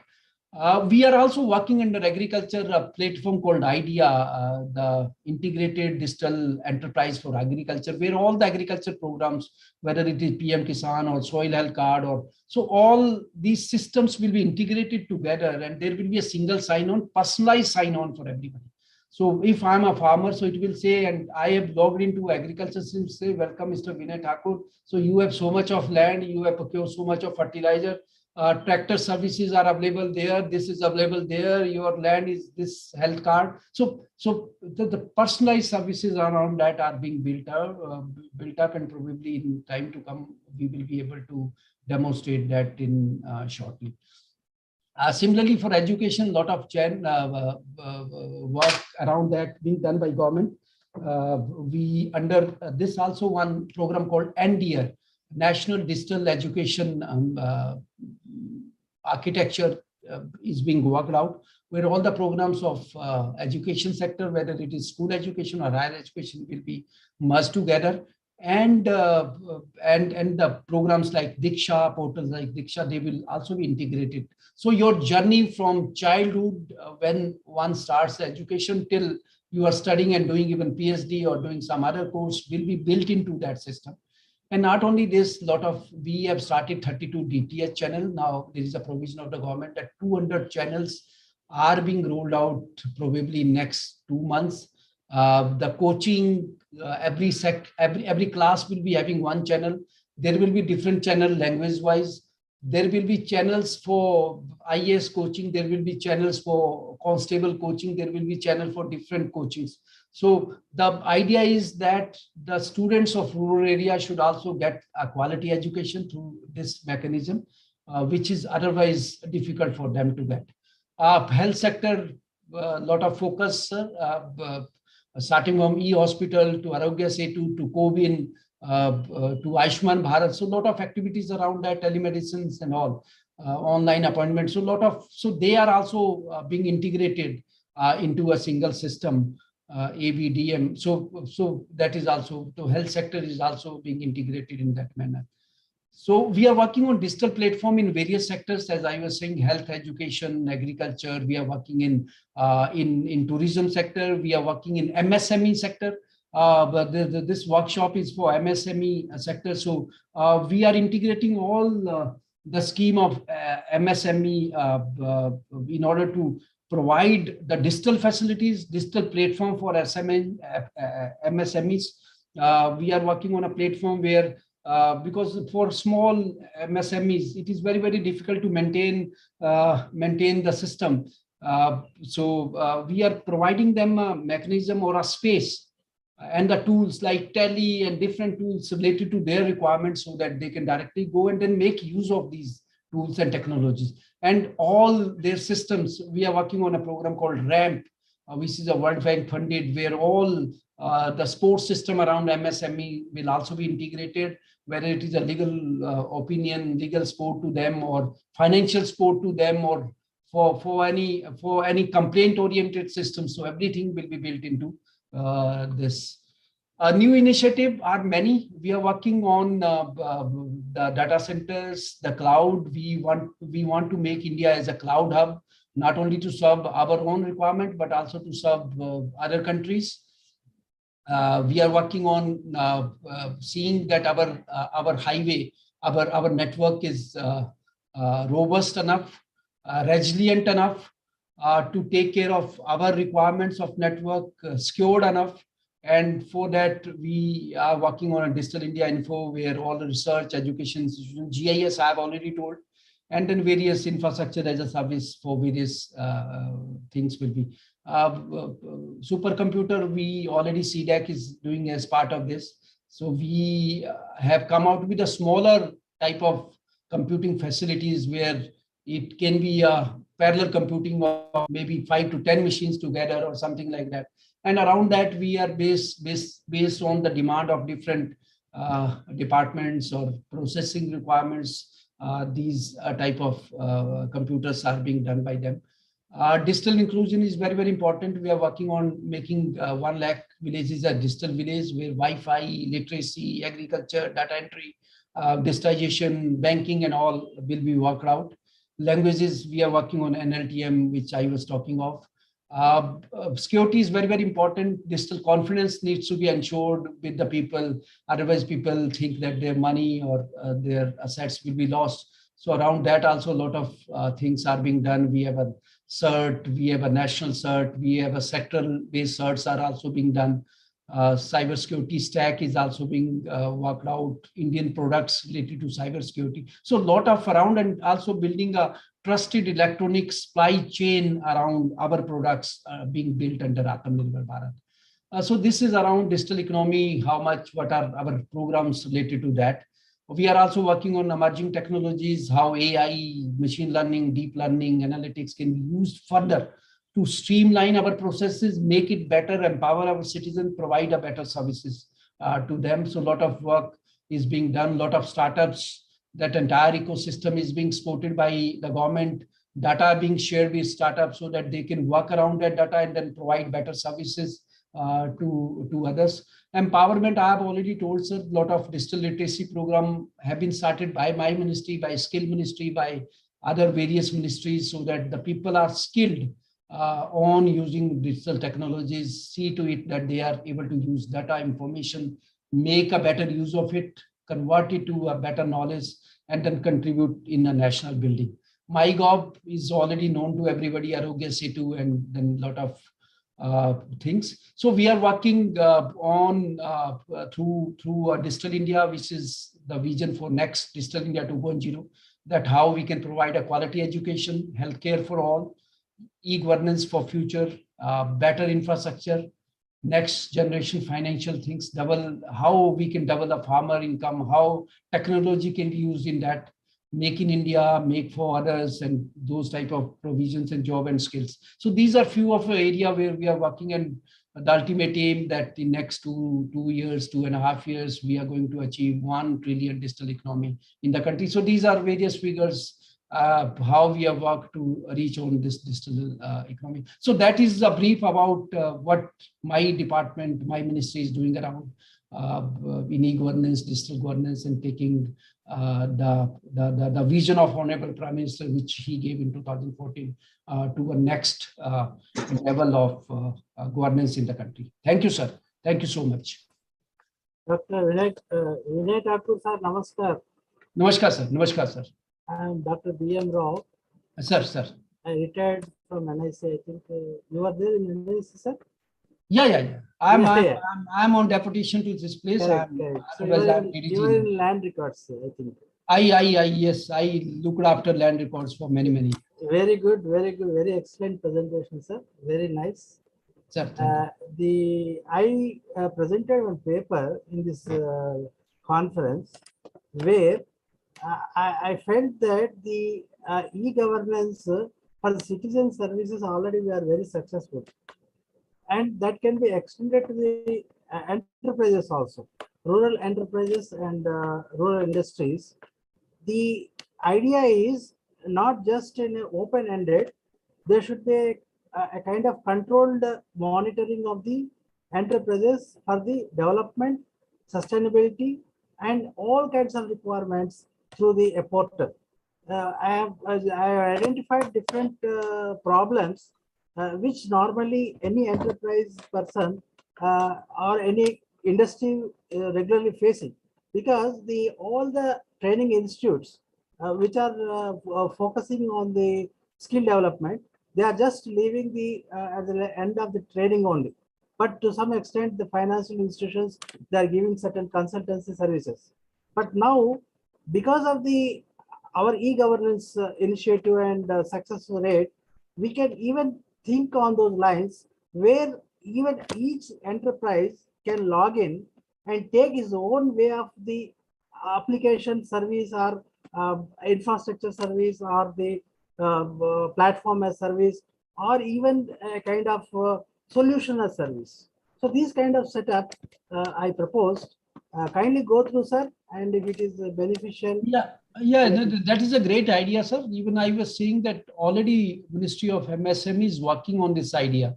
Okay. And other day, the Development Commissioner, Mr. Shailesh, has called everyone where JS was also there. So they are already working how this can be provided as a service. Yeah. Initially, it could be free from Government of India because some of the enterprises could be very, very small, and then they probably may not be able to handle the load of taking it as a service. But then definitely, this is a good idea and this should be implemented, and we are fully with this idea, and we are working with them to see to it that it is implemented. Oh, thank you, Dr. Rao, for your question. And on instruction of the program director, it is my privilege to give you the report, sir, about the program which we are conducting from yesterday. And let me just tell you how we started and progressing till now. So we had in the inaugural session 3 Padma Shri recipients who were the Professor Anil K. Gupta, founder Honeybee Network, Padma Shri Ravi Kumar Nara, and also Padma Shri Prapat Rao B. Power. And we had NABARD AGM, who also supported this program, Mr. Tapan Kumar Shahu, and our Director General, S. Glory Sarupa Madam, was also there. And then we had the panel discussion 1, and in that we had Professor M. Mani, ex-DG, National Informatics Center. I think you know him. Yeah, I stayed OSD to him, sir. Okay. And he had made unparalleled presentation. We all were spellbound with his wisdom. And we also had the representation from the Hyderabad NIC. And after that, we had a corporate flavor in this conference. Mr. Bala Peddigari, he's the principal consultant and growth and transformation leader at TCS Hyderabad. He made a presentation along with Dr. Raju Das. He was from Assam. He also made a presentation. And then Mr. Bhudev Chakraborty talked about the e-governance, non-farm enterprises and urban development. Mr. Chakraborty is the CEO of the Muzaffarnagar Smart City Limited. And then the day was concluded and again started with Mr. Chakraborty only. He talked about the e-governance for the sectorial developments.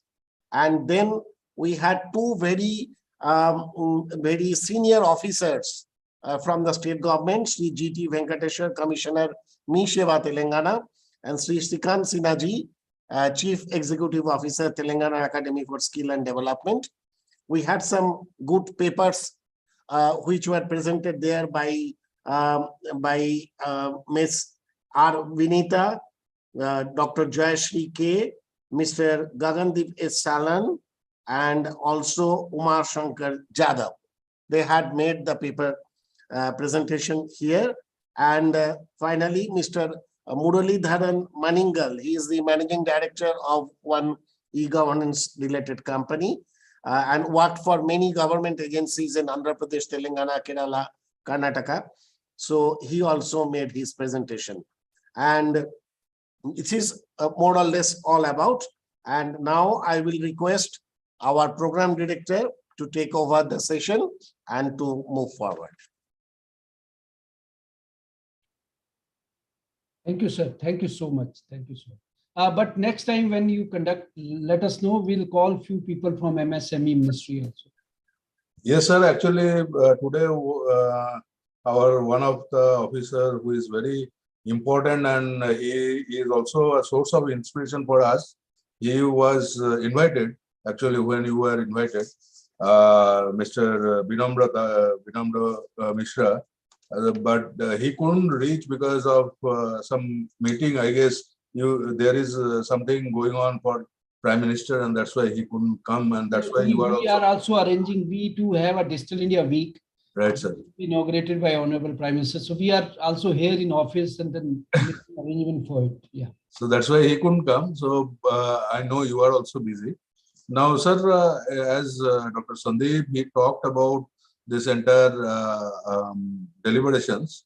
I have certain pointers for you. That this is the 2-day international online conference on e-governance for farm and non-farm sector. And we specially concentrated onto the livelihood and sustainability because of the citizens of India. And where there are livelihood and sustainability comes, there MSME also comes because we see it now spread across farm as well as non-farm. So in this entire international deliberations, we had 7 panel members who were eminent from different areas, 5 eminent speakers who are Padma Bhushan awardees.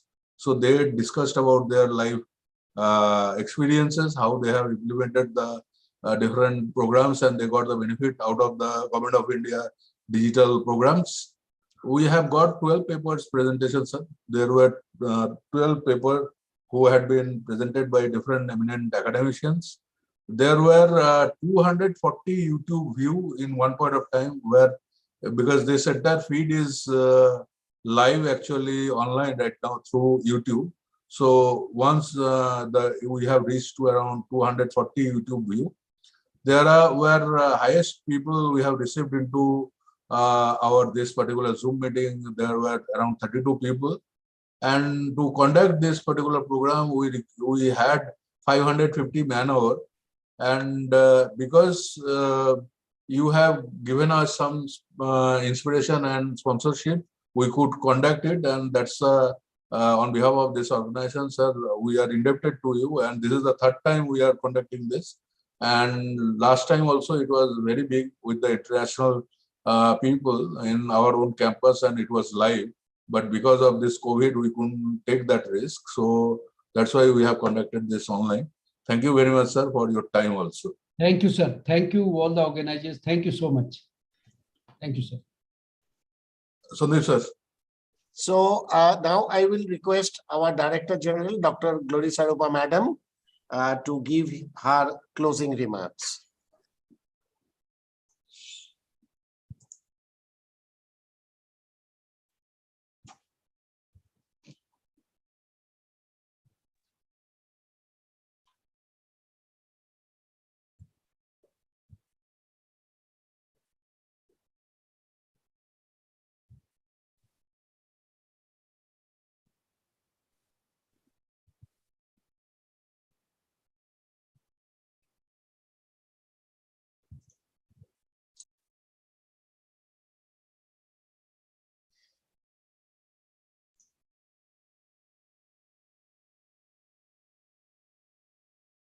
Yeah, namaskar.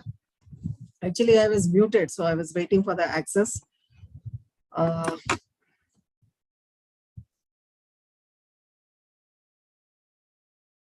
Yeah, Dr. Vinay Thakur, Chief Operating Officer, NEGD, other eminent speakers on for this valedictory session.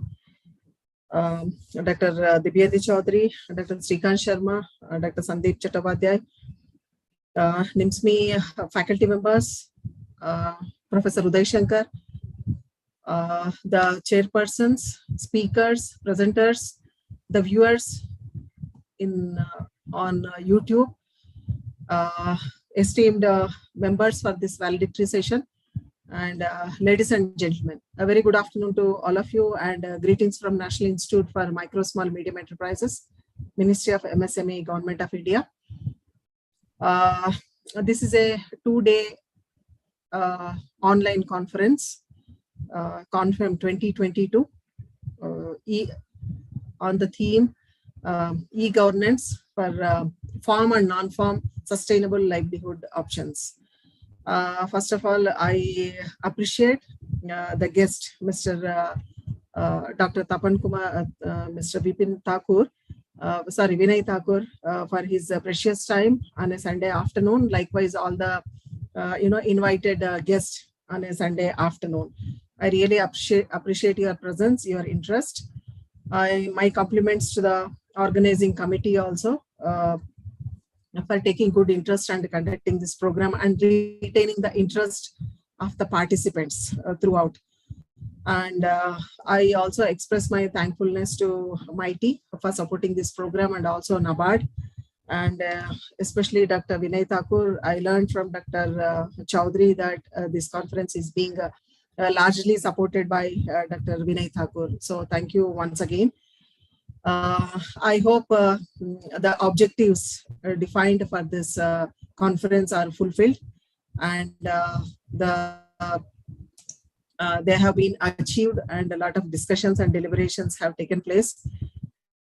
How to go ahead related to this e-governance in the farm and non-farm sectors, because India is waiting for a lot of breakthroughs. We have technology, we have human resources, but how to connect all these resources through these e-platforms are the latest models of e-governance, so that on the whole the country will get benefit. We are very much focused from our institute, ni-msme, wherein we can reach the MSMEs so that the sector at large will get benefited. We are working on so many issues. Our mandate is the capacity building of officers. We do research, consultancy, extension activities, and we do a lot of skill building. We do a lot of policy advocacy to our own ministry and other ministries. But we are also keen that how do we help MSMEs through this e-platforms or digital platforms? How do we empower them so that they also make a profitable business? So I have few things to share as a concluding remarks. So as per the initial estimates, around 70% of the entrepreneurs have no knowledge about the digital marketing and digital financial literacy. And when we look at Indian scenario, India is a developing economy with focus on achieving sustainable development. To achieve sustainable development, it is important that all the sections of the society get equal opportunity and participate in nation building. As mentioned by many eminent speakers, that MSME sector is contributing 30% to our GDP and 40% to our exports, and most importantly to employment generation. So 111 million persons are actively got employed because of MSME sector. So it is very important to take this MSME sector to next level, but with the available resources in India. So lack of awareness of digital literacy, especially among the rural and semi-urban entrepreneurs, is a major challenge for their growth in the country. Now, there is an urgent need to create awareness among the entrepreneurs, especially in rural and semi-urban areas, regarding the basics of digital finance and marketing services. The digital environment is changing rapidly, and for micro enterprises, digital literacy is important opportunity to tap global markets, attracting customers, engaging their interest and participation, retaining customers, learning about customers' preferences, and relating to their changing needs are the key strategies in building strong customer relations.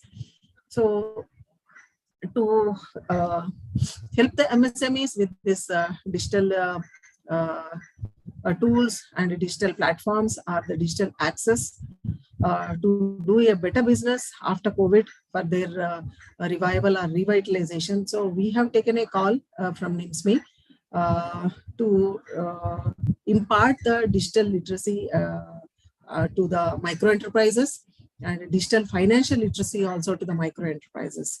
So we have made an MOU with the CII and MasterCard, but unfortunately it is not doing so well since the COO is here. So my appeal to COO is that how do we collaborate National Institute for MSME and MIT to take this mission forward. Officially on a pilot basis, it was launched in the last year from Maharashtra state to train the trainers on this digital literacy related to MSMEs. But it is largely restricted only to Maharashtra, but it is not being expanded to other states. So the concern is, so how do we help the MSMEs so that they will learn these skills, the digital skills? Your statistics are very encouraging that it shows so large majority of the Indian population is having the smartphones. So once we impart these the skills, so how to place their product or how to communicate to the clients or customers, or even to negotiate with the financial institution to get the financial assistance. So all this will, definitely help our MSME sector, and as a national institution, apex body of a ministry. So we can launch this at national level with your technical and financial or administrative help. So that is my appeal. We have already submitted one proposal to our ministry, Ministry of MSME, wherein we also have a scheme for skilling and also to launch it nationwide. So that is under active consideration, but at this point of time, so my sincere request to my TE is Dr. Vinay Thakur to explore the possibilities wherein ni-msme and NEGD can take this to the entrepreneurs. And I was very happy to see that while you are presenting your PPT, you have mentioned one thing about doubling of farmers' income. Of course, that was a mission some time ago, the call given by Prime Minister of India. So we have taken a call during our Diamond Jubilee celebrations. 60 years we are completing of our services to the nation. So we have taken a call to double the number of women entrepreneurs, because their participation is very less among 6.3 crores of MSMEs exist in the country. It is only 18%. So this particular year, a very milestone year for us, we have taken a call to make it at least 25%. So to empower the woman digitally, to empower the woman financially through the digital platform. So we have been approaching many organizations, Government of India, institutions, ministries to collaborate with us, to join us so that we can double the number of women entrepreneurs, so that the promise made by our previous Honorable Union Minister to contribute for the 5 trillion economy, that 3 trillion will be from Ministry of MSME. Most of the MSMEs after COVID, they are not doing very well. Their operations have come down. Their profits are very low. They are even struggling now to get raw material, skilled labor are not in place. There are so many constraints. So if India has to, reach that 5 trillion, so the production has to be increased, the productivity to be, enhanced. Otherwise, more people should be brought in. So we have taken a call to the very important segment of our population, women entrepreneurs, to bring into this force, and we have taken it as a mission. So my submission to the eminent speakers who are into the policy level, or who can really help us at the field level or at any level to take this mission forward. So this is definitely a good experience for us, and we can claim that the conference itself, the e-governance conference itself, is a proof from ni-msme side, with a kind of cooperation from MIT and NABARD, that to some extent we have reached our stakeholders, and we have triggered them to some extent to come on to the digital platforms to improve their businesses, farm side and non-farm side, because a lot of inputs have been given to them, a lot of knowledge has been shared. And I think many online skills and offline skills, the avenues have been shared with them. So I'm sure that so MIT will definitely extend cooperation, and I'm also at this platform I would like to share with Dr. Vinay Thakur. Some time ago we have given a very ambitious proposal to MIT regarding establishment of Center of Excellence to be part of Industry 4.0. That is to take forward the smart technologies, the future technologies required for MSMEs. So we are one of the apex institution for ministry to conduct the master trainers program or the trainers program. So to create the awareness among their beneficiaries, the master trainers has to be equipped regarding this Industry 4.0 and the future technologies required for MSMEs. So to look into this particular proposal, and also to take forward the mission of doubling of women entrepreneurs through digital literacy or digital financial literacy. So we are looking forward to you. Once again, I extend my thankfulness to all the contributors, knowledge-wise, technology-wise, information-wise, otherwise through other means, directly, indirectly, to make this conference a success. So thank you very much. Thanks to all of you, and all the best wishes and success to the entrepreneurs present over here. Thank you.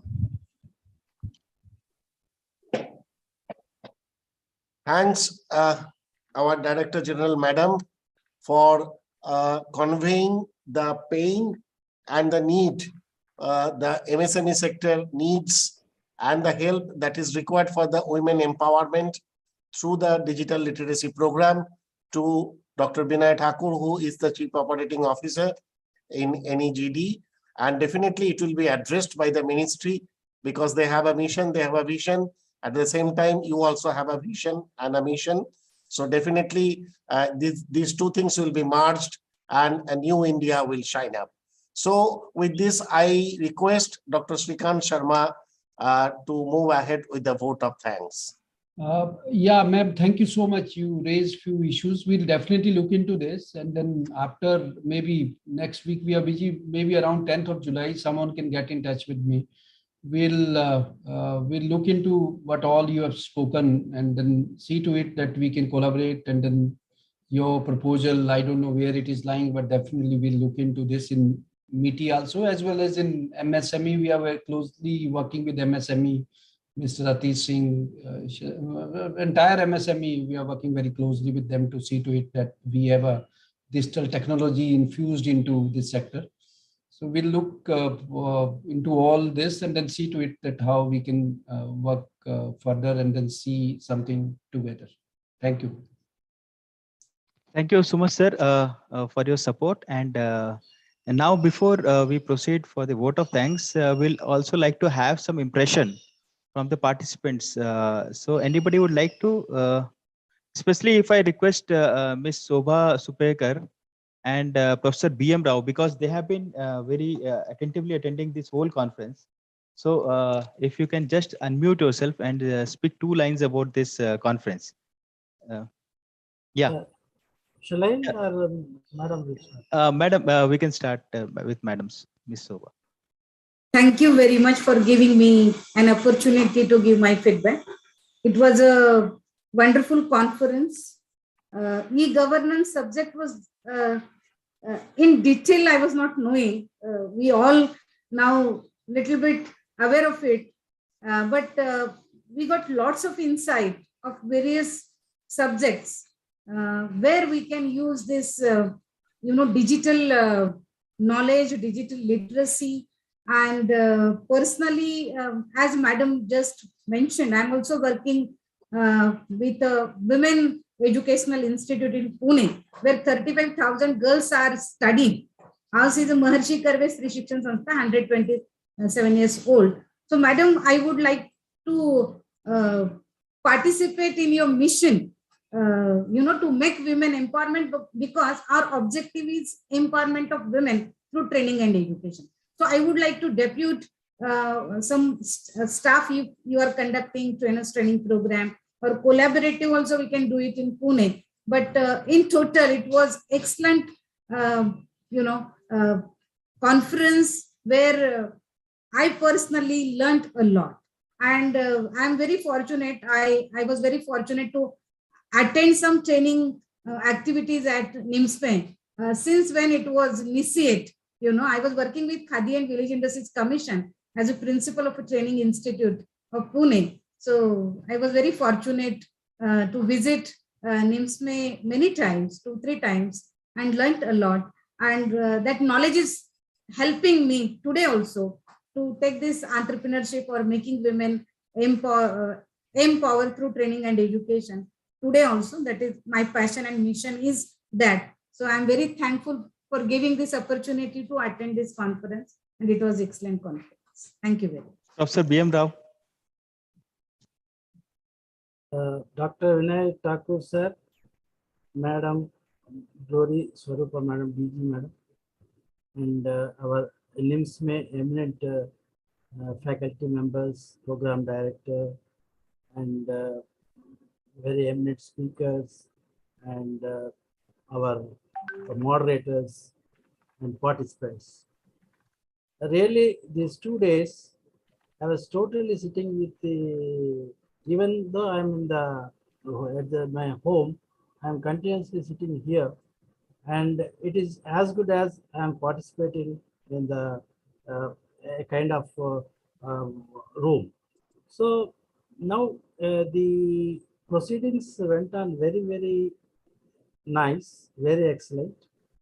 And the mixture of e-governance and the entrepreneurship is very challenging, because I find that enterprise experts, they should have certain kind of leverage to the e-governance, and e-governance profile personalities, they should have a kind of leverage to the entrepreneurship.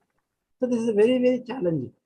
So this challenging aspect, really our workshop or the conference made balanced. This is a really good thing. So now, as Madam mentioned, there are different speakers are there, and I have got a lot of experience in IT and in e-governance spectrum, and I can also contribute if Vinay Thakurji also brings any kind of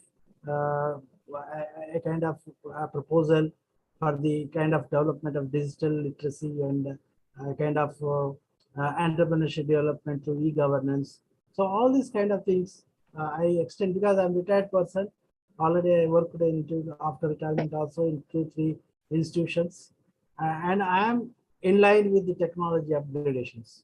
So I need I extend my services for the benefit of society. That's what my purpose. So my request through this platform that I can extend my services if Madam agrees, and Vinay Thakurji also gives any kind of proposal or something. So that is my plea. And by and large, this really gave me very good enlightenment and a very successful conference. And we look forward future also this kind of conference. I'm very thankful to each and all. Thank you. Thank you very much, sir. for your feedback. Here, one thing I would like to also announce, which was also said that the conference, we saw many good presentations, and we will be awarding them suitably with one best paper and then 2 second prizes and 3 third prizes. And the jury, it is a tough competition, and the jury is in process of finalizing that. And the same will be announced in our GIMS and CONFEM web portal and in our proceedings also. So with this, I come to the vote of thanks. Srikant sir, one Mr. Umasankar Yadav ji wanted to say, he's just wanted to say also. Mr. Umasankar, he's just written in the chat box. Umasankar Yadav ji. Thank you, sir. Thank you, ma'am. I have experienced a lot of, I have sharing my experience with this international conference. I learned more from you, especially because Dr. Srikant sir has supported, and Director General ma'am also supported. Thank you for providing me opportunity. Especially, sir, I want to say that I am working for developing a global handicraft index for handicraft sector, because I want to say that like a different type of the industrial index, we should develop a separate index for handicraft sector. If any one of the faculty members and MSMEs sector you experience faculty member, if support, then it will be my pleasure. I have requested to all respected Director General ma'am and Dr. Srikant sir, all of them that are present over here. So this is my special request, and thanks to providing me opportunity for this third international conference, because I have learned more from this. Thank you, sir. Thank you, ma'am. Thank you, juries. Thank you so much, Yadav sir. Definitely we'll be in touch with you. And I think this was the purpose of this conference, bringing together so many ideas and lot of viewpoints, and in order to collaborate in the development of e-governance sector as a whole.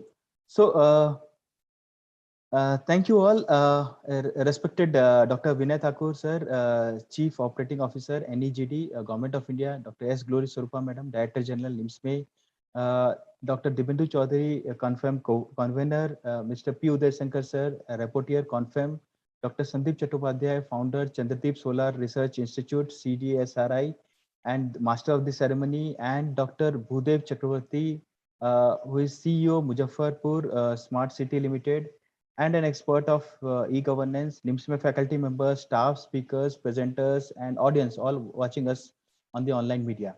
So I, Dr. Srikant Sharma, the convener, feel honored and privileged for getting this opportunity to propose vote of thanks.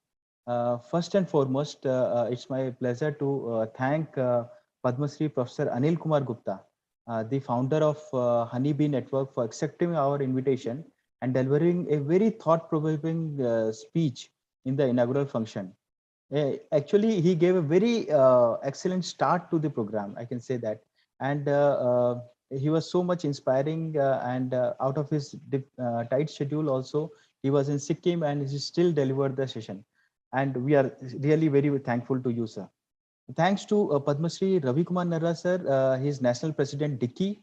He has a very long association with ni-msme and has been a very great supporter of our efforts since many years, we can say that. His speech was highly admirable, and we look forward for his association in the future also. Padma Shri Popatrao B. Power sir, he is Executive Director, Model Village Program, has shown us a great practical model of Hiware Bazaar village, which we saw, and we were actually all were discussing after that how much really the development has happened in that particular village. He showed a prior picture as well as a post picture of the interventions, the 7 model program that he has taken up. So thank you so much, sir, for your excellent motivating speech. And then we thank Professor M. Moni, ex-DG, NIC, and Professor Emeritus Chairman, Sobhit Deemed University. He actually enlightened us on the various initiatives of e-governance with special emphasis on the agriculture sector, which I think is the most important sector among all the sectors. And thank you so much, sir. The conference was actually conceptualized 6 months ago as a part of ni-msme's Diamond Jubilee celebration. And thanks to Ministry of Electronics and Information Technology, MIT, who decided to sponsor the event, and subsequently NABARD also most willingly, they accepted us to sponsor for the proceeding. And the conference is third in the series. And due to COVID, it is now conducted in online mode, and we look forward to conduct in the physical mode in the days to come. I thank the sponsors for their support, especially Dr. Vinay Thakur, Chief Operating Officer, NEGT, for his wholehearted support to ni-msme, along with Mr. Tapan Kumar Sahu, AGM NABARD. Definitely, Dr. Vinay Kumar Thakur shared a very excellent presentation on the government initiatives on Digital India. And we really appreciate the NEGD efforts under his leadership for great initiatives for the national development, which is really translating into the development in the grassroots level. I thank our Director General, Madam, Dr. S. Glory Surupa, Madam, for being the encouraging force and for her inspirational support in organizing this conference. Her meticulous planning and leadership helped us in getting the best speakers for this conference and organizing the conference in the commendable way.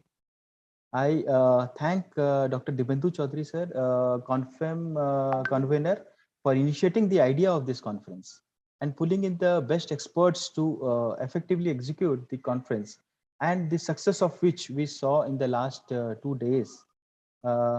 Thanks to Professor P. Uday Shankar, sir. He is the rapporteur for the CONFEM, and he has been always a great support to ni-msme, and we personally regard him with great respect. Dr. Sandeep Chattopadhyay sir has anchored the event to par excellence, I can say.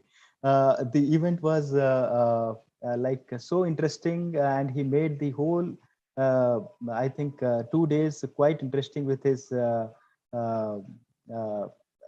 the way he conducted the whole program. And I say that he deserves a special commendation for that.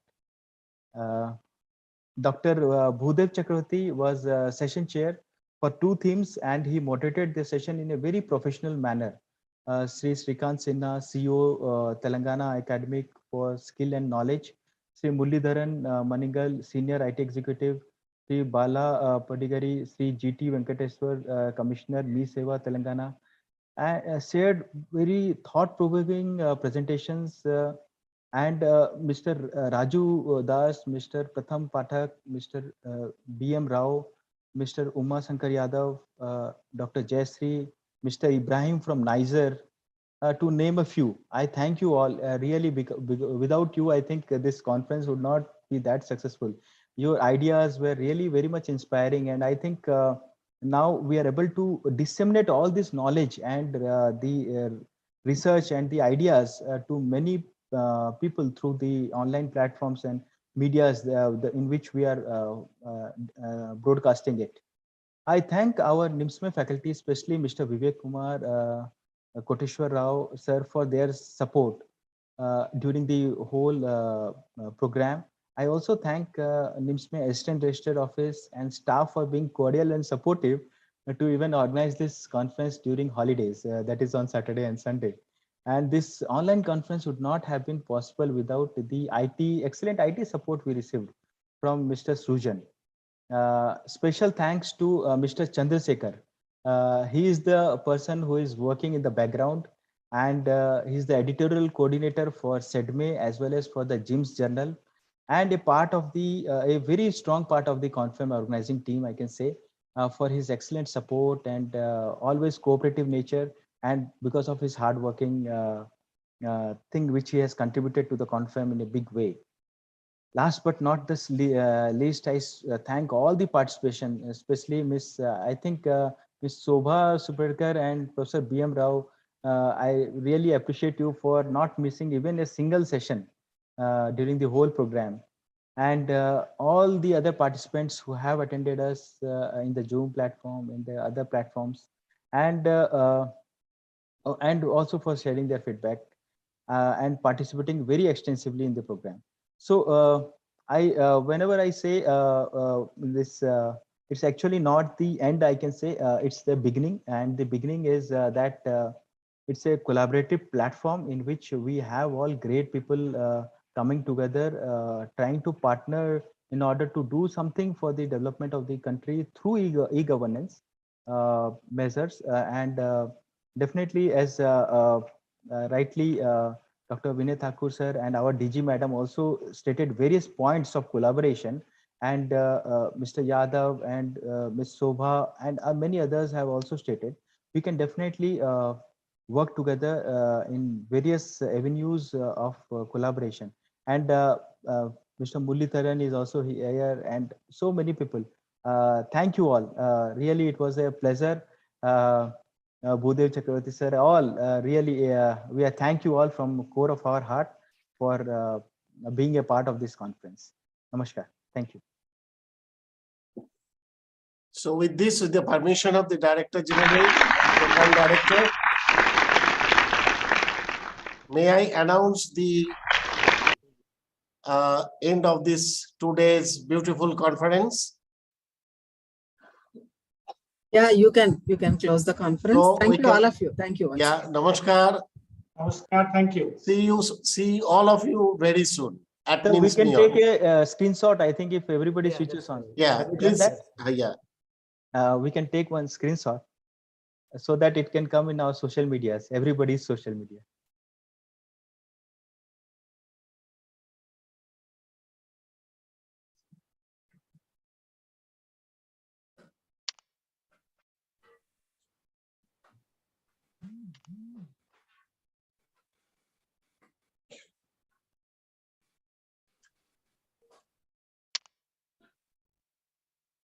Done. Thank you. With this, I make the announcement of the close of this wonderful conference. Namaskar. Thank you, sir. Thank you. Thank you. Thank you very much.